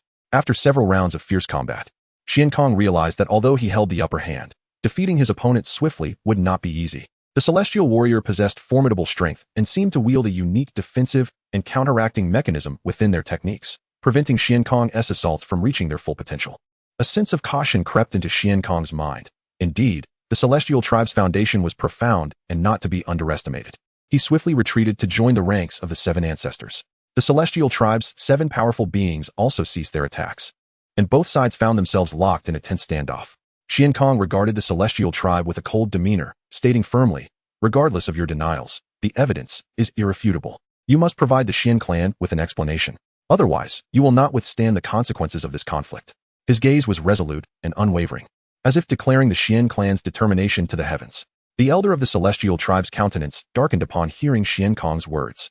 He turned to his companions, his expression revealing both helplessness and fury. He looked back at Xian Kong and said, "Xian clan, we assure you that we have not committed such acts. We are unaware of the evidence you speak of. However, your aggressive stance is utterly unacceptable." Thus, both sides remained locked in a stalemate, the atmosphere reaching a breaking point. The Xian clan firmly believed the celestial tribe to be the culprits, while the celestial tribe staunchly denied any wrongdoing, neither willing to yield. Chapter 41. The Battle of the Two Clans Prodigies. Xian Song versus Fu Shangyan. Tensions between the Heavenly Clan and the Xian clan escalated. The atmosphere taut as if it might shatter upon the slightest disturbance. A formidable figure, enveloped in a mysterious halo, stepped forward from the Heavenly Clan. His voice resonated with piercing clarity, shattering the stalemate. Since both parties held firm to their stances, lacking evidence to support either side, he proposed that they settle the matter in the most primal way, through combat. His gaze swept over the members of the Xian clan before he continued, suggesting that both clans send forth their young disciples, excluding those at the level of, to engage in a decisive battle. The victor would emerge as the one in the right. His words ignited an uproar among the Xian clan. An elder, his face flushed with anger, bellowed, "Isn't this blatant bullying? What kind of reasoning is this? Our Xian clan's disciples cannot be subjected to such arrangements." Xian Kong furrowed his brow, his expression grave as he murmured, "The Heavenly Clan may have plotted this from the start. We cannot gauge the true depth of their young generation's strength. Agreeing hastily could lead to our downfall." Among the 4 clans of the heavens, each had distinct focuses. The Heavenly Clan prioritized the natural order and harmony with the divine, emphasizing the cultivation of divine powers. In contrast, the Xian clan valued physical prowess, believing it to be a gift from the heavens. Initially, the strength between the 2 clans was comparable. However, as the Heavenly Clan grew increasingly close to the heavens, their prodigies flourished, creating a trend of dominance over the other 3 clans. Even there, level warriors surpassed the 7 sons of Xiantian. The 4 great taboos of the Heavenly Clan were all prodigious beings who had mastered 1 to 3 complete ancient divine powers. The lowest among them had achieved the pinnacle of supremacy, far exceeding their peers. The most fearsome among them was the first taboo, rumored to have entered the quasi-emperor realm a decade ago, and to possess 3 complete ancient divine powers. His strength represented an absolute divide. placing him at the forefront of the emperor's path. At present, the Xian Emperor Tian could only aspire to reach such heights and stand alongside him, while the other 6 sons were utterly outmatched. In the flourishing environment of the Heavenly Clan, their non-combat strength could not possibly be weak. The elders of the Xian clan fell silent, their expressions severe as they scrutinized the faces of the Heavenly Clan. After a fervent discussion, the Xian clan reluctantly consented to the proposal. Xian Kong stepped forward, his voice deep yet resolute. Very well, we agree. However, should our Xian clan prevail, the Heavenly Clan must provide an explanation and cease any further covetous intentions toward us. An elder from the Heavenly Clan smirked slightly, a barely perceptible smile gracing his lips. Of course, should our Heavenly Clan win, we hope the Xian clan will refrain from unfounded accusations in the future. Thus, a battle to determine the righteousness of the 2 clans was set in motion. The faces of the Xian clan members darkened. This combat was not merely about reputation, but also about the future's trajectory. Meanwhile, a palpable confidence of assured victory emanated from the Heavenly Clan, weighing heavily on the hearts of the Xian clan. At this moment, both sides were secretly strategizing, preparing to select their most elite young disciples for this unknown and challenging confrontation. A storm was about to erupt between the younger generations of the 2 clans. The elders of the Xian clan sat in a circle, the atmosphere thick with tension, akin to the calm before a tempest. Xian Kong spoke first, his brow knitted, his tone grave. The candidate for this battle must be among the best of our young generation. They must possess not only great strength, but also a calm mind, able to withstand the provocations of the Heavenly Clan without losing composure. Another elder contributed, the child Xian Feng has shown remarkable strength. He recently broke through to a new level and may be suitable for this crucial duty. Xian Kong disagreed, stating, although Xian Feng has made progress, the Heavenly Clan's foundation is profound. The disciples they choose will undoubtedly be formidable, and Xian Feng may struggle to cope. The elders exchanged opinions, yet no suitable conclusion emerged. Just then, Xian Chao, who had been silent, suddenly brightened. Do you all remember Xian Song? He has previously defeated the innate chaos body. The elders paused, recalling the memory. One elder, having conferred the title of Divine Son upon Xian Song, exclaimed, that youth. How could I have forgotten him? In response to the puzzled gazes of Xian Kong and the others, this elder explained the circumstances. Upon hearing his account, the elders were incredulous. Xian Song had indeed vanquished the innate chaos body, although this was accomplished at an equal level. How could the power quality compressed by an extreme supreme be compared to that of the 7 steps of the holy sacrifice? Moreover, the supreme had touched the laws of power, possessing an understanding and mastery of the laws far beyond those of the 7 steps of the holy sacrifice. Now you tell the elders that such a powerful prodigy was defeated? They found it hard to believe, yet had no choice but to accept it, as this was a public contest conducted before the younger generation of their entire clan. Xian Kong slammed the table, resolute. Very well, we will send Xian Song into battle. There is no time to waste. Send someone to inform him immediately. Within the ethereal divine palace of the Xian clan, Xian Song feigned meditation, his aura subdued as he blended with the environment. When the messenger hurriedly arrived with the elder's decision, Xian Song's lips curled into a subtle smile, and he readily agreed. Since my clan has placed their trust in me, I shall exert my utmost effort. Slowly rising, he stretched his body, a glimmer of icy determination flashing in his eyes. In the training grounds of the Heavenly Clan, the atmosphere was vibrant yet tense. Spectators surrounded the area, their gazes fixed on the center. Fu Shengyan, the chosen prodigy of the Heavenly Clan, strode forward with confidence. Representing the Fu Sheng lineage, he was a distinguished figure, having achieved the pinnacle of the Sage Realm and mastering the incomplete divine power of the Thunder Emperor. Brimming with arrogance, he sneered at Xian Song. You dare to answer the challenge? Today, you shall witness the might of my Thunder Emperor divine power, and it will be too late for you to beg for mercy. With that, he swiftly formed seals with his hands, summoning a tempest of lightning that coalesced into fierce thunder serpents. Roaring through the air as if to transform the realm into a thunderous prison, Xian Song remained composed, seemingly oblivious to Fu Shengyan's taunts. Clad in a black robe, he stood quietly, his aura concealed as if he were merely an ordinary cultivator. At the command of an elder from the Heavenly Clan, the battle commenced. Fu Shengyan launched the first strike, bellowing as he thrust his hands forward. Countless thunder serpents, imbued with catastrophic power, surged toward Xian Song like a tidal wave. The surrounding air crackled with electricity, emitting a sizzling sound, while the ground smoldered, leaving behind stark black marks. Faced with this onslaught, Xian Song remained unfazed. He simply raised his right hand, his thumb and index finger gently touching to release an invisible force. This force, appearing gentle like a spring breeze, concealed terrifying power within. The moment it collided with the thunder serpents, time seemed to freeze. Then, a deafening explosion rang out. Fu Shengyan's thunder serpents shattered like bubbles, and the force continued unabated, striking Fu Shengyan directly. The impact was devastating. One side of his body exploded, flesh and blood scattering, limbs and fragments strewn across the ground. He emitted a piercing scream, his form hurtling backward like a broken kite, crashing heavily to the earth. His vitality withered in an instant, and his cultivation dissipated like a flood unleashed from a dam, vanishing in the blink of an eye. A profound silence enveloped the scene. All present were rendered speechless, unable to comprehend the events unfolding before them. The members of the Celestial clan stared wide-eyed, their faces etched with shock and disbelief, while the members of the Xian clan were similarly struck dumb by astonishment. Although they were aware of Xiansong's formidable prowess, they had not anticipated his strength reaching such terrifying heights. Xiansong's expression remained composed as he slowly retracted his right hand, as if he had merely undertaken an insignificant task. His gaze coldly swept over the motionless figure of Fu Shengyan, lying on the ground, teetering between life and death. He then turned to the Celestial clan members, his voice frigidly inquiring, "Is there anyone else?" These three simple words struck like a heavy hammer, resonating deeply within the hearts of the Celestial clan, instilling an unprecedented sense of dread. Chapter 42. The Confrontation of Two Ancient Ancestors. Taking away Xiansong in the vast and ethereal martial arena of the Heavenly Clan, a profound silence enveloped the scene, disturbed only by the pervasive stench of blood that hung heavily in the air. Just moments ago, Xiansong had effortlessly unleashed a surge of energy, instantly annihilating the Heavenly Clan's prodigy, Fu Shengyan. That moment reverberated like thunder, echoing in the hearts of every member of the Heavenly Clan. Fu Shengyan, a legendary figure among the younger generation, had been born under a sky ablaze with radiant light, showcasing extraordinary talent from a tender age. Who could have foreseen that such an unparalleled genius would fall before Xiansong, utterly defenseless?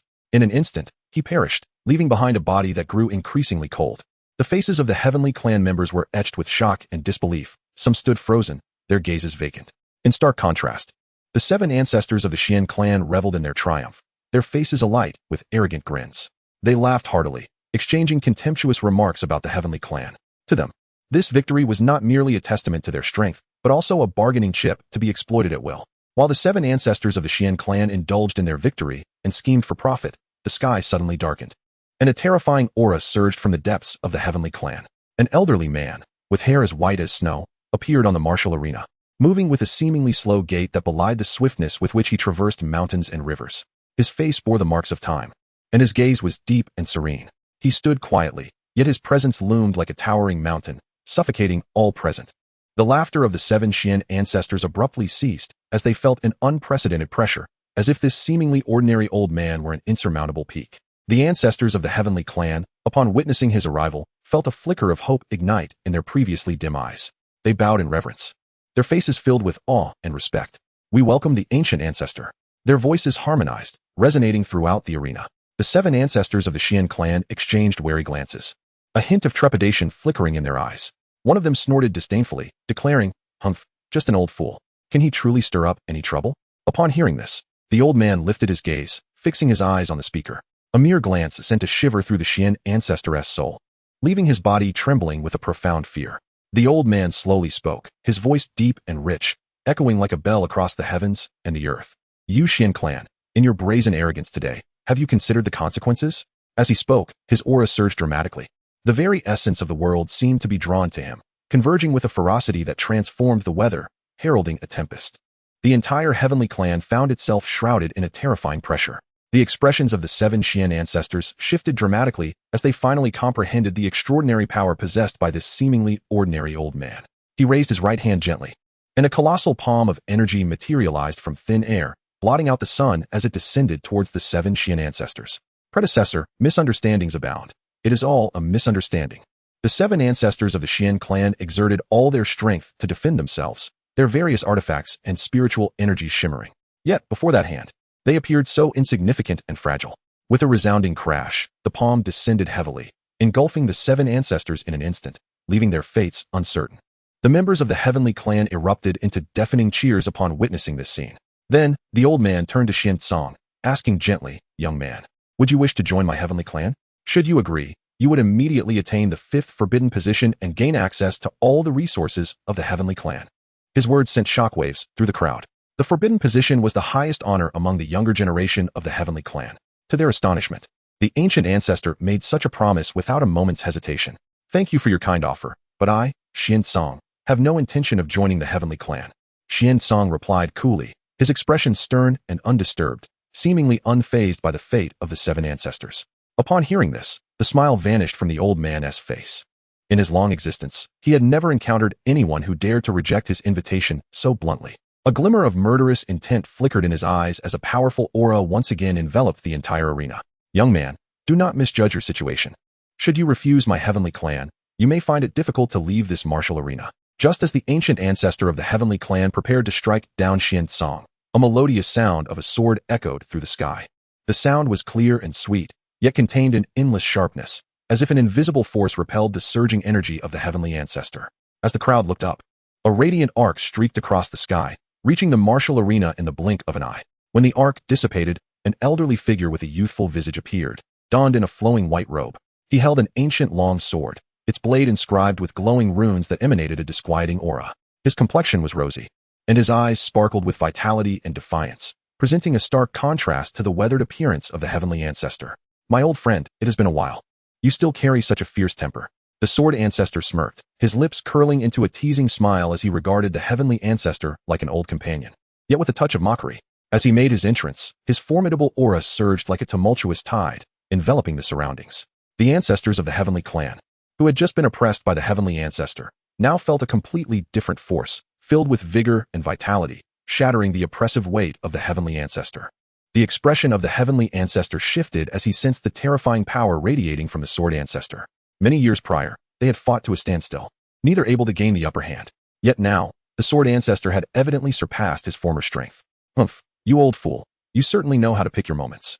The heavenly ancestor snorted coldly, a sense of wariness creeping into his heart, mingled with resentment. What? Do you wish to lay hands on my Xian clan's junior? The sword ancestor gently waved his sword, unleashing a stream of sword energy that surged straight toward the heavenly ancestor. The latter, unwilling to underestimate his opponent, conjured a protective barrier of energy. The clash of sword energy and barrier produced a thunderous sound, sending shockwaves that cracked the ground beneath them. The heavenly ancestor staggered back a step, astonished by the overwhelming power of the sword ancestor's casual strike. Old and weary, yet still so easily provoked after all these years, the sword ancestor laughed heartily, his figure flashing to Xian Song's side. He gently patted Xian Song's shoulder, saying, "Young man, come back to the Xian clan with me." The heavenly ancestor, witnessing this, was consumed with rage. He could not tolerate the sword ancestor's audacity to so brazenly take someone away on his territory. With a furious roar, he summoned his energy into a colossal fist and hurled it toward the sword ancestor and Xian Song. Unperturbed, the sword ancestor merely rotated his sword, forming a circular shield of sword energy that encapsulated himself and Xian Song. The massive fist struck the shield with a dull thud, yet it could not breach its defenses in the slightest. "My old friend, you should refrain from intervening in this matter today," the sword ancestor said with a smile, his tone imbued with an unwavering authority. After stating this, he paid no further heed to the heavenly ancestor. With Xian Song and a host of ancient ancestors, they transformed into a magnificent rainbow, soaring towards the direction of the Xian clan. The ancient ancestor of the celestial clan gazed at the departing sword Dao ancestor and Xian Song, filled with resentment, yet hesitant to intervene. "Humph, Xian clan. When the first taboo reaches maturity, it shall herald the end of your illustrious Xian clan." A streak of light cleaved the firmament, traversing vast distances in an instant, alighting upon the majestic ancestral domain of the Xian clan. The sword Dao forefather retracted his ethereal light, adopting a stance of composed dignity. Turning toward Xian Song, he regarded him with a gaze imbued with anticipation and admiration. "I am Xian Jiani, one of the 7 ancient progenitors of the Xian clan. Xian Song, your talent is unparalleled, and your resolute decisiveness in battle is a rare virtue. Would you consider becoming my disciple? I shall impart to you the entirety of my comprehension of the sword Dao, aiding you in achieving unparalleled renown." His voice resonated throughout the ancestral domain, brimming with the self-assuredness and valor of a peerless master of the sword. Upon hearing this, Xian Song met Xian Jiani's gaze with unflinching candor, his tone frigid. "You are not qualified to instruct me." These terse words reverberated like a hammer blow, sending ripples of astonishment through the tranquil ancestral domain. The Xian clan disciples, who had been observing from the shadows, gasped in unison, their countenances etched with disbelief. Within the Xian clan, the sword Dao forefather was revered as a deity, his reputation formidable. Who would not aspire to be accepted into his tutelage? Yet, Xian Song had so resolutely declined. A display of audaciousness beyond compare. Xian Jiani's visage darkened instantaneously. In his extensive sojourn through the cultivation realm, he had never been subjected to such disdain. A formidable, paramount pressure emanated from him, akin to a surging, silvery tide engulfing Xian Song. The very fabric of the ancestral domain trembled under this oppressive force. As if on the verge of collapse, Xian Song's feet sank into the ground under the weight of the pressure, the unyielding flagstones cracking instantly. The relentless force assailed his body, causing fissures to appear in his skin, from which blood seeped, staining his garments crimson. Yet, his gaze remained unwavering, fixed upon Xian Jinyi, refusing to yield in the slightest. As the pressure intensified, the disintegration of Xian Song's body accelerated. His bones emitted a cacophony of cracking sounds, as if about to shatter. Nevertheless, his countenance remained serene, devoid of any semblance of suffering, as if he were merely an observer to his own torment. Having navigated countless epochs, how many peerless immortal sovereigns and mighty prodigies had fallen by Xian Song's hand? Who, then, could presume to be his mentor?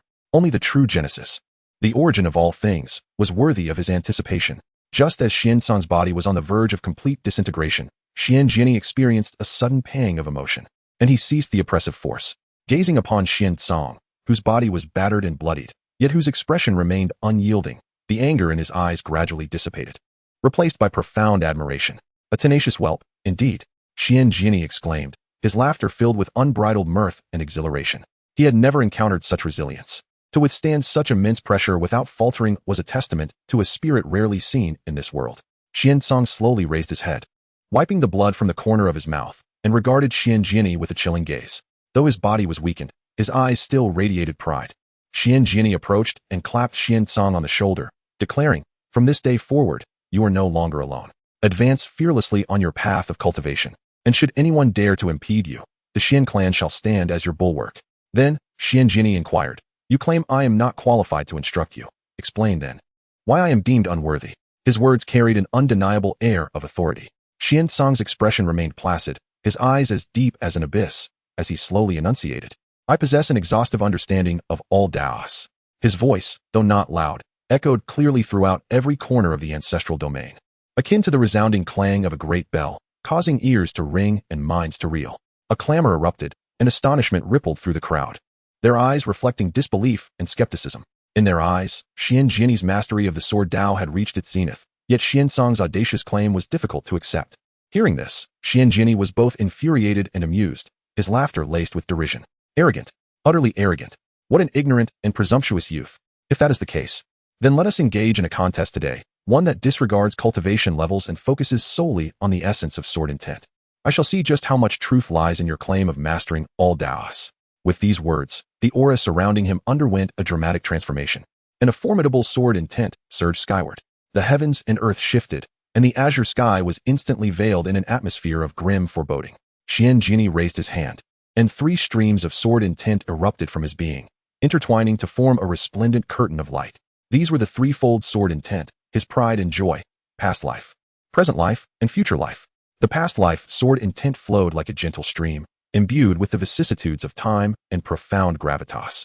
The present life sword intent was fierce and sharp, its brilliance unveiled, brimming with the power to obliterate the world. The future life sword intent was ethereal and elusive, yet it radiated boundless hope and vitality, as if capable of birthing a new world. These 3 sword intents complemented each other, coalescing into an ocean of swords that surged towards Xian Song.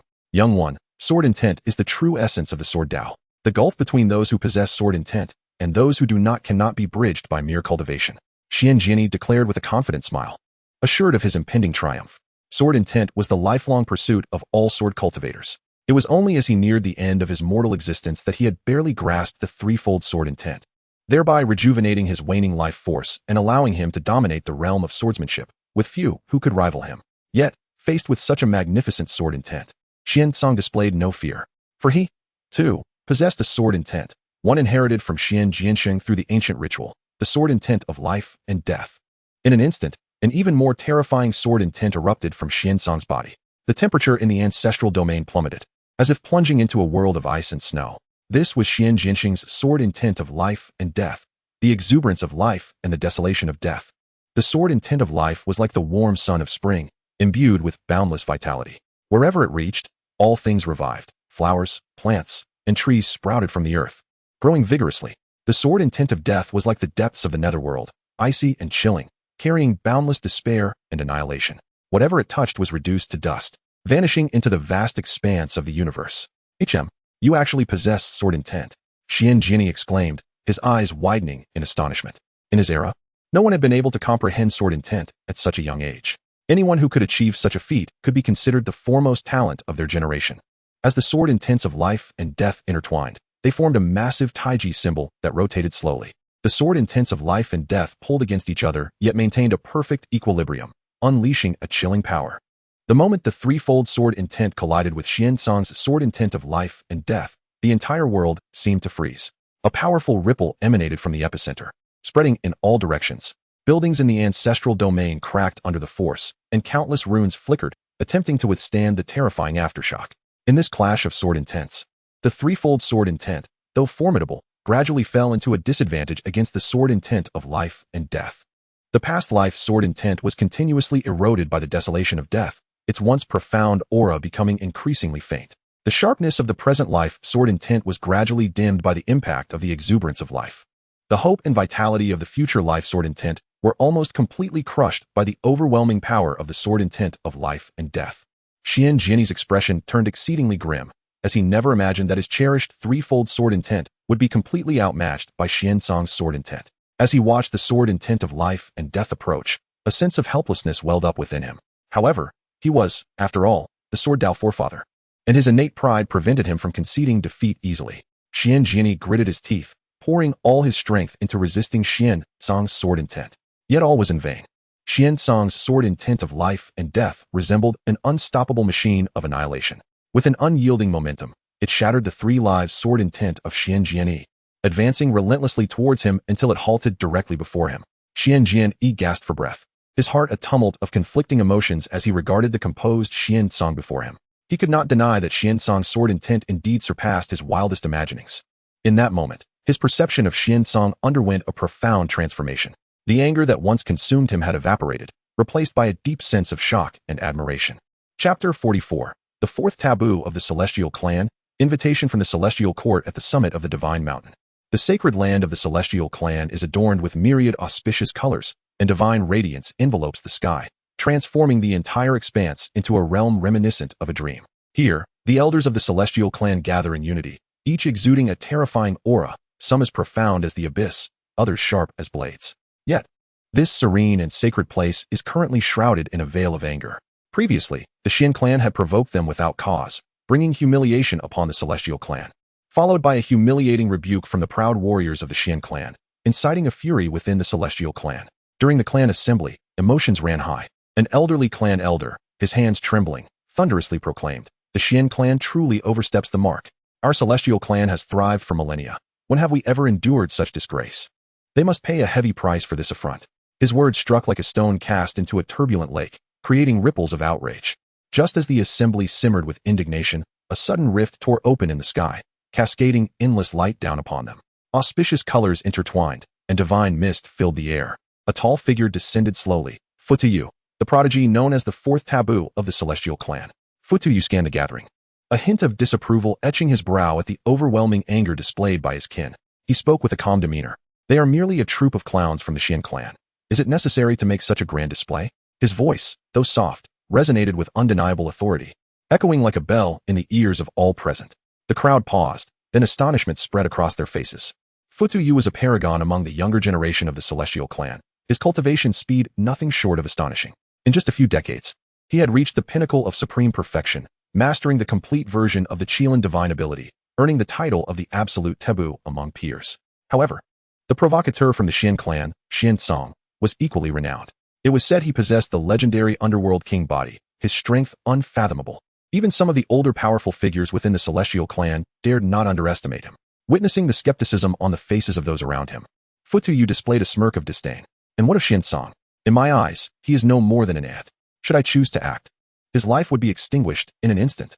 His words brimmed with confidence, bordering on arrogance.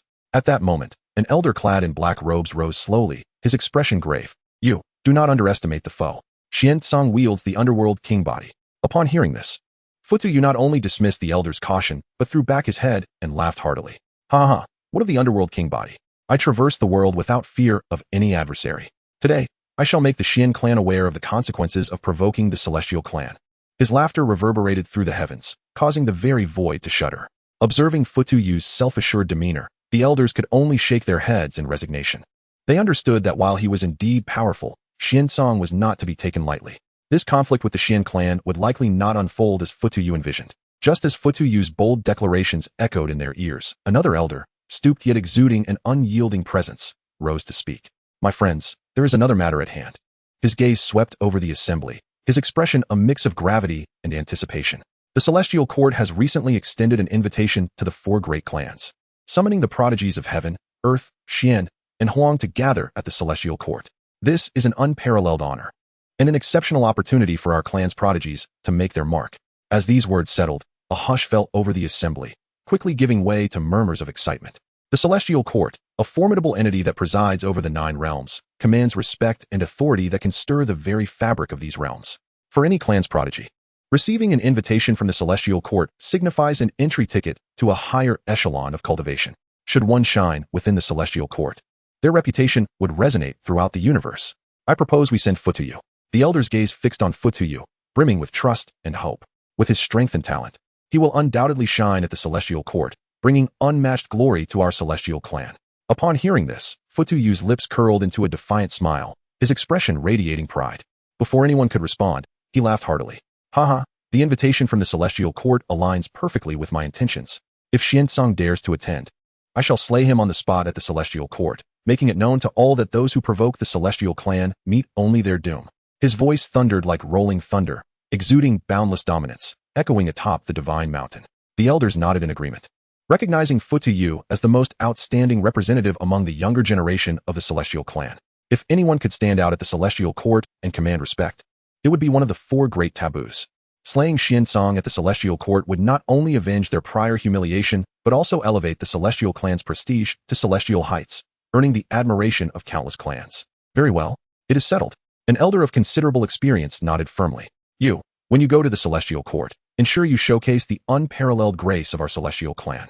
Do not let the elders and our numerous clansmen down. Rest assured, elder. Futuyu crossed his arms defiantly, his expression brimming with pride. The day I return shall be the day the Xian clan bows in submission. With that, his aura surged, auspicious colors shooting skyward once more, divine mist swirling as if heralding his victorious expedition. Chapter 45. At the end of the Imperial Path, who reigns supreme? Upon the first glimpse, the primordial Tao turns to void. On this day, the entire Wild Heaven realm was engulfed in a tremor. The illustrious Immortal Court, a titan among the 9 realms, had extended an invitation to the Taba-level prodigies throughout the Wild Heaven realm. It was said that the Immortal Court had unveiled a new prophecy, one that bore significant implications for the safety of the entire Wild Heaven realm. The great immortal lineages of the 5 domains responded promptly, dispatching their Taba-level prodigies to attend the gathering. Among them, the 4 clans of the Celestial Heaven, the Stone Kingdom, the royal family of the Northern Domain, the True Dragon Nest, the Eternal Phoenix clan, and the Jiang clan of Central State were the first to respond. On this day, the sky of the Wild Heaven realm was filled with extraordinary phenomena, resplendent hues illuminating the world. In the Southern Domain, the Great Qin Divine Dynasty witnessed the descent of an ancestral dragon, coiling majestically over Qin capital, its presence commanding fear throughout the Southern Domain. Could it be that the ancient prodigy of the Great Qin Divine Dynasty had emerged? It was rumored that this prodigy bore the 9-dragon chart and had sealed himself within the divine source, anticipating the transformation of his physique into that of an ancestral dragon. Now it appeared he had completed this metamorphosis, attaining an insurmountable level of power. Just as the Great Qin basked in its glory, news of disturbances from the Stone Kingdom also surfaced. Ancient sages emerged from the horizon, kneeling towards the Stone Kingdom. The capital of the Stone Kingdom radiated an overwhelming aura of supremacy, instilling reverence throughout the Southern Domain. It was the Stone Kingdom's prince, Shurpatian. Could it be that he had also risen? What? The prodigy endowed with the supreme bone and dual pupils? Wasn't he from the same era as the demon-slaying emperor? The demon-slaying emperor had been absent for over 100,000 years. No wonder he had been missing from the imperial path. He had sealed himself away. Just when everyone thought this spectacle had concluded, further disturbances arose from Central State. In the ancestral grounds of the Jiang clan, a tempest of chaos brewed, as if a cataclysm was imminent. In an instant, the heavens and earth inverted, and the winds and clouds dimmed. A beam of sacred light shot forth from the Jiang clan's ancestral grounds, ascending towards the 9th heaven. Within this radiant light, a young man was enveloped in an ethereal halo. The halo shimmered with ancient runes, the essence of the primordial Tao that emerged at the genesis of the universe, containing the ultimate mysteries of existence. The young man's aura surged forth, disrupting the laws of heaven and earth. Time and space fragmented like a shattered mirror, collapsing and reassembling endlessly. The powerful members of the Jiang clan knelt on one knee, their bodies trembling under the weight of this aura, their faces reflecting awe and elation. This aura, it was the primordial sacred body Tao. The Jiang clan's Jiang Yuanshi had emerged. What? Was it that supreme physique ranked among the top 5 of the 3,000 physiques? My heavens, what is happening in this world? Why are so many prodigies emerging? Some ancient beings, having encountered such terrifying physiques before, sighed. At the end of the imperial path, who reigns supreme? Upon the first glimpse, the primordial Tao turns to void. Not only did this shake the wild heaven realm, but even some dark entities buried in the ancient burial grounds were astounded. They cast their wary gazes, filled with trepidation. One dark entity sneered, saying, "The primordial sacred body Tao? We possess ancient demonic blood within the burial grounds, no less formidable. Merely a medicinal herb of the mortal realm, hardly worth mentioning." Within the council hall of the Xin clan, the atmosphere was so tense it felt as though it could be wrung out. Dozens of clan elders sat on either side, each face etched with anxiety and turmoil. In the center of the hall, a massive Xin crystal emanated a chilling glow, displaying information regarding the Immortal Court's prodigy gathering. This event was a prime opportunity for the Xin clan to assert its dominance. However, with 2 of the 7 sons of Xiantian deceased, and the Xiantian emperor refusing to return to the clan, what should be done? Elder Xian Chao furrowed his brow and broke the silence. Indeed, if they sent ordinary disciples to attend, it would be difficult to stand out at the gathering, and they would risk tarnishing the Xin clan's reputation. After all, which tablet-level prodigy was not a youthful sovereign? Elder Xian Pei concurred, his voice laden with resignation. The discussion continued for a considerable time, yet a consensus remained elusive. At that moment, the usually silent second elder slowly spoke. "In my opinion, it would be best to send the Dark Sun. Though he may not be a tablet-level prodigy like the 7 sons of Xiantian, the might of the Dark Underworld Emperor's body is well recognized. Perhaps he could achieve commendable results at the gathering." Having suffered the pain of losing a daughter, the second elder had rarely spoken in clan meetings, making this contribution all the more significant. The assembly was initially taken aback, but then nodded in agreement. Indeed, in the absence of the 7 sons of Xiantian, Xiansong was the most suitable candidate. Thus, the elders quickly decided to send Xiansong to attend the Immortal Court's prodigy gathering and dispatch someone to summon him. Before long, Xiansong strode into the council hall. Clad in a black robe, his countenance was stern, exuding a formidable aura. Xiansong respectfully bowed to the elders and inquired, "What matter brings you to summon me?" "Esteemed elders?" The Grand Elder informed Xiansong about the Immortal Court's prodigy gathering and asked if he was willing to attend. A glimmer of intrigue flashed in Xiansong's eyes as he unhesitatingly agreed. It was an honor for him to represent the Xian clan at such a grand event, and he vowed to give his utmost effort. However, just as everyone thought the matter was settled, Xiansong made a request. "Given the perilous and distant journey to the Immortal Court, I wish to invite Xian Qingfeng to accompany me as my attendant, and I hope the esteemed elders will grant this request." Upon hearing this, the hall erupted in uproar. Naturally, everyone was aware of Xian Qingfeng's exceptional talent and formidable strength. Yet, there existed an irreconcilable enmity between Xiansong and Xian Qingfeng. As anticipated, when Xian Qingfeng learned of this news, her heart seethed with anger and resentment. She stormed into the council hall, her almond-shaped eyes wide with fury as she glared at Xiansong. "You killed my father, and now you wish for me to be your attendant? This is sheer folly." Xiansong, however, remained unfazed, coldly replying, "Xian Qingfeng, this is for the honor of the Xian clan. Do not let your emotions cloud your judgment." The elders, witnessing the confrontation, stepped forward to mediate. Elder Xian Chao earnestly addressed Xian Qingfeng, saying, "Qingfeng, the Immortal Court gathering concerns the rise and fall of our Xian clan. Please set aside personal grievances and prioritize the greater good." Xian Qingfeng bit her lip, tears welling in her eyes. Though her heart burned with hatred, she understood the wisdom in the elder's words. In this dilemma, she struggled for a long time. Ultimately, under the elder's pressure and persuasion, she reluctantly acquiesced to Xiansong's request. "Fine, I will accompany you, but you had better not give me an opportunity, for I will surely avenge my father," Xian Qingfeng declared with fierce intensity. Locking her gaze onto Xiansong merely smiled coldly, offering no response. Chapter 46. The emergence of the underworld monarch, shocking the world. Suppressing 2 great phenomena. Soon after, the clan elders arrived at the ancestral secret vault to select a mount for Xiansong. The Grand Elder, wielding an ancient beast-bone staff, chanted incantations. Mysterious runes floated from the tip of the staff, merging into the depths of the beast garden. A deafening roar soon echoed through the air. An ancient bloodline beast, drenched in dark purple blood, stepped forth. Its colossal form towered like a mountain, and its scales shimmered with a chilling metallic luster. The beast's eyes resembled 2 burning blood moons, exuding boundless ferocity and wildness. Its robust limbs struck the ground, causing the earth to tremble. As if unable to bear the weight of this ancient terrifying power, This is the ancient bloodline beast from our Xian clan's secret vault. The Grand Elder Xian Chao gravely informed Xiansong. Having endured countless epochs, its bloodline remains pure, and it shall serve as your mount for the journey today. A slight smile curled at the corners of Xiansong's mouth as he strode confidently toward the ancient bloodline beast. The massive creature seemed to sense the formidable aura radiating from Xiansong. Instead of going berserk, it lowered its enormous body slightly in a gesture of submission. Xiansong leaped gracefully onto the beast's broad back, his form agile, as if he had merged with the creature. Xian Qingfeng's expression was complex. Though she harbored feelings of reluctance, under the gaze of the clan elders, she could only slowly approach the beast. A flicker of determination flashed in her eyes as she gritted her teeth. In the face of Xiansong's teasing gaze, she mounted the beast, a symbol of the Xian clan's glory and power. Hifu cautiously followed behind. This diminutive servant appeared even smaller against the backdrop of the ancient behemoth and two formidable figures. "Let us depart," Xiansong commanded. The ancient bloodline beast let out a roar that shook the heavens, its wings unfurling dramatically. The wings spanned several dozen yards, and with a gentle flap, a tempest arose. The beast soared into the sky, carrying Xiansong, Xian Qingfeng, and Hifu toward the horizon. Xiansong rode the ancient bloodline beast like a black meteor streaking across the vast expanse of the sky. Just then, the distant horizon was suddenly illuminated by two blinding beams of light. One emanated from the central continent, an unmatched holy light soaring into the heavens, brimming with infinite vitality, as if capable of nurturing all things in the world.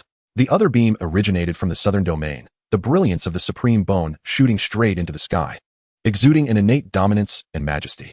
The space itself warped under these lights, runes flickering and dancing, as if inscribing the most powerful laws of the universe. The two beams of light intertwined, stirring the winds and clouds into chaos. The laws of heaven and earth surged like boiling tides, converging frantically toward the radiance. Mountains shuddered, rivers altered their courses, and all of creation trembled beneath this terrifying phenomenon.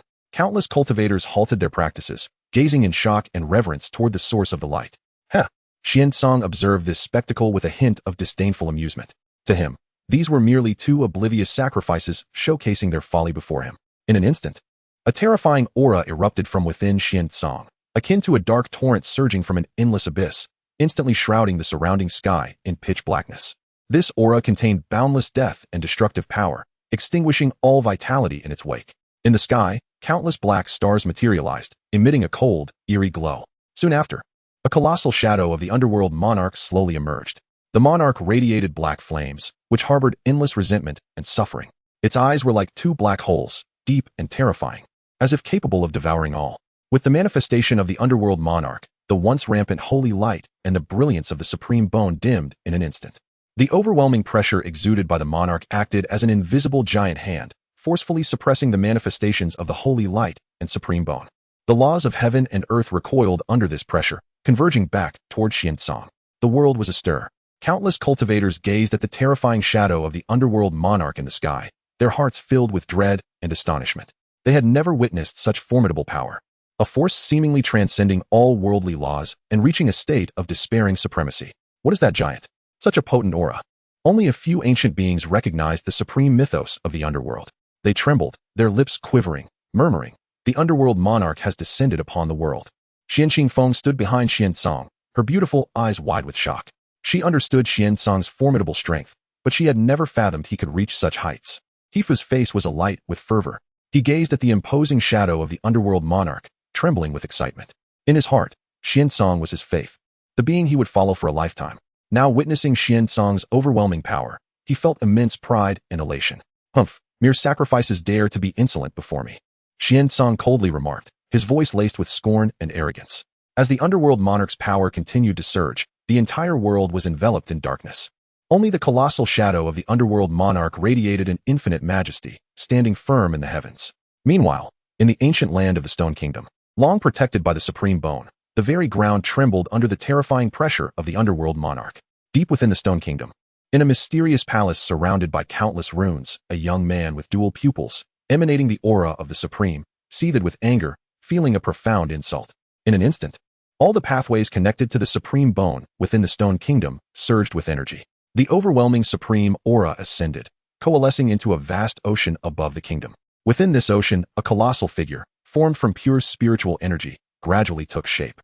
The giant howled toward the sky, its voice shaking mountains and causing rivers to reverse. As the roar echoed, The supreme bone unleashed unprecedented power. Countless runes shot forth from the bone like arrows, hurtling towards Xiansong's direction. Wherever the runes passed, the fabric of space was violently torn apart. Xiansong remained unfazed. The colossal shadow of the underworld monarch merely extended a finger to collide with the incoming runes. In an instant, the sky erupted with a series of deafening booms. Black and multicolored lights intertwined, casting the entire sky into an eerie hue. However, despite the Supreme Bone's full counterattack, it still appeared somewhat feeble against the overwhelming might of the underworld monarch. The death and destruction emanating from the monarch surged like relentless tides, crashing against the defenses of the Supreme Bone. Each impact caused the spiritual giant to sway, its brilliance dimming further. Finally, under the continuous suppression of the underworld monarch, the counterattack of the Supreme Bone was utterly quelled. The giant collapsed with a thunderous crash, dissipating into countless wisps that vanished into the air.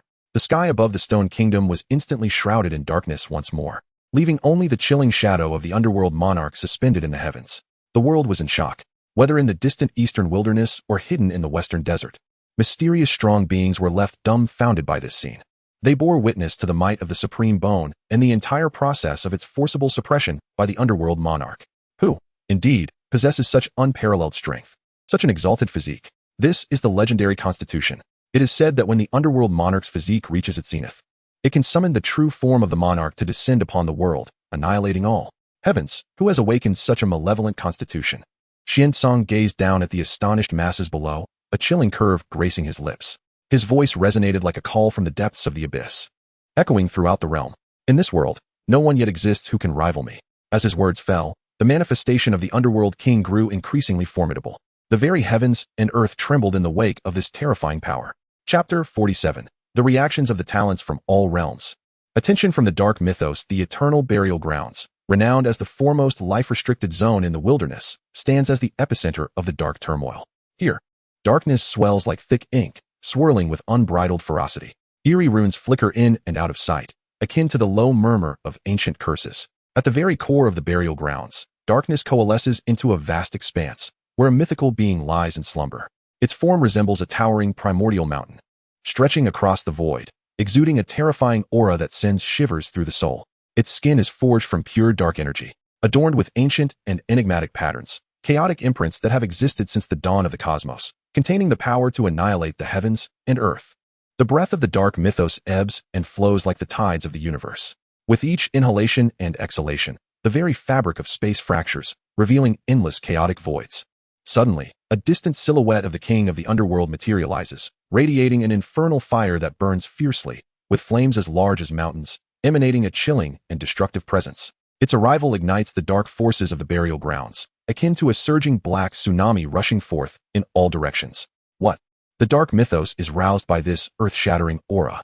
In an instant, tightly shut eyes snap open, and two piercing beams of black light erupt forth, instantly tearing through the heavy shroud of darkness enveloping the eternal burial grounds. Sensing the dense dark energy brought forth by the king of the underworld's apparition, a powerful impulse wells up within the dark mythos, compelling it to break free from its confinement. The king of the underworld, with a roar that resonates as if from the very edge of the universe, the dark mythos unleashes its voice, imbued with boundless authority and power, causing the ground of the eternal burial grounds to tremble and collapse. In this moment, the dark mythos glimpses the hope of rebirth. With the support of the king of the underworld, the wounds that have lingered for years would be rendered insignificant. 18 years prior, a surge of primal darkness traversed the cycle of reincarnation. The dark mythos, unable to resist, reached out to seize it, only to be met with a gaze so terrifying it left it grievously injured. How fearsome it is that a being atop the 9 realms could be so severely wounded by a mere glance, a wound that remains unhealed to this day. What manner of individual could reincarnate with such overwhelming power that it rendered the dark mythos utterly defenseless? Yet, at this moment, the lingering affliction born from that grievous injury erupts from the depths of the dark mythos soul, like an ancient malevolent beast awakening from slumber. This affliction pierces the core of its soul like a sharp dagger, instantly disrupting the internal order of darkness. A howl of profound agony escapes the dark mythos, reverberating through the stars, causing the entire eternal burial grounds to shudder. Its form quakes violently, and the previously gathered dark energy scatters like a breached dam. The expression on its face is a tumultuous blend of pain, resentment, and despair. The dark mythos struggles desperately, attempting to rid itself of the affliction's grip. Yet, like a maggot gnawing at bone, the affliction clings tightly, refusing to release its hold, no matter how fiercely it fights. Ultimately, in resignation and despair. The dark mythos gradually recedes, sinking back into the depths of darkness. It watches helplessly as the silhouette of the king of the underworld fades away, its heart heavy with unutterable regret and bitterness. It knows that this missed opportunity may well be an eternal regret. As the silhouette of the king of the underworld vanishes entirely, the eternal burial grounds once again falls into a deathly silence. Just as this breathtaking scene in the eternal burial grounds comes to a quiet close, a tense atmosphere brews in the distant Stone Kingdom. In the capital of the Stone Kingdom, magnificent palaces glimmer with an ancient luster under the sunlight. Sherpatian, the foremost prodigy of the Stone Kingdom, possesses eyes that constantly sparkle with pride. Yet at this moment, he finds himself ensnared within a bizarre realm of darkness. The magical energy surrounding him feels as though it is bound by an invisible shackle, rendering him incapable of unleashing his full potential. This dark domain is none other than the manifestation of the king of the underworld's physique, as black as ink and thick enough to devour all. Who? Sherpotian's chest heaves violently, rage surging like molten magma within him. Powerful forces coalesce and dissipate within his fists, yet he cannot breach the dark confinement.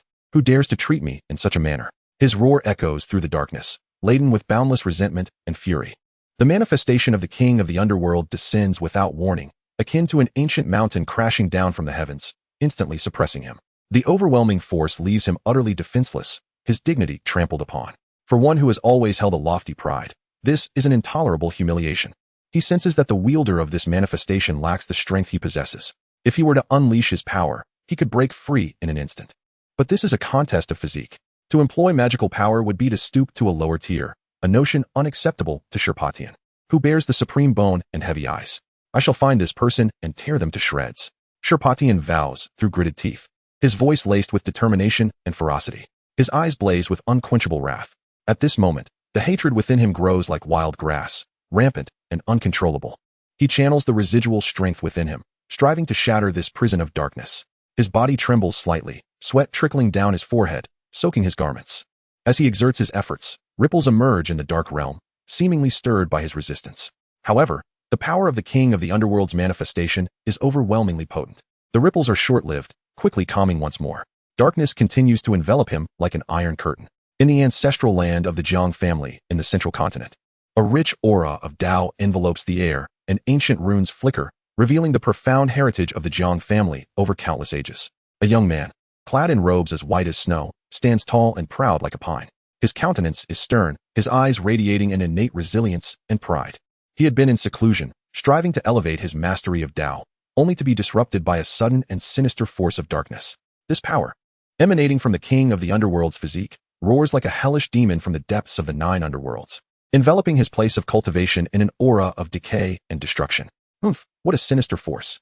The young man snorts coldly, his vital energy surging instantaneously, igniting the sacred body's essence to its zenith. A faint golden aura envelopes him, akin to the sun rising, radiating a divine presence. The dark power crashes against the golden aura in relentless waves, each collision producing a dull roar that reverberates through the space.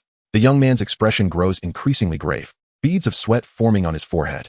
The dark power of the king of the underworld far exceeds his expectations.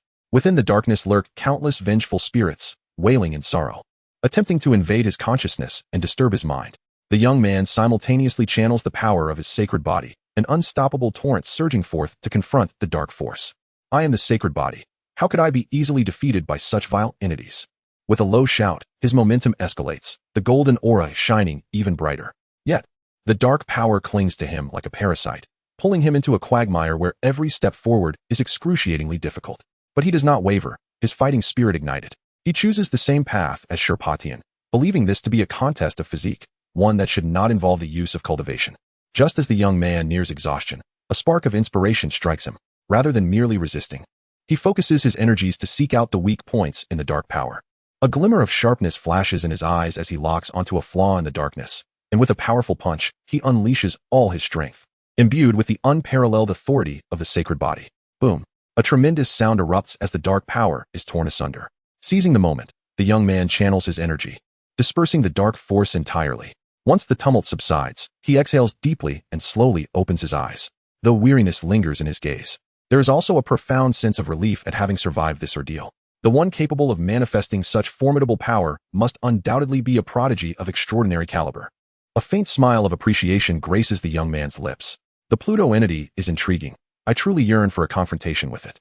Chapter 48. The humiliation of Xian Qingfeng. With a resounding rumble, the ancient bloodline of the Taiku walked heavily along the chaotic ancient path leading to the immortal court.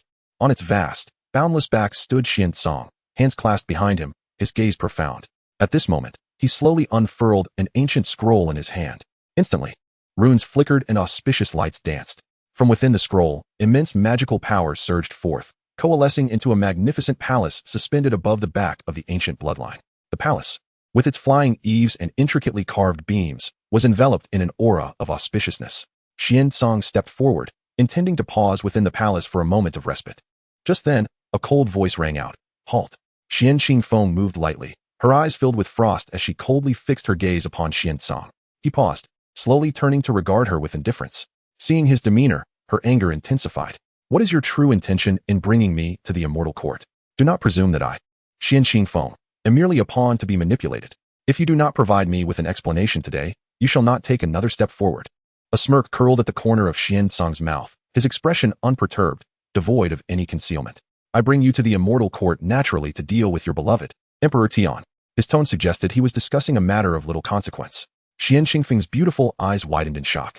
Are you planning to confront Brother Di Tian? Xian Song, how dare you entertain such thoughts? She was incredulous. How could he dare to harbor such intentions? Brother Di Tian was a unique pinnacle of the Tao, possessing the innate chaotic body, destined to be the invincible force in this epic's path of emperors. That Xian Song would even contemplate calculating against Brother Di Tian was unfathomable. As a supreme being, Brother Di Tian could extinguish Xian Song with but a thought. I advise you to abandon this notion at once, or else you shall meet your demise. Yet, Xian Song merely laughed derisively, a flicker of disdain in his eyes. And what of a supreme being? Merely a defeated opponent in my eyes. In our realm, he was never my match. Given time, once I ascend to the realm of supremacy, subduing him will be a trivial matter. His audacious words seemed to threaten to shatter the very heavens. Xian Qingfeng was momentarily speechless, her expression complex as she stared at Xian Song. She had witnessed Brother Di Tian's defeat firsthand and understood Xian Song's strength and potential. Given time, he might indeed possess that potential. For a moment, she found herself at a loss for a rebuttal. You are both the pride of the Xian clan. Why must it be this way? After a prolonged silence, Xian Qingfeng asked weakly. She could rationalize Xian Song's killing of her father as a matter of differing stances. Perhaps Xian Song had a penchant for hunting mortals, opposing her father's ideals. But what benefit was there in targeting Brother Di Tian, who was equally a formidable scion of the Xian clan? Xian Song slowly approached her, leaning close to whisper in her ear. Do you recall the doubts your father expressed regarding my ascension as the king of the underworld? He was entirely correct. Xian Qingfeng's eyes widened in shock, her heart trembling. Her father's suspicions regarding the ascension of the king of the underworld were possibly linked to murder. To her astonishment, it turned out to be true. You beast! She cried in fury, her lips quivering. So that was it. It all makes sense now. Xian Li, Xian Jiansheng, Xian Pashur. Were they all? Indeed, I killed them, Xian Song replied with a light chuckle, entirely unconcerned. After revealing everything, he had no intention of allowing Xian Qingfeng to return alive. Bringing her along was merely bait to lure Brother Di Tian. Once his grand scheme was complete, this legendary supreme being would serve as one of his most exquisite sacrifices. With the innate chaotic body, the underworld energy he would obtain could easily amount to hundreds of strands. Xian Qingfeng was driven to madness, her breath erupting as she contemplated a deathmatch with Xian Song. However, she was swiftly struck to the ground by a single slap. Clutching her face, she finally recognized the disparity between them. He will die, Brother Di Tian will die, she murmured, seated on the ground, terror consuming her heart. Xian Song's very being was born for the purpose of slaughter. He would undoubtedly devour his prey like a snake, inescapably. What to do? What to do? Brother Di Tian will be killed. At that moment, memories of Brother Di Tian's kindness flooded her mind, alongside the respect she held for him and her father. She did not wish for Brother Di Tian to perish. She needed to take action to save his life. No, Xian Song, you must not kill Brother Di Tian. You are both scions of the Xian clan and should support each other in creating glory for our lineage. I will not hold you accountable for killing my father. I will overlook it. Please, have mercy. Seeing Xian Song remain unfazed, Xian Qingfeng gritted her teeth and unexpectedly knelt before him. I beg you, do not harm Brother Di Tian. I am willing to do anything. Xian Qingfeng did not blindly trust Brother Di Tian's talents and abilities. From Xian Song's demeanor, it was evident that he possessed the potential to surpass Brother Di Tian. It was precisely for this reason that he was the most likely to slay Brother Di Tian. A premonition struck her. Brother Di Tian could truly be killed by him. Realizing this, Xian Qingfeng was seized by fear, terrified of losing her childhood companion. In that instant, She was compelled to set aside her thirst for vengeance against Xian and kneel to plead for mercy. "Oh, are you truly willing to do anything?" Xian lifted her chin with a finger, a sly smile dancing upon his lips. Tears glistened in Xian Qingfeng's beautiful eyes as she nodded. "Then come with me into the chamber. Surely you can make such a sacrifice for your brother Ditian?" Xian expression reflected admiration as he appraised Xian Qingfeng's figure without hesitation. Her exquisite, mature features, coupled with the allure of her form. However, he was an enigmatic progenitor who had survived countless epochs, indifferent to feminine charms. This was merely a small sacrifice made in pursuit of an extreme, Tao supreme being. At his words, Xian Qingfeng's delicate body trembled violently. "No, you mustn't do this. Humph, you wouldn't want your brother Ditian to be killed by me, would you?" Faced with this, Xian Qingfeng had no choice but to be dragged into the palace. During this time, the servant Hifu discreetly handed Xian a peculiar stone capable of recording images, silently closing the door behind them and waiting outside. As the sounds of torn garments and the soft gasps of a beautiful woman filled the air, the grand day finally drew to a close. Chapter 49. The Great Qin Divine Dynasty. Annihilation of the Qin army. The following day, the ancient bloodline continued its tireless journey towards the celestial court. Upon its vast back, a palace emanated an aura of antiquity and profundity. Within the palace, Xian sat in meditation, his powers surging like the tides. The servant, He Fu, flitted between the palace and the outside world like a specter. Periodically, he would appear silently before Xian, respectfully kneeling to report the gathered intelligence from the wild heaven realm. This time, He Fu brought news of the terrifying abyss, a dreadfully ominous place within the wild heaven realm. It was said to be a zone of life's prohibition, where countless ancient beings were interred, shrouded in an enigmatic and sinister darkness. Ordinary cultivators who ventured too close would be consumed by the relentless decay, reduced to dust. Upon hearing this, a glimmer of excitement flickered in Xian once tranquil gaze. A land of darkness? He recalled that 18 years prior, while traversing the cycle of reincarnation with the essence of darkness, a greedy individual had attempted to seize his dark essence. With a mere glance, he had devastated that soul, ensuring they would suffer eternally.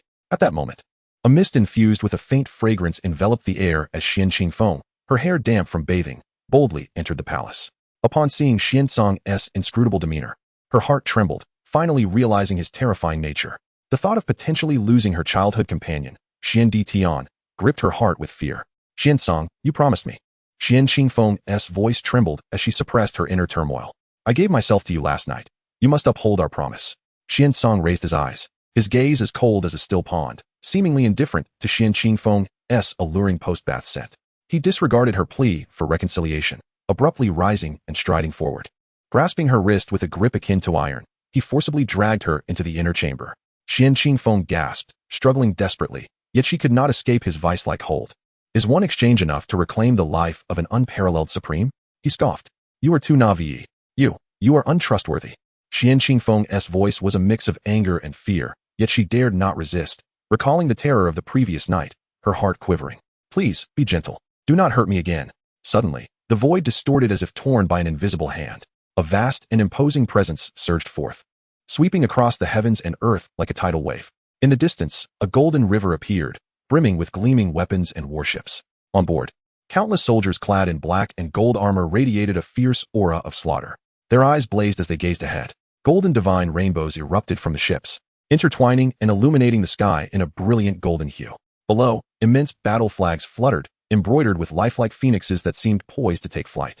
At the forefront of the ships stood a figure resembling a general, his icy gaze fixed on the ancient bloodline. With his spear pointed, he commanded, "Clear the way. This is the path of the Great Qin Divine Dynasty. No outsiders shall obstruct it." His voice resonated like thunder, reverberating throughout the cosmos, laden with overwhelming pressure. Xian, who was prepared to indulge in leisure, felt a surge of coldness at the command. "Seeking death?" he murmured. Instantly, dark energy erupted around him, and he raised his hand to unleash a seal of profound darkness. In an instant, the void seemed to be violently torn open, revealing a black sun that slowly emerged, eclipsing all light and plunging the world into an eternal night. As the black sun hovered, tendrils of dark flames began to spill forth, spreading ominously, suffused with an aura of death. "What?" The soldiers screamed as the flames touched them. Their skin shriveled, muscles withered, and life was drained away, leaving them mere husks. Within moments, hundreds of thousands of Qin soldiers had been reduced to lifeless corpses, strewn across the ground amidst their scattered armor and weapons, all under the eerie glow of the black sun. The horrific scene of the black sun transforming the great Qin's soldiers into lifeless shells sent shockwaves through the realm. The terrifying energy rippled through the void, causing spatial fissures to spread like a spider's web, visible for miles. What? A lord, stationed 1,000 miles away, sensed the cataclysmic dark power, his expression shifting dramatically. Without hesitation, he summoned his might to its peak. Ancient runes glimmered around him as a bronze war platform ascended beneath his feet, upon which 9 blazing crimson dragons roared defiantly. I am Tuoba, who dares to strike against the great Qin divine dynasty.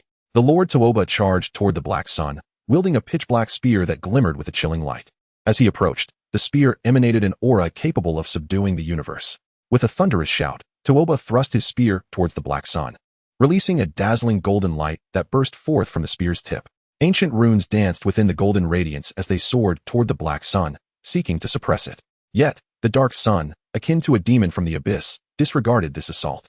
Instead, it churned violently, unleashing an even greater wave of darkness. The previously scattered black flames seemed to respond to his summons, coalescing into a colossal pillar of darkness that charged toward the golden light. The collision produced a deafening roar, as if the very heavens were being torn asunder. The golden and black energies intertwined and clashed, erupting in a blinding flash. The fabric of reality began to collapse, light itself becoming distorted. However, after a brief stalemate, the black flames, with overwhelming force, consumed the golden light. The immense pillar of darkness enveloped Lord Tuoba, his bronze platform, and the 9 fiery dragons in an instant. Tuoba let out a cry of defiance, yet he was powerless against the terrifying dark power.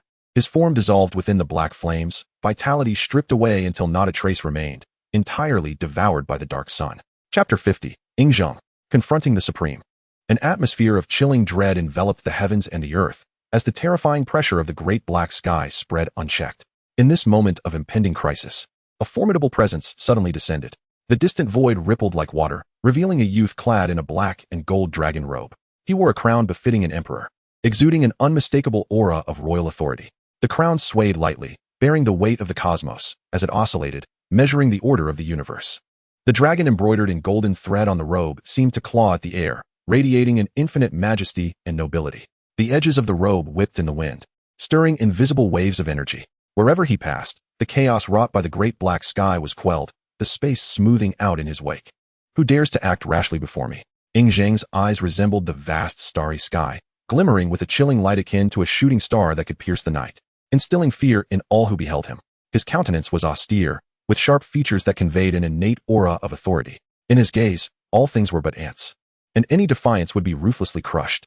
As the young Supreme, merely standing there caused the very heavens and earth to tremble. Raising his hand, his motion appeared slow, yet it contained the boundless power of the laws of the universe. As his palm ascended, the surrounding space warped and collapsed, forming a colossal black hole. Mysterious runes surged within the abyss, connecting to the very essence of the cosmos.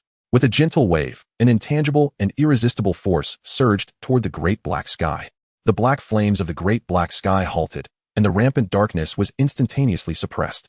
Just moments ago, the great black sky, which seemed invincible and capable of devouring all, now hung suspended, unable to advance any further under Ingzheng's mere flick of the wrist. Ingzheng's presence grew ever more potent, his imperial dragon might intensifying. The oppressive force that dominated the universe solidified the surrounding space, rendering even light unable to penetrate. He cast a frosty glance at Xiantsong, his lips barely parting to utter a single word, roll. Though his voice was not loud, it resonated like thunder, shaking the very souls of those present. With that, Ingzheng stepped forward, raising his hand to strike down upon the ancient bloodline beneath Xiantsong. The seemingly unremarkable strike was imbued with the power of the entire universe. Facing this onslaught, Xiantsong's expression remained unchanged, shrouded in a tempest of dark energy, resembling a king emerging from the depths of a shadowy abyss. His right fist clenched tightly, his vitality surging like an endless sea of blood, roaring and crashing. As he unleashed his punch, a black fist ray erupted instantaneously. The golden palm imprint collided with the black fist ray, and in that instant, a blinding light shot skyward, so radiant that it made the sun pale in comparison.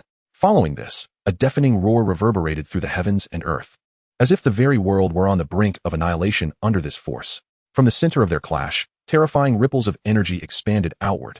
Mountains crumbled, and the earth was torn asunder into countless chasms. Torrents of magma erupted from the depths, soaring into the skies. Amidst this violent collision, the golden palm imprint and the black fist ray locked in a fierce stalemate. Yet, within moments, the malevolent shadows within the fist ray grew increasingly frenzied. The black fist ray surged forth like a tidal wave, slowly consuming the golden palm imprint. As the imprint dissipated, Ingzheng staggered back half a step, the void beneath him collapsing into a vast black chasm. How audacious! Witnessing this, Ingzheng's fury surged forth. Instantly, his supreme aura descended like an invisible mountain, mercilessly crushing down upon Xianzong, who felt as though he were suffocating, each breath resembling shards of ice lodged in his chest. On the brink of life and death, Xianzong hesitated no longer. He reached into his bosom, summoning 30 strands of dark energy. The dark energy was profound and inky, thick enough to seem as if it might drip. The moment it manifested, an overwhelming wave of resentment and the aura of death surged forth. Surrounding temperatures plummeted, as if the world was being dragged into a suffocating silence. Xianzong inhaled deeply, forcefully drawing the dark energy into his body. In that instant, a cataclysmic storm erupted within him, the immense power ravaging his meridians. The barrier of his originally perfected Saint King realm was violently shattered. A radiant light enveloped him, an eerie glow entwined with darkness. His body trembled in agony as his muscles and bones endured the torment of reconstruction. With an iron will, he broke free from his shackles, stepping into the realm of the Saint Sovereign. Yet, this was merely the beginning. As the dark energy continued to surge, Xianzong's presence soared once more. His eyes flickered with an ethereal light, as if capable of piercing through the veil of life and death. The space around him warped, black fissures spreading like veins, threatening to drag the world into the abyss. Break! A thunderous roar echoed through the heavens, as he successfully ascended to the Saint's sovereign realm. In that moment, he emerged as a ruler stepping forth from the depths of endless darkness, emanating a terrifying aura that suppressed all antiquity. The overwhelming pressure that had previously restrained him was forcefully repelled by his newfound might. Xianzong radiated an essence that transcended life and death, possessing dominion over the cycle of reincarnation. It was as though the birth, decay, and revival of all things in the world lay within his grasp. He stood as the supreme sovereign of the dark realm, capable of obliterating stars and reshaping the heavens. Oh, to dare to break through 2 realms before me is indeed curious. As Ingzheng assessed Xianzong's newfound strength, doubt began to creep into his mind. How could a being that had not even fully traversed the 7 steps of the Saint's sacrifice possibly contend with him, the supreme of the royal Tao? No matter what strange abilities you possess, once I capture you, I shall understand. Ingzheng's imperial gaze shifted, revealing an intense confidence. Meanwhile, Xianzong, having successfully ascended to the Saint's sovereign realm, was enveloped in the terrifying aura of his breakthrough. Yet, he was not content to stop there. Xianzong's eye sharpened, and he delved into his bosom once more, gently raising 20 strands of dark energy. Without hesitation, he merged these strands into his very being. In an instant, his vitality surged like 1,000 ancient rivers, unleashing a deafening roar.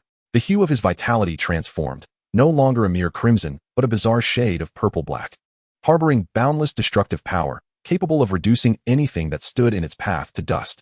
As the dark energy integrated, his bones cracked like popping beans, being reforged and strengthened until they resembled indestructible pillars of divine steel. His muscles rapidly expanded, akin to a volcano on the verge of eruption, containing an unfathomable energy. Through this transformation, Xianzong's physical form reached an unprecedented and terrifying realm. He clenched his fist gently, compressing the air into a visible white shockwave that radiated outward, shattering the surrounding space like a fragmented mirror. Even the rhythm of his heartbeat could instigate tremors in the air around him. The might contained within this form had reached a staggering force of 5 million tons. Should he strike with full force, it would be sufficient to obliterate stars and pulverize mountains. Even the most resilient of chaotic stones would crumble beneath his fist like tofu. This aura, are you a dark being from the burial grounds? Ingzheng furrowed his brow, questioning. Such an overwhelmingly sinister presence could only belong to powerful entities from the ancient burial soil. After a moment of contemplation, Ingzheng shook his head. It was impossible. If he were a being from the ancient burial ground, he could never have emerged, as the celestial court would never allow dark entities to manifest in the desolate heavens. No matter, as the crown prince of the great Qin and the future emperor of humanity, I shall eradicate such heresy. With this declaration, Ingzheng no longer held back his power, fully unleashing his supreme aura. Chapter 51. The Dragon Slayer, severely wounding the young sovereign. Ingzheng's aura was resplendent, surpassing all others. The imperial aura dominated the world, while dragon runes encircled him like celestial constellations, guarding the center. Faced with such a young sovereign, Xianzong exhibited no fear. He erupted with a profound saintly aura, opposing the sovereign directly. A flicker of disdain crossed Ingzheng's eyes as he spoke nonchalantly. Do you truly believe you can defy a sovereign? You have barely taken a step into the sacred rite. To me, you are nothing more than an ant. Xianzong, undeterred, retorted, Oh, then why do I still live? Upon hearing this, Ingzheng's dragon eyes narrowed, his aura intensifying. He raised his hand, attempting to suppress Xianzong by force. Xianzong, Clenching his right fist, struck out fiercely. Instantly, his blood surged like an abyss, resembling a raging dragon shaking the world, breaking through the heavens. A colossal force of 5 million tons struck Ing Zhang's arm, leaving it faintly numb.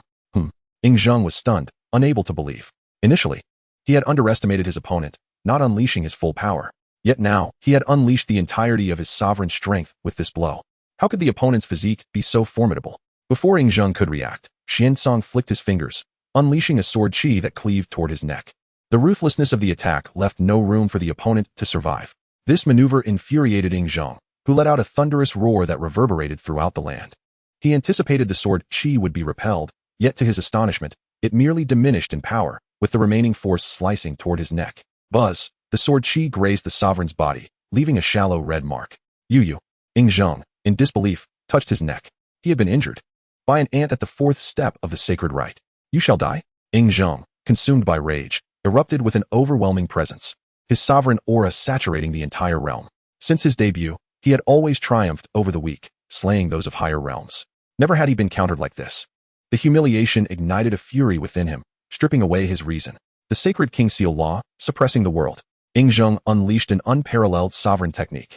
In an instant, boundless imperial aura descended from above, and a seal comparable in size to an ancient kingdom materialized in the sky. Following Ing Zhang's command, the sacred King Seal pressed down upon Xiansong. Life and death sword intent, the devouring of the underworld. A strand of dark energy enveloped the sword finger imbued with life and death aura, as Xiansong ruthlessly slashed. A stunning sword radiance cleaved the heavens asunder. The sacred King Seal was shattered in an instant, the vast sovereign aura dissipating like a defeated rooster, losing its luster. Sword intent. He is a sword cultivator? A flicker of surprise crossed Ing Zhang's mind. Sword cultivators with sword intent were on an entirely different level compared to those without. Many powerful sword cultivators could spend their lives without comprehending sword intent. Yet once one did, they became invincible within their rank, capable of slaying opponents across realms, merely a fundamental skill. The most renowned was the recent prodigy who broke free from the divine source, cultivating. It was said he comprehended the limitless sword intent, wielding a sword stained with celestial blood, ascending to the 9th heaven, and audaciously slaying a quasi-emperor with sovereign power. A sword cultivator? Xiansong was even more dismissive. He then brought his fingers together at his chest. The abyssal dragon subdues the world. The underworld sea is like an abyss. Boundless flame domain. Xiansong unleashed a multitude of divine abilities from the dragon, underworld, and flame paths, their might overwhelming the world. It was as if the 3,000 paths had reached their zenith, exuding astonishing energy. Although these abilities did not match the awe-inspiring nature of the life and death sword intent, they did cause Ing Zhang considerable frustration, his blood surging. The two engaged in a fierce clash of various techniques, darkening the skies and obscuring the sun and moon. Xiansong, bolstered by the underworld energy, matched the young sovereign's prowess at the saintly level. Such an outcome was utterly unacceptable to Ing Zhang. He went berserk, unleashing forbidden-level sovereign techniques. In an instant, the heavens reversed, yin and yang became unbalanced, and the sky was engulfed by imperial aura. Xiansong remained calm, thrusting out a palm, unleashing a torrent of blood energy that shattered countless sovereign techniques. Xiansong stepped forth, directly opening the manifestation of the underworld king, gaining even greater amplification. In the high heavens, a black sun obscured the sky, while the river of the underworld flowed backward. The earth transformed into underworld soil, from which countless skeletal tendrils emerged, attempting to pull the young sovereign into the underworld. Ing Zhang snorted coldly, repelling the skeletal tendrils. He then unleashed his imperial divine abilities once more, casting a magnificent power that enveloped the scene. The divine radiance rising in the firmament clashed violently with the darkness of the underworld, creating a stark contradiction. However, bolstered by the manifestation, Xiansong advanced like an invincible war god, gradually suppressing Ing Zhang. Infuriating. Ing Zhang was seething with rage. Yet even in such dire circumstances, he had no intention of utilizing the power of the ancestral dragon chart behind him. To him, the power of one's physique should only be applied against rivals of the same rank. Otherwise, it would be a tremendous humiliation. Xiansong, however, was unconcerned. He unleashed the life and death sword intent once more, striking at Ing Zhang. This time, the sword intent was laced with an abundance of underworld energy, its power reaching astonishing heights. Sizzle, the sound of sword chi piercing through his body echoed, as Ing Zhang looked on in disbelief at his ruptured form. A stream of crimson blood splattered, staining the heavens. Ing Zhang had inadvertently allowed the sword chi to penetrate his body. The underworld energy, like a parasite, began to erode the foundation of his Tao. A strange force erupted within him, attempting to seize control of his consciousness. Ing Zhang's face changed drastically as he summoned all his strength to resist the encroaching malevolent energy. Seizing the opportunity, Xiansong struck out with several more sword slashes. When Ing Zhang attempted to defend once more, he found his previous might had vanished, and he was directly severed of an arm by the sword chi. In such a predicament, Ing Zhang realized he could no longer remain. He cast a fierce glance at Xiansong, imprinting the sight of him in his memory. Very well. I have never encountered a prodigy like you. When I recover, it shall be your day of reckoning. Without waiting for Xiansong to respond, Ing Zhang rapidly employed a supreme-level escape technique and fled to safety. Watching the retreating figure of Ing Zhang, Xiansong slowly withdrew his manifestation, calming his aura. Meanwhile, Xian Qingfeng, witnessing the fierce battle, was left utterly astonished. That had been a true sovereign. Had Xiansong truly grown to such heights? Amid her shock, she also felt grateful for her choice. Fortunately, she had acted wisely and preserved the life of her elder brother, Emperor Tian. Xiansong genuinely possessed the potential to slay Emperor Tian. Xiansong returned to the back of the ancient bloodline, his expression tranquil, entirely unfazed by the recent battle. You. Xian Qingfeng's expression was complex as she gazed at him. A strange sense of admiration surged within her, leaving her startled by such a terrifying thought. How could she harbor such feelings for her father's murderer? This emotion must be due to, because of Emperor Tian. After contemplating this circle of thoughts, she promptly shifted the blame to Xian Di Tian. Gritting her teeth, Xian Qingfeng resolved to sacrifice once more for Emperor Tian. She vowed it was indeed for Emperor Tian. Then, with a bashful expression, Xian Qingfeng slowly crouched down. Under Xiansong's astonished gaze, she unfastened his belt and buried her head deeply. Realizing what was happening, Xiansong erupted into laughter, commanding the ancient bloodline to change course toward the eternal burial grounds. No not, Xianting, is it? The indistinct voice of Swankingfeng drifted in. Xiansong offered a faint smile, for a grand performance is about to unfold. Chapter 52, The Eternal Burial Grounds. The furious Xian Emperor Heaven in a secluded and uncharted mystic realm within the eastern wastelands. A primordial chaos green lotus unfurls, emanating an aura akin to the genesis of the cosmos. An exceedingly formidable Taoist resonance emanates from it, as if a being is on the cusp of transcending into an emperor, attaining unparalleled supremacy. Just a hair's breadth away, huh?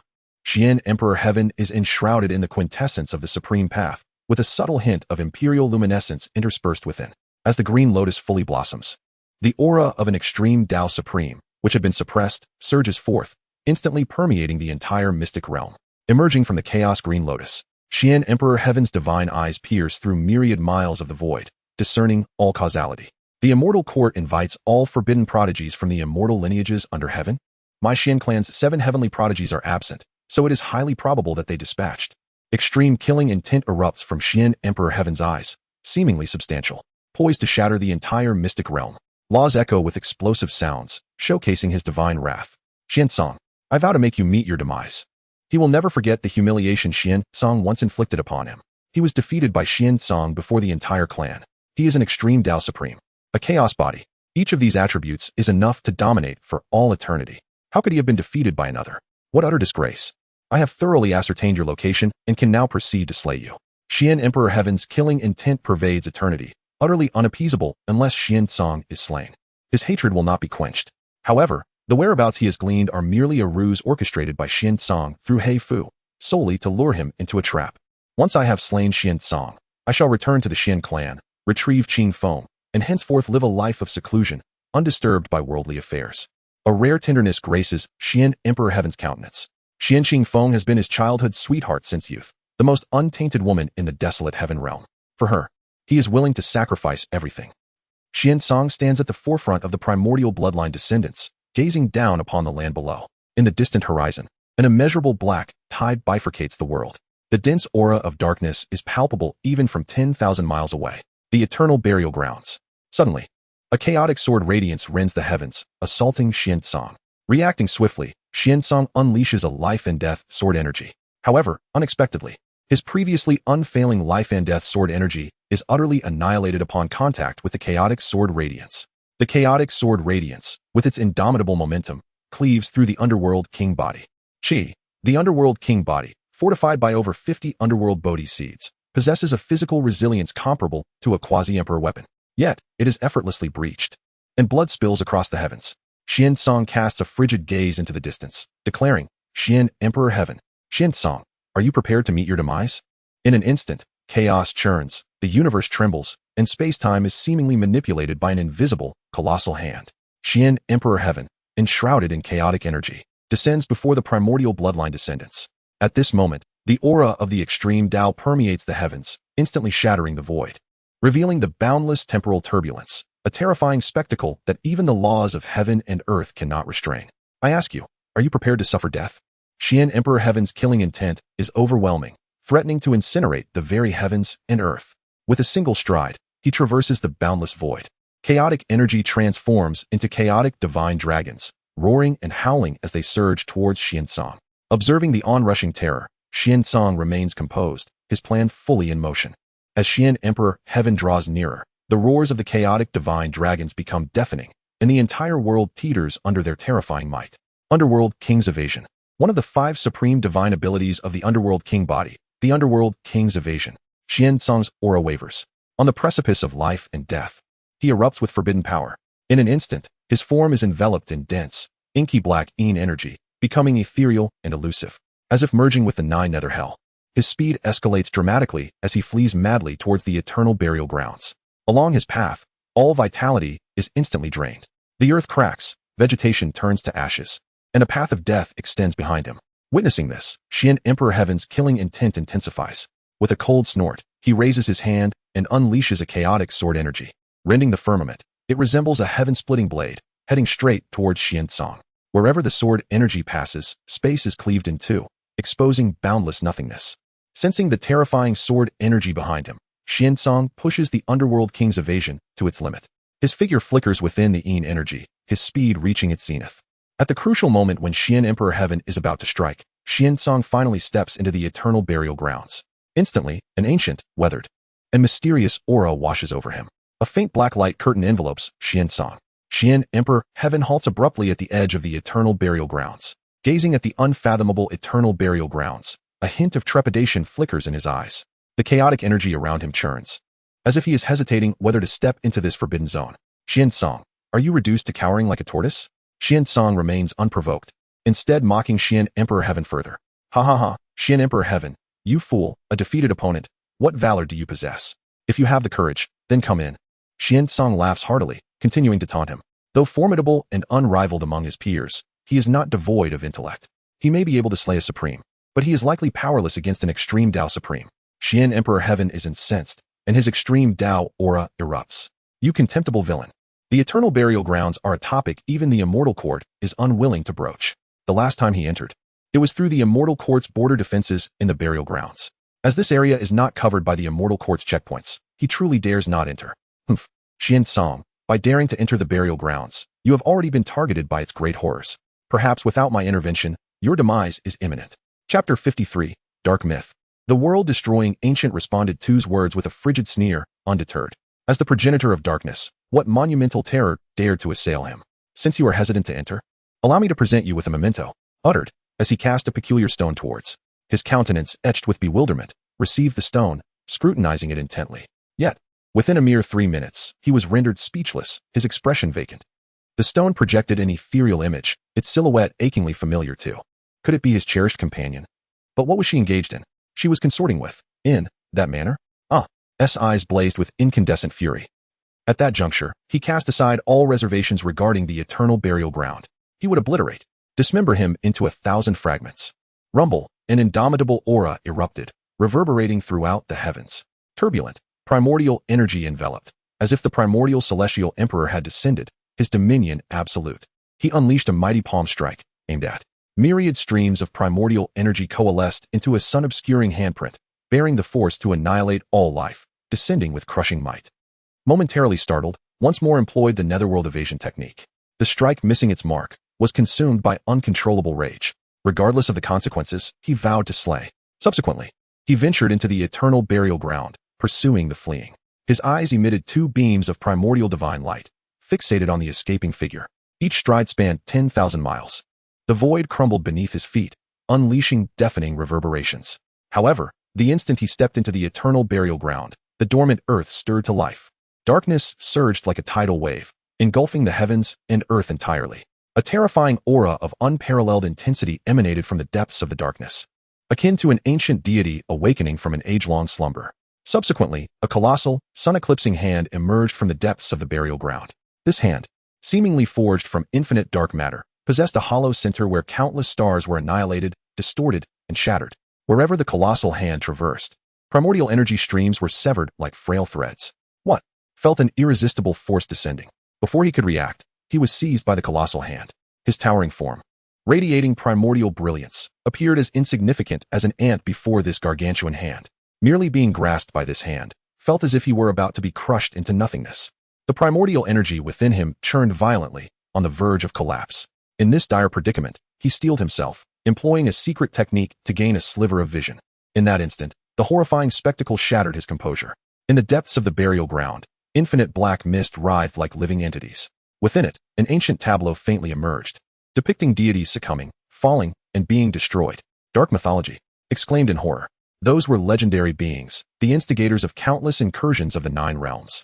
What merit did he possess to awaken such an exalted being? Was now consumed by regret. In this moment of life and death, it seemed that his childhood sweetheart was no longer of paramount importance. Finally, success. Observing the captured, smirked serenely. Young friend, the aura you exude is quite endearing to this old one. A voice resonated beside, laden with the weight of ages. An emaciated old man emerged slowly from the darkness.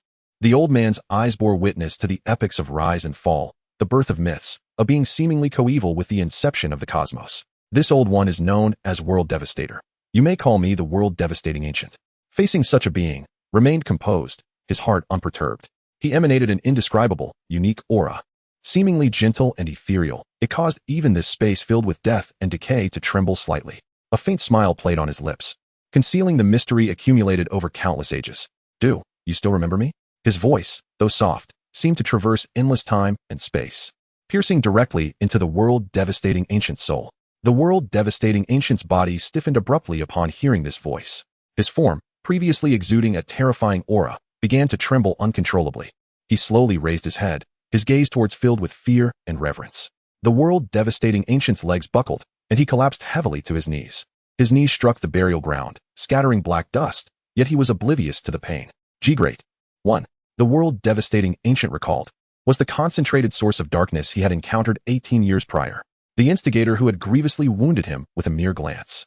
At that moment, even the world-devastating ancient, a dark myth at the pinnacle of the 9 realms, had no choice but to submit before the progenitor. Great One, forgive me. The world-devastating ancient's body trembled even more violently, as if enduring the oppression of some immense force. His throat emitted indistinct sounds, as if muttering to himself, or perhaps begging for mercy. The surrounding dark forces seemed to sense the world-devastating ancient's fear, surging wildly, as if celebrating his terror. What? This? Held in the colossal hand, stared wide-eyed, his face etched with disbelief. The dark myth that had filled him with despair was now kneeling so humbly before, stirring up a tempest in his heart. Gripped by the colossal hand, found his despair replaced by rage. He mustered all his strength and roared at, "You traitor! Colluding with the dark forces of the eternal burial ground, you are the eternal sinner, the common enemy of the desolate heavens. By aiding the wicked today, the entire desolate heavens will never forgive you." His voice echoed in the darkness, tinged with hysteria. The world-devastating ancient, who had been kneeling respectfully before, slowly raised his head upon hearing insults. A fierce glint flashed in his eyes, and with a mere icy glare, a stream of black, sinister energy shot towards like lightning. Felt a sharp pain, and before he could scream, his mouth began to fester rapidly. First, his lips turned black, decayed, and the flesh peeled away, revealing the ghastly white bone beneath. The excruciating pain caused to struggle desperately, but he was firmly restrained by the colossal hand, unable to escape. He could only emit muffled moans, his eyes filled with terror and despair. He never imagined that his moment of angry invective would bring such a terrible punishment.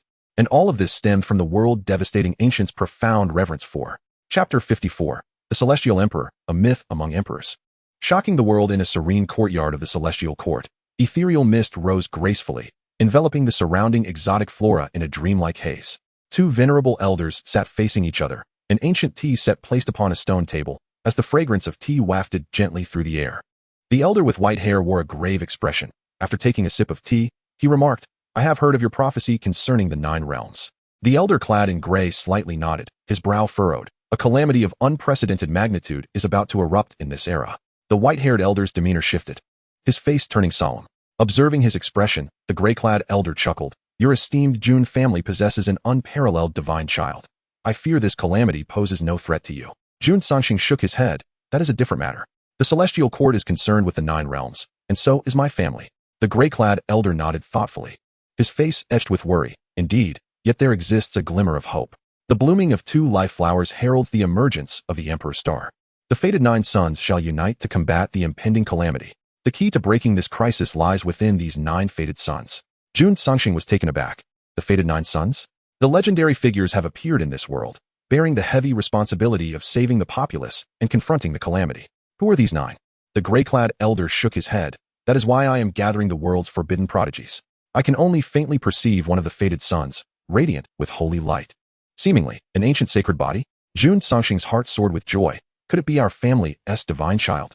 The Jun family's divine child, an unrivaled prodigy, was born as a perfected ancient sacred body, drawing the adoration of countless saints. If he were not a fated son, then who would be? The gray-clad elder shook his head once more. Though related to the sacred body, his presence is not as vast and powerful as that of your divine child. This ancient sacred body likely belongs to another. Hearing this, Jun Sanxing felt a pang of disappointment, then queried, can these 9 truly bear such a weighty responsibility? His tone bore a hint of skepticism. The terror of the calamity far exceeded imagination. Despite their exceptional talents, they were still young and inexperienced. The gray-clad elder's gaze was resolute as he replied slowly, destiny has its reasons. These 9 hail from diverse races and regions, each possessing unique abilities and missions. Through their trials, they will undoubtedly grow and may become the pivotal force to alter the course of fate. Jun Sanxing fell silent for a moment, sighing. We can only place our hopes in them. May they mature swiftly and prepare to rescue the world's populace before the calamity descends. At that moment, in the depths of the celestial court, the previously tranquil atmosphere was abruptly shattered by an overwhelming surge of terror. Chaotic celestial energy spiraled violently, as if stirred by an invisible giant hand. An entity emanating imperial majesty slowly descended. The heavenly emperor. The gray-clad elder gasped, hastily kneeling. Jun Sanxing's scalp prickled, and he quickly bowed in respect. I am Jun Sanxing, head of the Jun family, paying homage to the Haotian Dragon Emperor. The Haotian Dragon Emperor in the sky paid no heed, his gaze fixated on the distance. The dark myth. The Dragon Emperor's aura surged like tumultuous waves, crashing against the heavens and earth. The once high sun, moon, and stars trembled violently beneath this imperial might, seemingly on the verge of plummeting. With a single step, he exited the celestial court. In an instant, myriad rays of light converged behind him, forming a resplendent trail. Within this brilliance, ancient runes flickered and danced, representing the accumulated power of countless ages in the celestial court, now celebrating the Dragon Emperor's emergence. Mountains trembled, and the earth cracked, deep chasms spreading beneath his feet. With just 2 strides, billions of miles of space-time collapsed beneath him. He swiftly arrived at the ancient borders established by the celestial court. As he approached the borders, the ancient defensive array activated automatically. Countless runes wove into a luminous barrier, attempting to obstruct this terrifying force. Yet before the Dragon Emperor, this barrier was as fragile as paper, easily torn apart. The guarding soldiers, sensing the Dragon Emperor's aura, knelt in reverence. Is this the aura of an emperor? The holy light radiated, manifesting a mythical phenomenon. This was indeed a myth among emperors. A myth among emperors? Wasn't that a legendary realm? What purpose did this powerful emperor have in coming here? Could it be to enter the burial grounds? The onlookers' conjectures proved accurate. The Haotian Dragon Emperor did not linger at the borders, but directly stepped into the burial grounds. Upon entering the ancient burial grounds, the dark powers within clashed violently with the Dragon Emperor's celestial energy, generating countless black lightning and golden thunder. These flashes intertwined, illuminating the entire burial grounds, creating a scene both eerie and grand. The presences beneath engaged in hushed discussions. Some marveled at the Dragon Emperor's might, while others felt trepidation for the impending war. An ancient being trembled. With the emergence of the Dragon Emperor, the dark myth is surely awakening. This world is bound to descend into chaos. Another side. I wonder how many lives will be lost in this impending battle. The Haotian Dragon Emperor exuded surging celestial power, with 9 illusory, celestial dragons soaring behind him, roaring towards the heavens. With a force capable of reshaping existence, he launched a powerful punch towards the dark myth. This punch, infused with boundless celestial light, bore the might to rend the very skies. The runes of law contained within shimmered and leaped, shattering the surrounding space-time. Suddenly, the world-destroying elder, kneeling, furrowed his brow as an enormous hand, obscuring the sun and moon, reached out again. The colossal hand met the Dragon Emperor's fist, and in that instant, it felt as though the entire universe quaked. Celestial light and darkness intertwined, exploding in a blinding brilliance, forcing all watching powers at the borders to shut their eyes. Within this radiance, the towering figure of the Dragon Emperor remained steadfast. Although his celestial power dimmed slightly, it still emanated an awe-inspiring aura. Meanwhile, the world-destroying elder's massive hand quivered from the impact, yet the black hole in its palm greedily continued to devour everything, showing no signs of yielding. This confrontation revealed the overwhelming power of two mythical emperors capable of overturning the 9 realms, awakening a chilling realization among the onlookers. A monumental mythic battle between the burial grounds and the celestial court was imminent. Chapter 55. The 3 Emperors of Tsang, Hong, and Yu, and the 4 Dark Myths. The current heavenly emperor of the celestial court, the Haotian Dragon Emperor, gazed quizzically at the elder of world destruction, uncertain of his intentions. Did he wish to provoke war prematurely? According to their agreement, he should still be in slumber, not making his appearance. The Haotian Dragon Emperor spoke, his imperial might resonating with a thunderous voice. How I choose to act is not for you to dictate. The elder of world destruction snorted coldly, showing no fear of the ruler of the celestial court. Just as these 2 formidable beings were on the brink of a cataclysmic battle, a haunting voice echoed through the air, causing the Haotian Dragon Emperor's senses to flare with alarm. A grand dream of eternity, yet another divine right? The sound reverberated throughout the desolate heavens, with hints of divine laughter, the roars of great demons, and the wails of monstrous beings woven within its melody. From just this voice, a scene reminiscent of myth unfolded. Another dark myth emerged. The figure was imposing, adorned with a black crown embedded with eerie gemstones that flickered with a chilling light, seemingly capable of perceiving the deepest fears of all beings. As its gaze swept across the realm, the fabric of space shattered like fragile glass, from which torrents of dark energy surged forth, corroding all in their path. Pilgrims, sincere and earnest, have journeyed from the celestial court, yet why do you arrive with murderous intent? Pilgrimage? Who are you? The Dragon Emperor replied coldly. I am Song Emperor. The Tsang Emperor's voice was deep, yet it resonated like a great bell throughout the ancient burial grounds. Following this, another mythic melody rang out, striking the border guards as if they had been struck by lightning. Haotian Dragon Emperor? I recall that during the last calamity, you were merely an immortal amongst emperors. Have you now ascended to myth and become the ruler of the celestial court? I am Hong Emperor. Let us test this. Almost immediately, another dark myth arose. Surrounded by surging black magma, the Hong Emperor grinned, revealing a set of fearsome black teeth. Today, if you do not retreat, you shall not leave. As he spoke, the black magma surged towards the Haotian Dragon Emperor, melting the void into nothingness along its path. What does it matter if you are a contemporary myth? Can you truly stand against 4 and defy the heavens? Another dark myth emerged, hovering in the air as if merging with the cosmos itself. With a mere gesture, countless dark stars gathered in his palm, forming a powerful gravitational field that pulled everything towards him. I am Yu Emperor. This burial ground is not a place for you. The Yu Emperor's voice was frigid, devoid of emotion. As the 4 dark myths appeared, the oppressive force caused the celestial energy surrounding the Haotian Dragon Emperor to tremble. The dark power within the ancient burial grounds grew even denser, seemingly celebrating the awakening of these 4. A monumental battle was imminent. I have come merely to warn you not to incite turmoil while I am alive. The Haotian Dragon Emperor stood firm against the 4, his aura unwavering. What are you to dictate our grand right?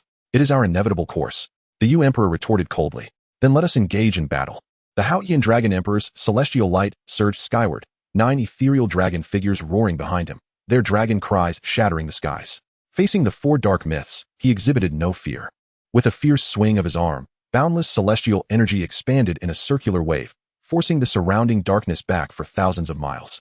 Indeed, worthy of being a contemporary myth, you possess great courage. The Tsang Emperor chuckled coldly, extending his withered palm. Within his fingertips, myths evolved, the universe rose and fell, and all laws of existence intertwined. Carrying the might of creation, he pressed forward. With a piercing gaze, the Haotian Dragon Emperor stepped forth with profound footwork. Infinite celestial light coalesced into the seal of the Heavenly Emperor, exuding an overwhelming aura. In the next moment, the seal collided with the withered palm, erupting in an earth-shattering explosion of brilliance. Let us engage in battle. The Hong Emperor also unleashed his power, dark laws swirling, radiating a mythical brilliance. Within this radiance lay the essence of time, reincarnation, life and death, transcending all, as powerful as the great Tao itself. Even a mere flicker from him could tear apart an immortal emperor.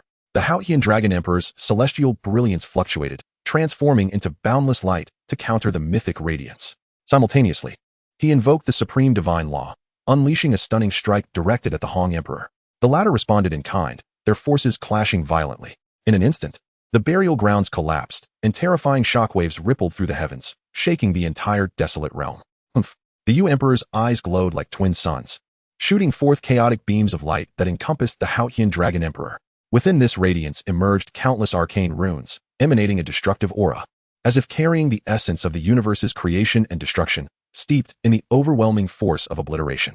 The Dragon Emperor's expression grew solemn, finally realizing the terror of the four dark myths. In a split second, he formed intricate hand seals, invoking the supreme celestial scriptures to dispel the eye technique. Yet, the Elder of World Destruction's massive hand reached out once more, attempting a surprise attack from behind. Sensing the danger, the Dragon Emperor swiftly turned, slashing at the giant hand with his sword. The hand was wounded by the sword's energy, momentarily retracting. Seizing the opportunity, the Tsang Emperor, Hong Emperor, and Yu Emperor launched a coordinated assault, their dark powers surging like a tidal wave towards the Dragon Emperor. In that moment, the air was filled with evolving myths, life and death, as the great Tao crumbled and reformed.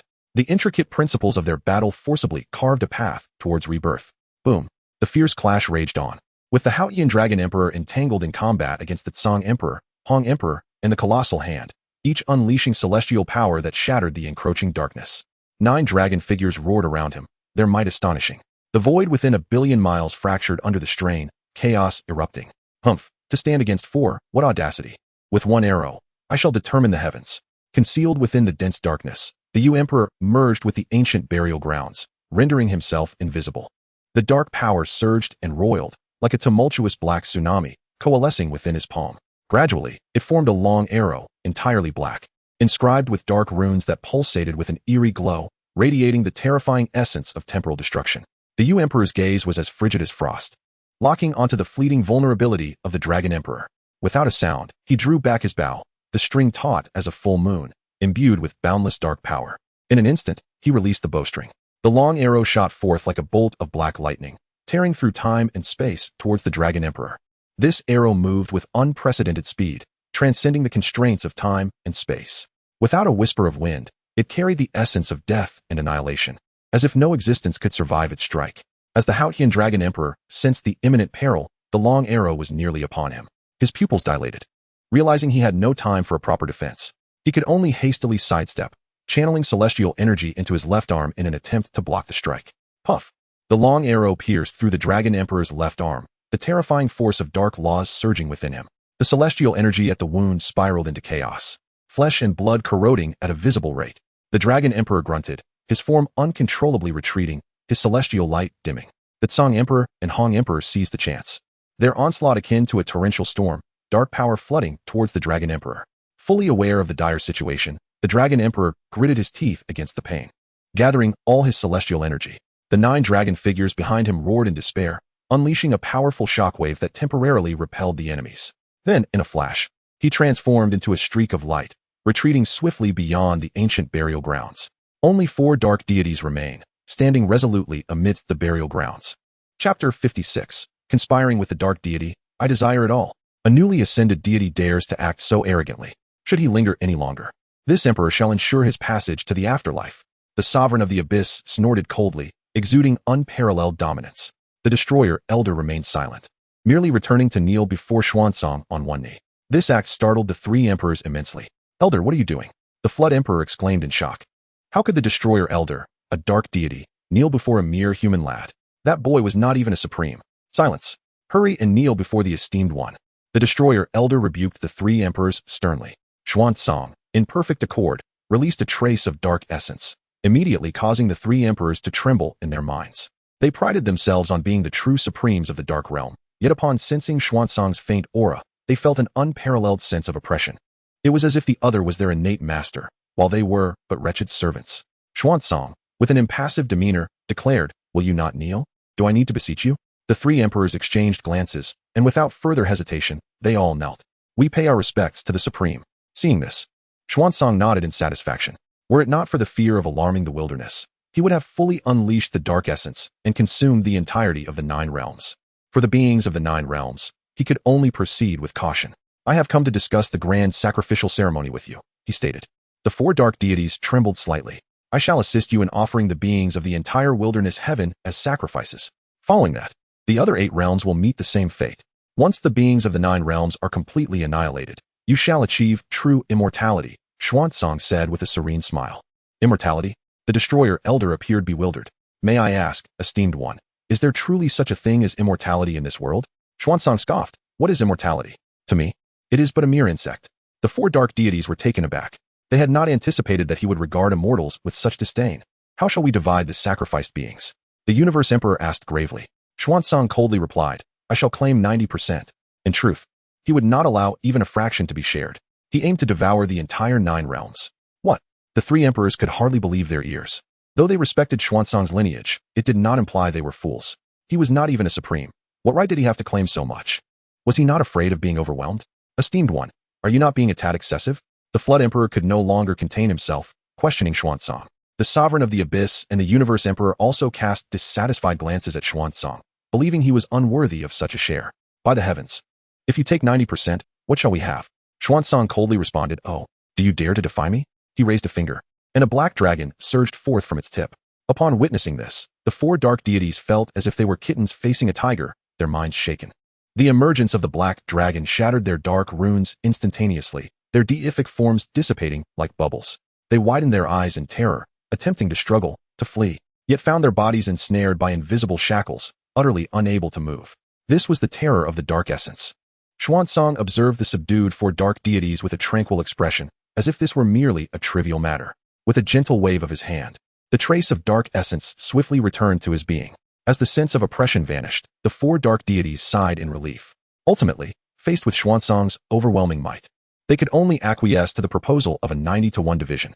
Suddenly, Xuanzang sensed some unusual movement nearby, within the grip of his colossal hand. The Emperor of the Abyss emitted waves of chaotic energy. A blue lotus suddenly blossomed, enveloping him. Ultimate escape technique, Blue Lotus Escape. In a life-or-death moment, the Emperor of the Abyss ground his teeth and unleashed his full power, employing the final divine ability of the ultimate sovereign. In an instant, the runes around him flickered and interwove into an ancient cocoon of light. At the brink of disaster, his primordial spirit successfully fled millions of miles away. Xuanzang's brow furrowed slightly. As expected of the ultimate sovereign, such an escape technique is indeed rare in the mortal realm. He then cast a cold glance at the 4 dark deities. It appeared that these 4 hounds were quite dissatisfied with the distribution outcome. This could breed dissent. Before a deific emperor, no matter how exquisite the ultimate escape technique, even the escape methods of contemporary emperors burning their destinies could not hope to escape the gaze of a deity. The primordial spirit of the Emperor of the Abyss, like a fleeting beam of light, fled in haste, leaving behind only the chaotic body. The physique shimmered like jade, radiating a gentle glow, intertwined with the primordial essence from the dawn of chaos. The air still carried the remnants of the ultimate sovereign's terrifying aura. Oh, must one abandon their physical form to flee with their primordial spirit? Xuanzang's previously cold eyes suddenly brightened. He observed that the body contained complete chaotic essence and the foundation of the ultimate sovereign. If he could utilize this, then the prodigies gathered in the heavenly court would be easily within his grasp. Although he could not offer the Emperor of the Abyss as a sacrifice, this chaotic body held immense value. Perhaps he could refine it into my first avatar? With this thought, Xuanzang stepped forward, dark energy swirling around him. In an instant, he arrived before the chaotic body, extending a hand to rest upon it. Requiem of the Underworld. In that moment, boundless darkness surged forth from Xuanzang, spreading violently in all directions.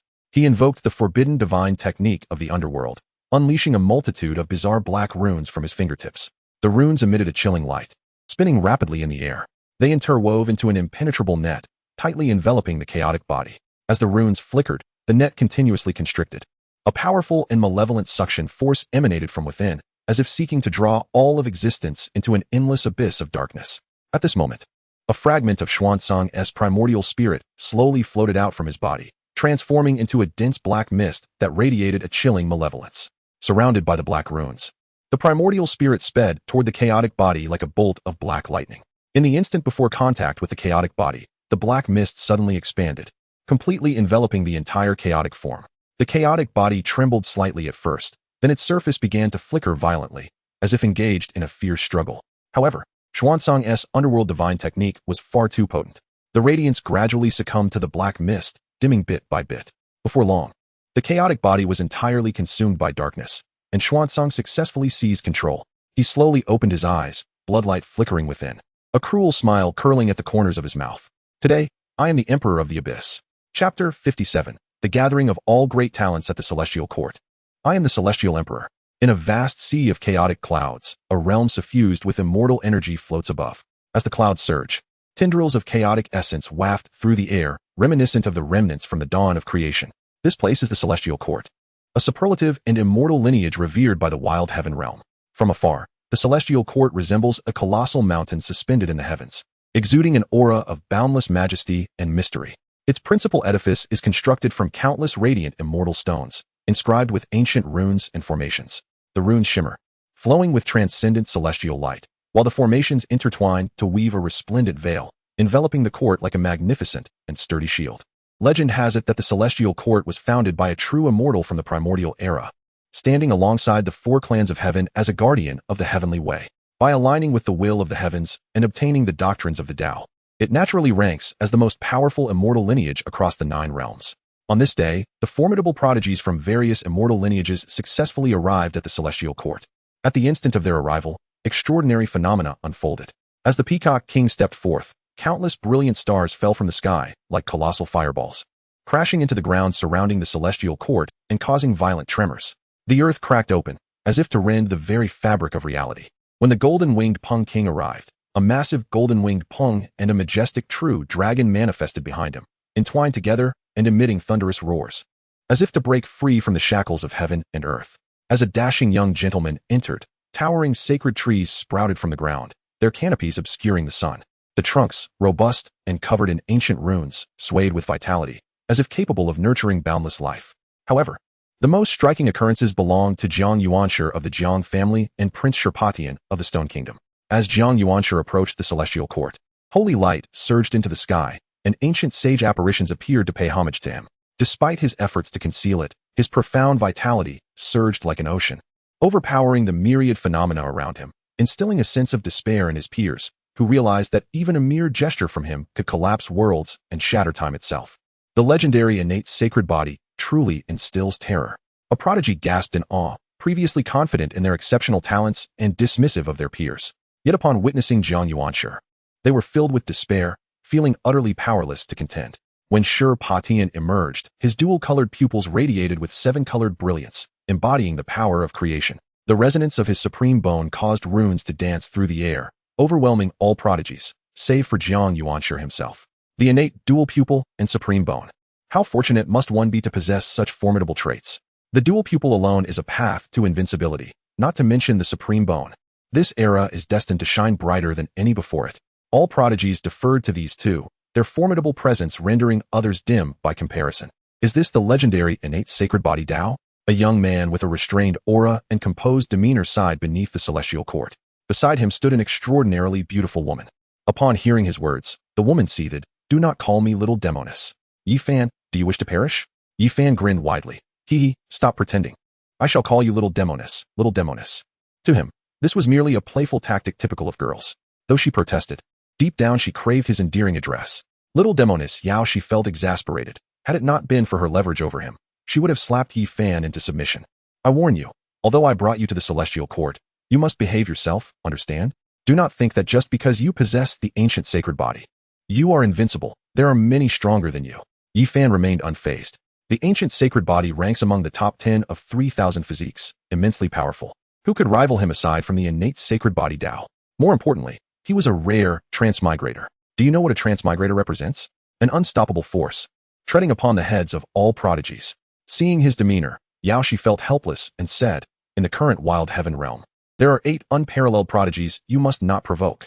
Jiang Yuanshi of the Jiang family, the first taboo of the celestial clan, the Xian Emperor Tian, and Lin Bufan of the human immortal sect, especially Lin Bufan. It is rumored that he acquired a strand of primordial essence from the human immortal sect's primordial mythos. With this essence, he cultivated the primordial Tao, second only to the primordial Tao body. Yaoshi spoke with grave seriousness. In the 9 realms, the only recorded instance of the primordial Tao body dates back to 700,000 years ago, and the primordial emperor.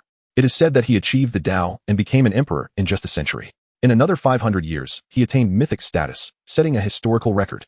Countless emperors have failed across epochs to reach the mythic realm, while the primordial emperor required merely a few centuries.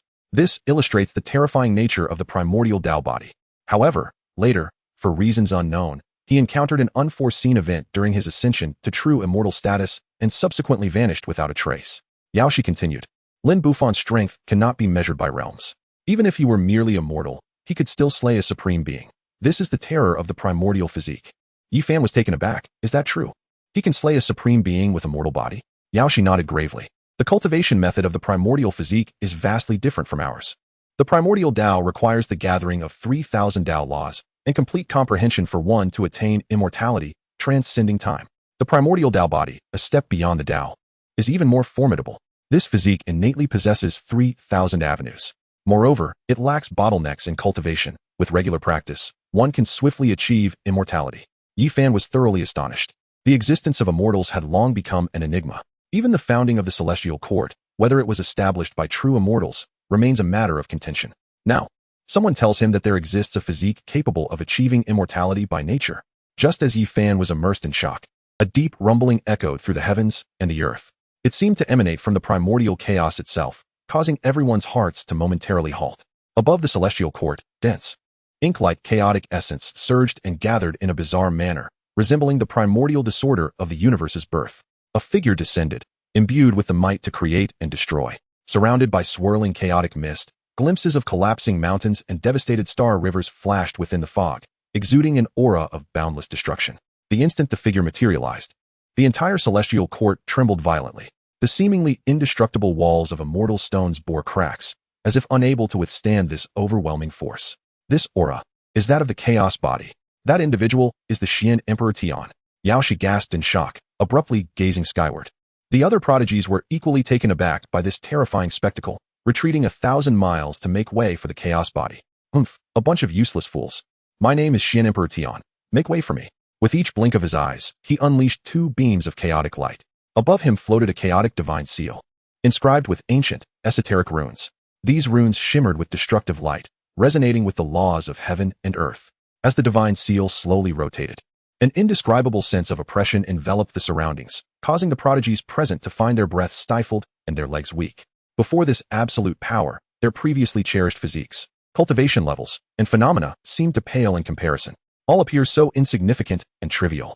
Chapter 58. The convergence of the 6 great manifestations of the holy body. Capable of transforming into the cycle of 6 paths, overwhelming all enemies in the world. Is it not a tad too arrogant, heavenly sovereign? Shirpatian furrowed his brow, his heavy eyes radiating a hint of peril. As the crown prince of the Stone Kingdom, he was already an existence that overshadowed all of history. Who would have thought that he would be outshone by the heavenly sovereign? Xian Song cast a cold glance at him and bellowed, "Silence." Without further ado, he struck Shirpatian with a resounding palm. In an instant, a hand infused with extreme power descended, as though it weighed countless tons, capable of shattering heaven and earth. "What are you doing?" Shirpotian's expression shifted dramatically, and without time to ponder, he hastily defended himself. But could the extreme sovereign be mere pretense? Even a slight strike would reduce anyone below the emperor to mere dust. Boom! Shirpatian, who had just been exuding unmatched grandeur, was sent flying like a dead dog, crashing through the vast void. At this sight, the crowd erupted in astonishment. What transpired? Had the crown prince of the Stone Kingdom offended the heavenly sovereign? The heavenly sovereign's attack was ruthless, leaving no room for survival. Heavens, the contemporary prodigy of the Stone Kingdom was so easily vanquished before the foremost son of Xiantian. The assembly collectively inhaled sharply, their gazes now filled with trepidation towards the heavenly sovereign. Jiang Yuanshi, who had remained silent, could no longer contain his composure. He stepped forward, gazing coldly at the heavenly sovereign. "Do you not find your actions inappropriate, my lord?" Xian Song showed no sign of concern, boldly asserting, "If you wish to enter the celestial court, you must first pass my trial. Otherwise, I have no desire to share the path of the celestial court with those of lesser merit." Upon hearing this, the crowd was instantly incensed. Each one present was a prodigy of forbidden caliber. Never had they been so openly challenged. Yet, despite their fury, they hesitated to retaliate. The mere prowess of the extreme sovereign was enough to leave them half dead. Taking a deep breath, Jiang Yuanshi declared, "Since you insist, I must take my leave."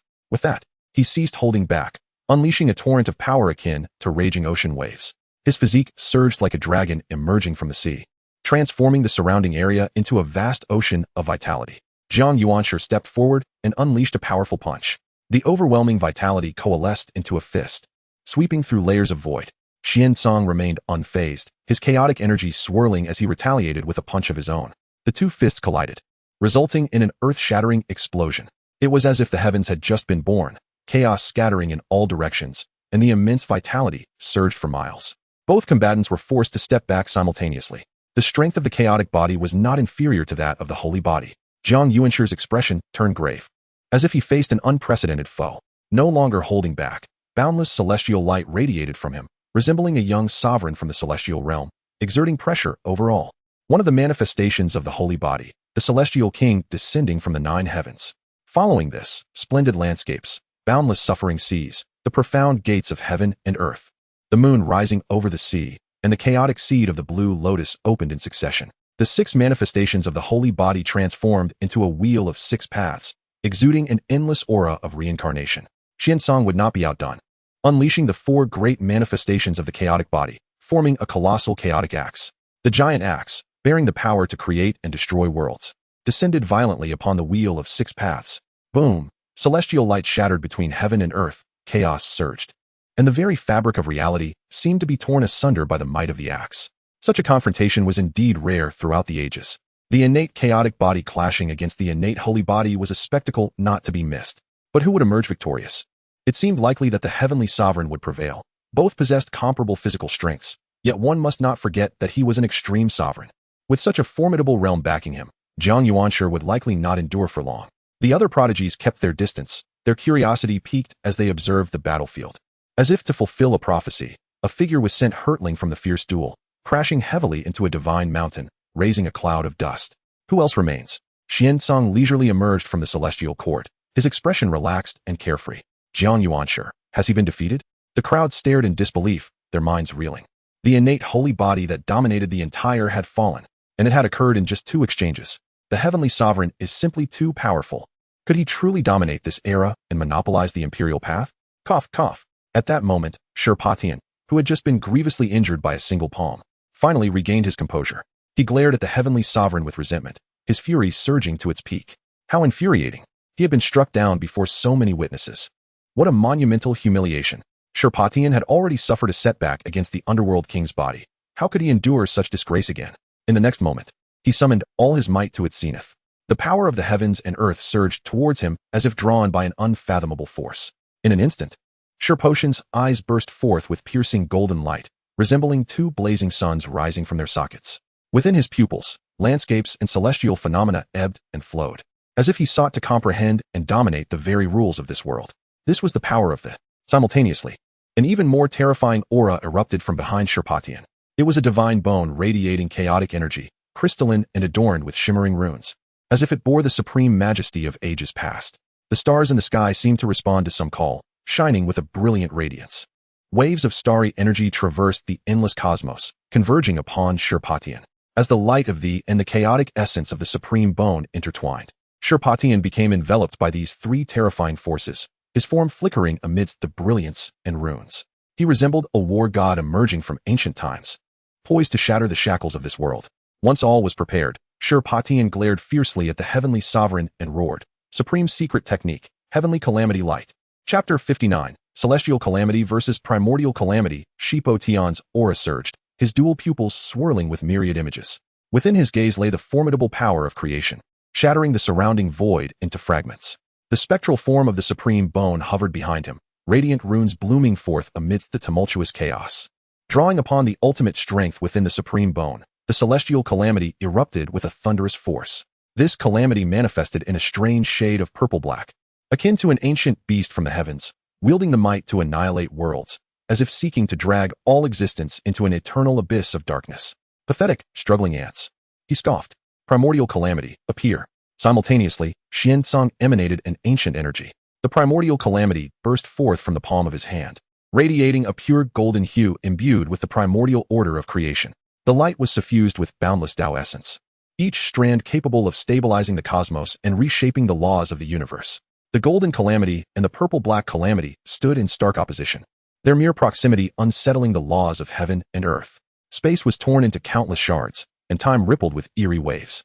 Die! With an enraged roar, Shirpatian propelled the celestial calamity, infused with the might of his dual pupils, toward the primordial calamity of Xianditian. Under the enhancement of his ocular power, the celestial calamity's strength surged exponentially, its purple-black brilliance threatening to engulf the entire realm in its bizarre hue. Yet, Xiansong remained unperturbed, unleashing the full force of the primordial calamity. The golden light surged like a raging tsunami, counterattacking the celestial calamity. As the 2 terrifying calamities collided, the universe itself seemed to pause, enveloped in profound silence. Then, a cataclysmic roar shattered the heavens, unleashing an energy storm that swept in all directions. Wherever the storm passed, mountains crumbled and stars fell. The cosmos appeared on the brink of collapse under this overwhelming force. In the midst of this apocalyptic clash, despite exerting every ounce of his strength, Shipo Tian found himself narrowly defeated. His form was sent hurtling away like a kite severed from its string, blood erupting from his mouth and painting a long streak in the void. In that moment, the brilliance of his dual pupils dimmed, the runes upon the supreme bone flickering erratically, indicating a grievous injury. Meanwhile, Xiansong stood firm, his aura steady. The primordial calamity gradually dissipated. A hint of indifference in his gaze. The celestial prodigies observed the unfolding scene, rendered speechless. Shipo Tian was utterly outmatched. Was this the horror of the supreme path? Please, hold your hand. A grim-faced Jiang Yuanshi approached from a distance. Having been sent flying twice, his expression was equally grim. Xiansong merely cast a cold glance in his direction and replied, "If you refuse to yield, then fight. What need is there for words?"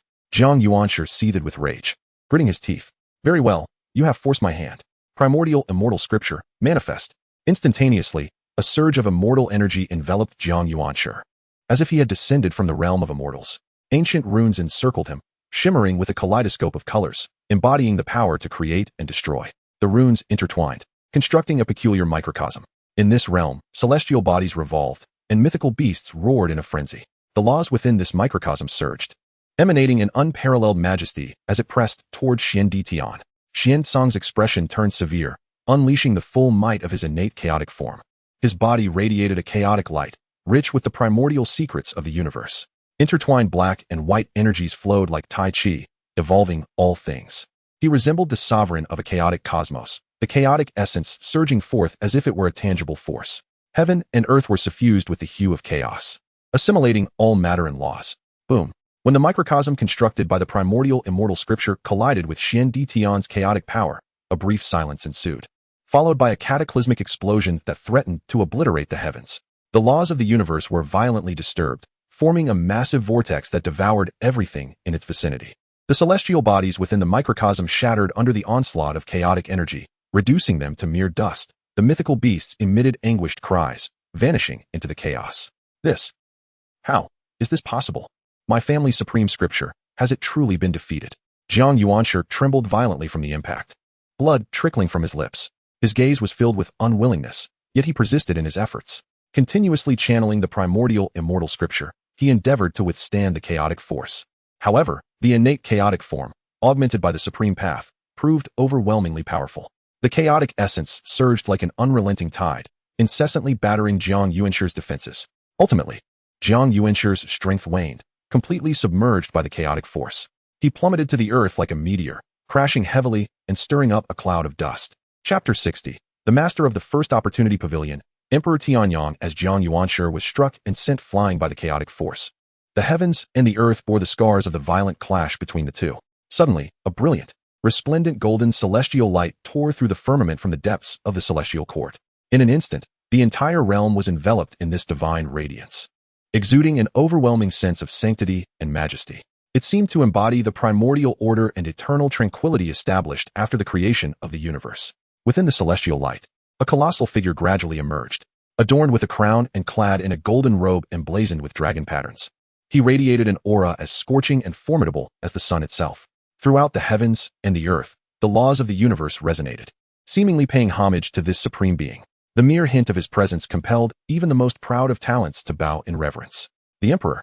Panic spread among the crowd as they lowered their proud heads, unable to meet the gaze of the emperor of the celestial court. Enough. Cease this conflict. The voice of the emperor, resonant as a great bell, shook the very foundations of the universe. Countless runes of law appeared and dissipated in the void in response to his command, as if carrying the highest will of the cosmos, impervious to defiance. The previously tumultuous chaotic force and the residual power of the primordial immortal sutra seemed to encounter a natural foe, swiftly retreating and calming at the sound of his voice. Upon witnessing this, Xiansong gradually reigned in the chaotic light surrounding him, and the fierce glint in his eyes faded upon seeing Emperor Tianyang. He slightly bowed, demonstrating his respect. "Emperor, I am Xian Emperor Tian, a descendant of the Xian clan." Jiang Yuanshi struggled to rise from the ruins. Though his energy was waning and his attire tattered, he still straightened his back and saluted the emperor of the celestial court. The emperor's gaze swept over the two, his expression stern yet tinged with a hint of helplessness. The chaotic realm is on the verge of upheaval. You are all extraordinary figures in this world, yet you engage in internal strife here. If dark calamities find an opportunity, what of the innocent populace? What will become of the 9 realms? I am known as Tianyang, the sovereign of the celestial court. I implore you to cease hostilities. The talented individuals exchanged glances, realizing it was indeed Emperor Tianyang. After his command, a serene aura began to emanate from the celestial court. An elderly man, clad in simple gray robes, approached with light steps.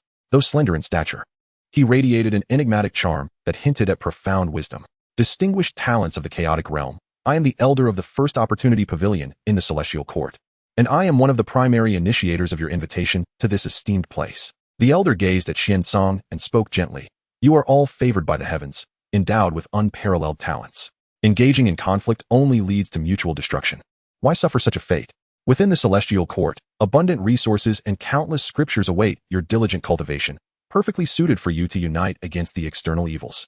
Young Xian, young Jiang, you both possess great gifts. If you could join forces, you would undoubtedly provide a safeguard for the celestial domain. Why must you contend for supremacy here? The gates of the celestial court stand open, inviting you to collaborate on grand endeavors. The elder smiled warmly, his gaze sweeping over the assembly. The celestial court is vast, capable of accommodating talents from all corners of the world. Enter the celestial court, and when the time is ripe, we shall collectively confront the impending calamities from beyond. Would that not be splendid? Upon hearing this, the crowd followed the elder into the celestial court, where the halls were adorned with intricate carvings and suffused with an ethereal ambience. Jiang Yuanshi and Shi Patian wore grim expressions, but felt it unwise to voice their concerns. Thus they too entered the celestial court. Upon entering, Xian was invited to the seat of honor. As he settled in, celestial attendants presented him with divine tea. The elder's expression grew serious as he surveyed the assembly and began to speak. The purpose of this gathering is to discuss a matter of great importance.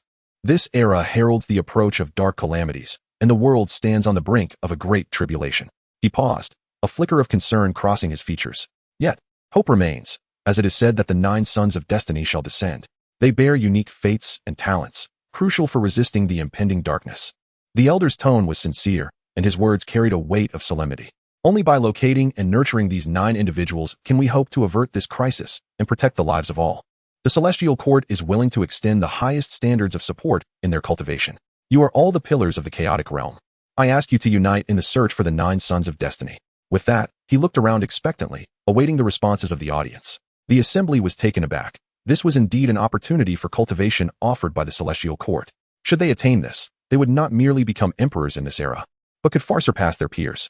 Then, with a wave of his sleeve, the elder summoned an ancient, substantial mirror that slowly rose and hovered in the center of the hall. The mirror's surface was inscribed with ancient runes, emanating a gentle yet mysterious light. It was the mirror of observing the profound. The elder infused it with potent energy, and in an instant, the mirror blazed with brilliance, nearly blinding the assembly.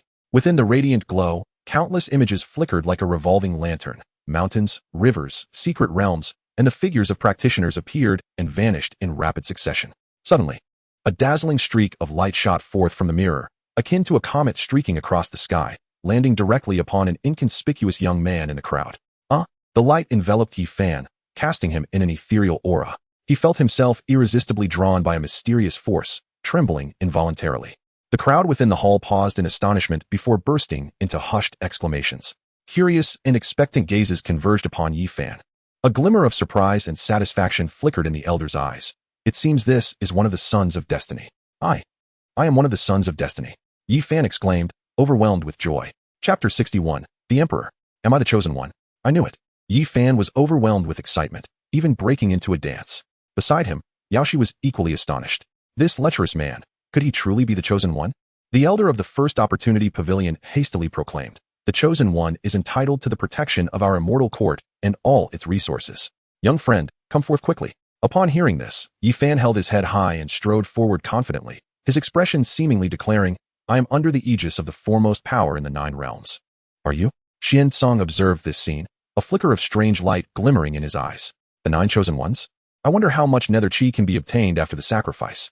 His gaze then shifted to Yao Shi, a sinister plan forming in his mind. However, the actions of the observing immortal realm were far from over. In an astonishing display, 8 luminous orbs were simultaneously dispatched to various locations within the desolate sky realm. Witnessing this, the elder immediately ordered the deployment of 3,000 celestial guards from the immortal court to trace the trajectories of the orbs and locate the remaining 8 chosen ones.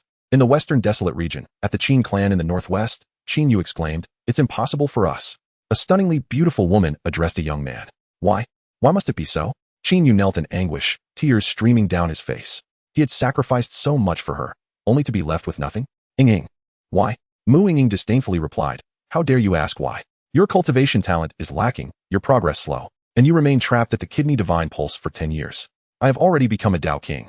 How could you ever be worthy of me?" Qin Yu's face darkened. Was she not clearly stating that he had issues? What man could endure such humiliation? The onlookers seized the opportunity to mock him, declaring his ineptitude. In that instant, Qin Yu's mindset twisted, his gaze towards Mu Ing filled with resentment. As a direct descendant of the ancient Tao lineage of the Qin clan, how could he bear such public humiliation from a woman? Yet, he had no choice but to endure, for his cultivation was simply too low. Typically, a prodigy would enter the sixth realm of inquiry by the age of 20, while he couldn't even break through the kidney divine pulse. Undoubtedly, he was the epitome of failure. Suddenly, an overwhelmingly powerful aura descended upon the scene, rendering everyone present immobile. Qin Yu's complexion changed dramatically, collapsing to the ground like a dog eating excrement.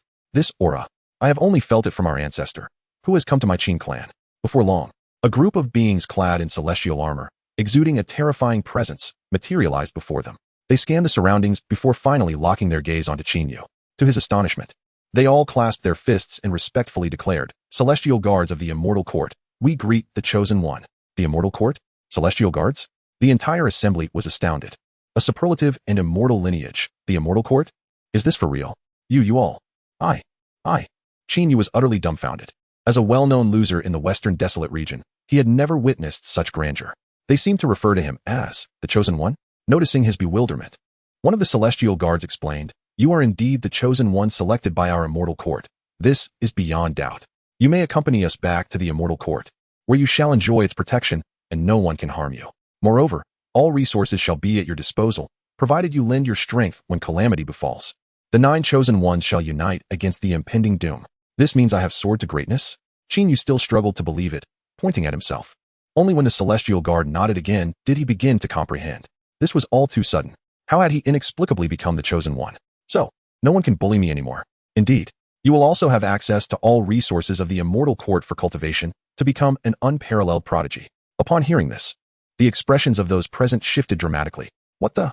How did Qin Yu, that foolish donkey, suddenly become a member of the immortal court? It seemed his status was exceedingly high. Would those who had mocked him earlier face retribution? The most panicked was Mu Ing, who pleaded with those around her, hoping for support. Yet, it was evident that the crowd, eager to avoid any association, distanced themselves from the woman who had just come to annul their engagement. Ha! What divine providence! Observing Mu Ing's graceful form, a glint of lasciviousness flickered in Qin Yu's eyes. "Celestial guards, eliminate everyone here, and restrain that woman. I have plans for her." Qin Yu shouted madly, startling everyone. As he began to approach Mu Ing, a swift strike aimed at his neck knocked him unconscious. The celestial guards, exasperated, hoisted him over their shoulder, remarking, "What do you take our immortal court for? A band of nefarious villains?" Mu Ing. The crowd. Beyond the 9 realms, in the outer heaven, Xian Di Tian gradually regained consciousness, only to find himself enveloped in chaotic void. Where's this? The Yellow Springs? In the past, he had roamed the desolate sky realm, renowned and feared. Yet, he had been meticulously plotted against by Xian Tsang, ultimately forced to abandon his physical form and escape with his primordial spirit. Now awakening, Xian Di Tian found himself bathed in a brilliant, pure celestial light. This celestial glow was lively and ethereal, as if it possessed a spirit of its own. Delicate strands permeated his shattered primordial spirit, mending its wounds. Simultaneously, something even more extraordinary unfolded. Nourished by the celestial light, his once dissipated physical form began to slowly reconstitute. These energies, are they celestial energies? Xian Di Tian was astounded, his consciousness absorbed in the reconstruction of this new body. As the celestial light gradually receded, he finally possessed a brand new physical form. However, the surprises did not end there. As Xian Di Tian circulated his internal powers, he discovered that his constitution had undergone a revolutionary transformation. He could distinctly sense that within this body lay boundless vitality and potential.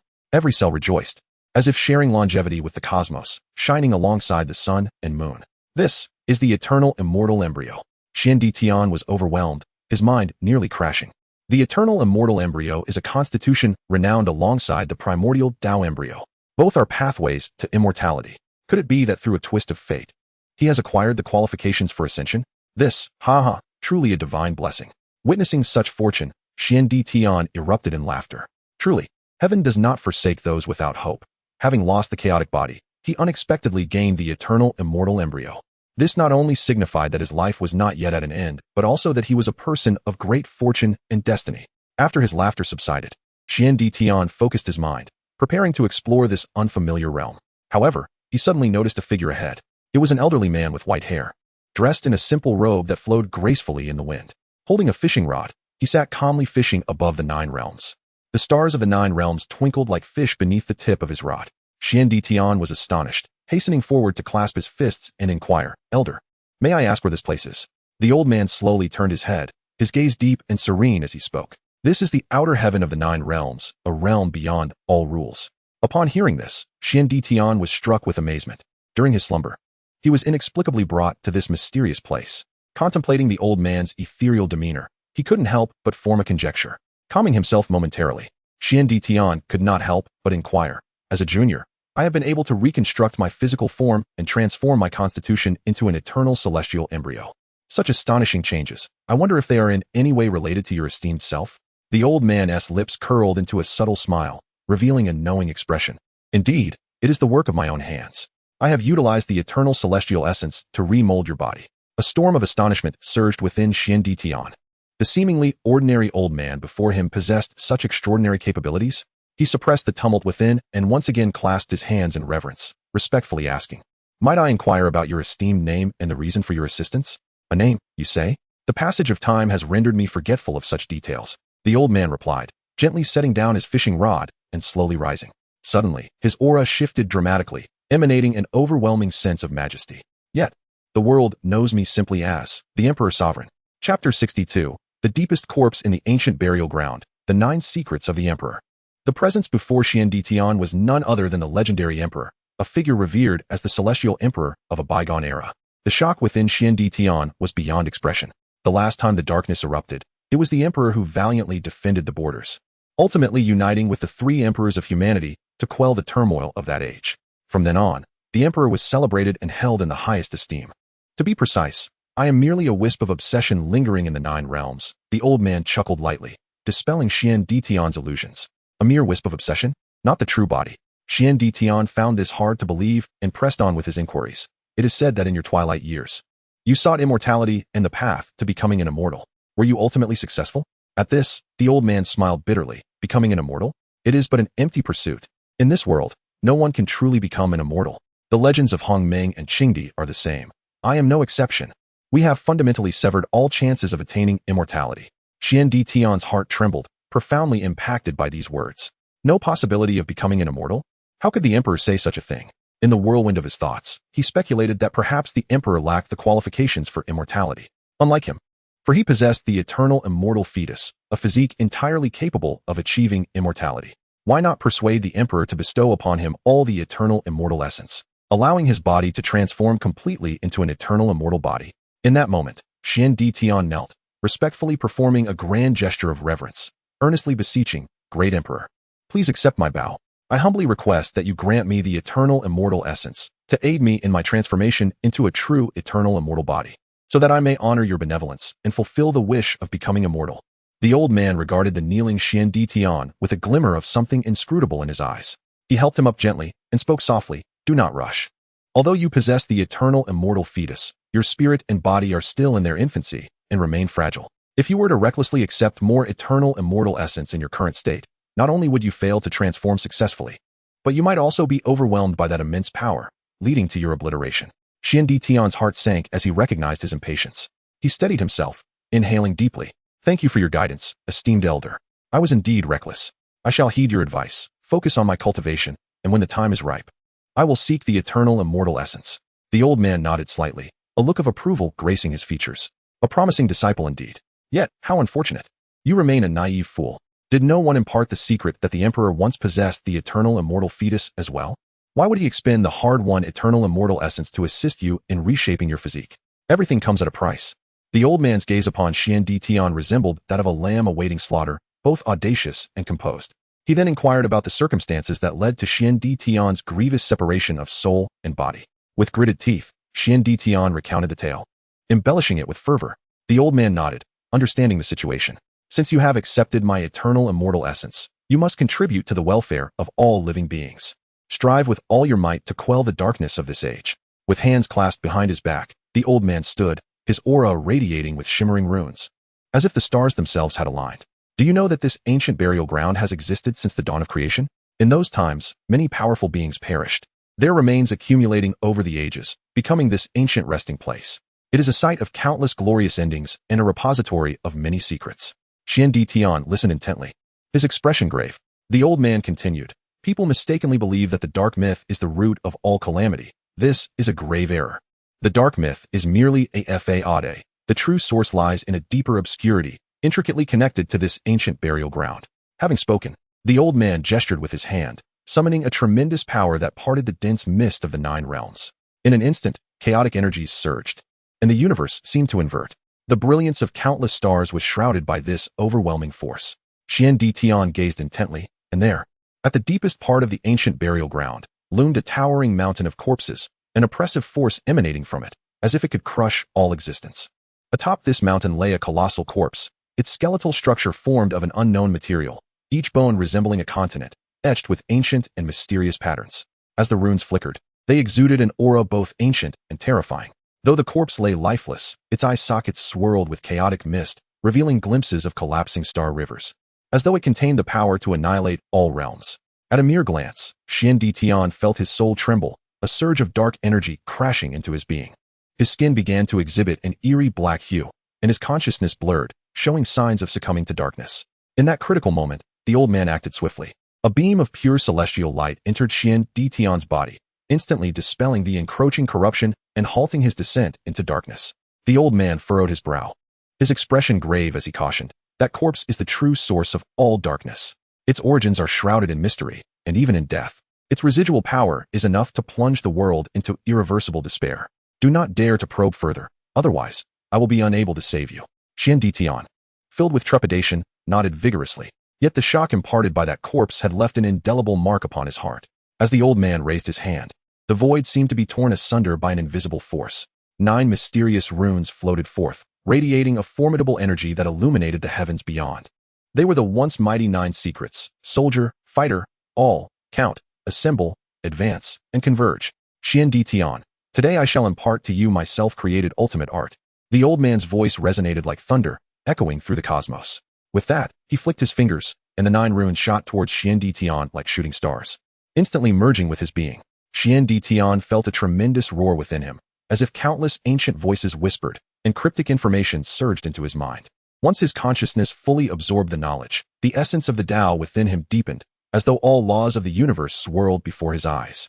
Chapter 63, A Calamitous Origin and a Monumental Conspiracy. Could it be the legendary 9 secrets, comparable to the 10 great divine abilities of the immortal antiquity era? Xian Di Tian was overjoyed as he sensed the aura emanating from the 9 ancient runes within his inner world. The elder smiled, saying, "Rest here peacefully until you have fully mastered the 9 secrets, then you may depart. In the meantime, I will assist you in restoring your cultivation. After all, the stronger you become, the more delighted I am." Upon hearing this, Xian Di Tian was ecstatic. I never imagined that Senior Emperor Venerate would be such a benevolent individual. Yes, now is the time to remain composed and not be provoked by Xian Song again, lest he plots against me. Xian Song, you would never have imagined that I would not only survive such a disaster, but also receive such a great blessing, would you? Thinking this, Xian Di Tian couldn't help but feel relieved and content. As soon as he recovers his cultivation, he will immediately go and slay him. Oh right. I also have something to tell you concerning my nemesis. Oh, the elder raised an eyebrow, seemingly unconcerned. Xian Di Tian enunciated each word with emphasis. Xian Song is colluding with the eternal burial ground and making deals with the dark mythology. The elder's pupils contracted sharply, and he exclaimed, "What? A mere youth who isn't even a supreme is making deals with the dark mythology? Are you jesting with me?" Xian Di Tian was pleased with the Emperor Venerate's reaction. This was precisely the effect he desired. He wanted to ruin Xian Song's reputation. However, to Xian Di Tian's surprise, the Emperor Venerate's obsession did not believe him. Instead, he questioned his sanity. "Senior, what I speak is the truth." Yes, I understand. Go play now. Eternal burial ground. The ultimate source. Here, the darkness was as thick as viscous ink, making it impossible to see one's own hand. For powerful beings of the highest order stood before a massive corpse. Below them were the supreme experts of various dark factions, all kneeling on the ground, not daring to make a sound. Among them were the supreme existences of undying emperor clans, fallen lineages, and decaying immortal dynasties. However, they all chose to remain silent at this moment, not daring to cause any disturbance. After a long silence, Emperor Tsong spoke. That person demands too much. There isn't enough for us to divide. The other two emperors nodded in agreement, saying in unison, absolutely not. He cannot possibly consume 9/10 of the share. Only the old man of world destruction remained silent, seemingly lost in thought. The four mythical emperors were all extremely wary of the dark essence on Xian Tsong's body. Although they were dissatisfied with the distribution, they dared not act rashly. In the end, the four mythical emperors looked at the corpse lying behind them and said in unison, please, calamitous origin, enlighten us. The corpse was pitch black, emanating an aura of destruction. Even a mere wisp of it could decay all realms, initiating a world-ending dark upheaval. This corpse was the source of all darkness in the desolate heaven realm, the calamitous origin. Millions of years ago, the four mythical emperors felt that their lives were coming to an end, and they sought a way to exist forever. Ultimately, under the guidance of the calamitous origin, they lay dormant in the eternal burial ground, surviving through countless ages.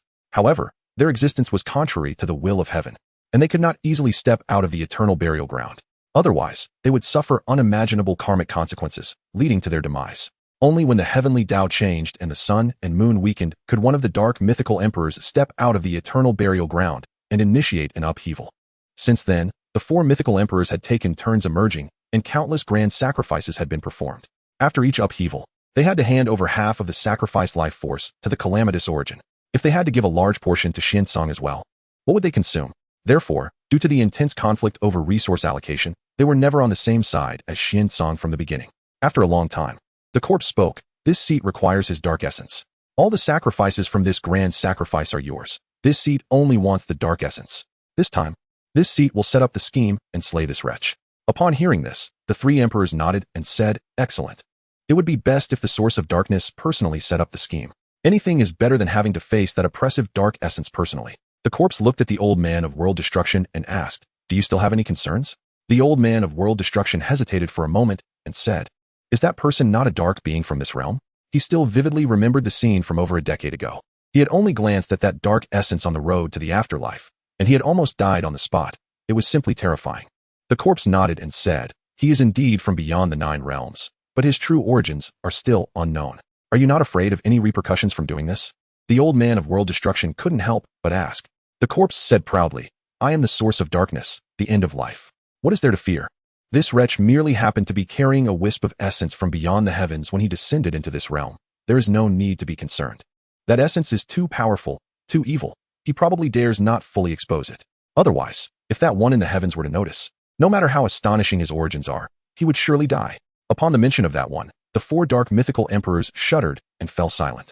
Then, the corpse looked at the dark factions below and decreed, transmit this seat's prophecy, causing the universe to tremble and the heavens to be terrified.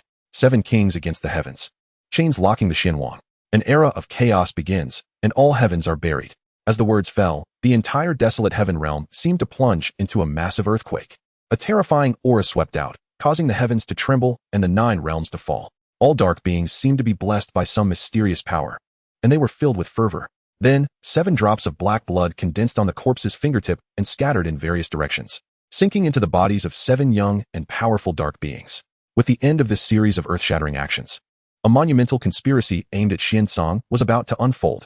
Under the gaze of the desolate celestial realm, the peerless prodigies yet to arrive all displayed their extraordinary abilities, either riding upon iridescent auspicious clouds or treading upon ancient relics, gradually making their way towards the celestial court. In that moment, a resplendent holy light illuminated the court's surroundings, with the radiance of various rare and precious treasures intermingling. Just then, a billowing gale of formidable stench swept in. Shen Qingfeng, astride a colossal primeval blood descendant emanating an eerie crimson aura, descended. With delicate steps, she alighted from the back of the blood descendant. Her gaze searched through the crowd, and when she beheld the figure of Xian Ditian, profound and towering, an inexplicable fear surged within her, causing her delicate frame to tremble slightly. Brother Ditian. She had personally witnessed Xian Ditian pursuing Xian Tsong into the eternal burial grounds. As it stood, Xian Tsong had likely been slain by him. At that moment, Xian Qingfeng was genuinely terrified that her scandalous affair with Xian Tsong would be exposed. Meanwhile, within the celestial court, Xian Tsong also noticed the beautiful silhouette. I was just fretting about how to lure Xian Ditian out. This is truly a godsend. Immediately, in Xian Ditian's eyes, raging flames seemed to ignite. The celestial might surrounding him surged forth like tumultuous waves, sweeping towards Xian Qingfeng. Harlot! He roared, his voice reverberating through the 9 heavens. You dare engage in such licentious acts with that scoundrel Xian Tsang. Like a bolt from the blue, his words struck Xian Qingfeng's head. Brother Ditian, I. Xian Tsang feigned anger and continued. Harlot, you need not speak further. Then, with a wave of his sleeve, a peculiar stone emitting a faint light floated out. In an instant, the light intensified, and within the stone, a clear image of Xian Qingfeng and Xian Tsang's illicit affair materialized. The disgraceful scene caused an uproar among the onlookers. Heavens, what's happening? Is that woman Xian Ditian's lover? Has Xian Ditian been cuckolded? Good heavens. He even released the evidence himself. Does he not fear further humiliation? No one was more delighted than Sherpatian. He sneered inwardly. Xian Ditian, your comeuppance has arrived. How could you possess? Xian Qingfeng's complexion turned ashen, her face deathly pale. Just as she was about to explain, Xian Tsang gave her no opportunity. As the celestial energy around him surged wildly, a celestial sword, gleaming with chilling light, instantly appeared in his grasp. With a flash of his figure, he pierced straight through Xian Qingfeng's chest. Uft! Xian Qingfeng spat out a mouthful of blood, her eyes filled with despair and unwillingness. Immediately afterward, Xian Tsang twisted his wrist, and a cold light flashed. Xian Qingfeng's head flew high into the air, with her blood splattering upon the celestial court's grounds. A generation of beauty had thus perished. Xian Tsang raised her head, coldly surveying the audience. Today is the most humiliating day of my life. Anyone who dares spread this matter will suffer the same fate. The assembled prodigies thought, isn't this the gossip you revealed yourself? If you hadn't spoken, it seems no one would have known. However, witnessing this bloody scene, they were still stunned into silence, not daring to utter a word. Who could have imagined that the dignified and formidable Xian Ditian would, in broad daylight, inflict such a merciless and decisive blow upon his former beloved? This sudden and shocking turn of events caught everyone completely off guard. First son, what are you doing? Xian Tian's 5th and 4th sons, who had received news from their family and rushed to the celestial court, had just arrived and witnessed this scene. They were incredulous. Others might not know the depth of the relationship between the two, but they were well aware. How could Xian Ditian bring himself to do this? The 5th son, Xian Yang, and the 4th son, Xian Heng, stood among the crowd, their bodies trembling uncontrollably. They stared wide-eyed at everything unfolding before them, their hearts filled with bewilderment and incomprehension. How could two individuals who were once so intimate be reduced to such a state of mutual destruction? Xian Yang roared in anger. Xian Ditian, what are you doing? However, before they could recover from their shock, a chilling gaze, like a sharp blade, shot towards them. You too. Why do you not kneel upon seeing me? Xian Tsang slowly turned his head, his gaze falling upon Xian Yang and Xian Heng. His eyes were filled with endless coldness and killing intent, as if capable of freezing one to the bone. The two felt an immense pressure bearing down upon them, almost suffocating them. Before they could react, Xian Tsang had already made his move. With a wave of his arm, a colossal golden palm appeared out of thin air, carrying a world-shattering force as it slammed down upon them. Bang! A deafening sound reverberated through the heavens and earth, and the golden palm directly shattered the two brothers' physical bodies. Flesh and blood flew everywhere in a grisly scene. Their spirits desperately fled in disarray under the terrifying assault, escaping back to the Xian clan as quickly as possible. The fleeing spirits seemed to be conveying their terror and despair at that moment. It also allowed everyone present to deeply sense Xian Ditian's terror and majesty. When Xian Ditian turns ruthless, he even kills his own kin. Watching the two spirits flee, Xian Tsang withdrew his hand. He had deliberately held back, allowing the two to return and spread the news. Xian Ditian, I wonder if you can still endure this time. Xian Tsang smiled slightly, savoring the feeling of driving someone to the brink of despair step by step. Xian Yang and Xian Heng's spirits, like flickering candles in the wind, fled desperately through the vast void. Just as they were about to collapse, a beam of auspicious light flew from their side. Within the light, an ancient elder, surrounded by mysterious runes, appeared. It was none other than a long-hidden ancestor of the Xian clan. Upon seeing the ancestor, the two felt as if they had grasped a lifeline. They tearfully recounted Xian Ditian's atrocities in the celestial court, along with the causes and consequences, and presented the peculiar stone for him to witness firsthand. After watching, the ancestor's originally peaceful expression instantly turned gloomy, and he roared in anger, outrageous. Xian Ditian is so arrogant, committing such heinous acts. The roaring sound reverberated, causing ripples in the void. Immediately, the ancestor settled the two down and rushed to the celestial court. Upon arrival, he only found a scene of devastation, with no trace of Xian Ditian. In his rage, the ancestor circulated his magical power and used a secret art of sound transmission to relay all of Xian Ditian's misdeeds back to the Xian clan. The Sword Dao ancient ancestor, Xian Jinni, happened to receive the secret sound transmission. After pondering for a moment, the ancient ancestor's gaze sharpened, and he issued an order. Xian Ditian has committed unforgivable sins. From this day forth, he is wanted by the entire clan, and Xiansong is responsible for enforcing the law. When Xiansong has grown strong enough, he will personally bring him back to the clan. This order, like a thunderclap, resounded within the Xian clan. Meanwhile, Xiansong's true body, millions of miles away and leisurely heading towards the celestial court, also received the ancient ancestor's secret art transmission. Looking at the conveyed message, a slight smile appeared on his lips. It's finally time for this step, just as the world was in an uproar. Preparing to devour this gossip about the internal strife of the Xian clan, suddenly, an obscure and ancient aura soared from the depths of the burial grounds, as if to tear open the sky of this universe. Immediately afterward, a prophecy, in an unstoppable manner, spread in all directions, carrying the weight of eternity and shaking the laws of the desolate celestial realm. The news, like a surging tide, instantly stirred up a storm in the desolate celestial realm. The strong emerged from their secluded chambers, their gazes filled with horror as they looked towards the eternal burial grounds. The weak trembled in the streets and alleys, as fear spread like a virus throughout the realms. Whether in the bustling central plains or the remote Taoist territories, all are shrouded in the ominous cloud brought forth by this prophecy. This tumultuous atmosphere swiftly traverses the boundless realms of time and space, reaching the celestial court. Within the celestial court, the master of the Xianxi pavilion abruptly opens his eyes, the celestial light within them instantaneously replaced by astonishment. The jade tablet in his trembling hands, once shimmering with mysterious runes, shatters with a sharp crack. The 7 kings of the reversed song and the fate-bound Xinhuang. He could scarcely fathom that the prophecy originating from the eternal burial grounds would herald such terrifying upheaval.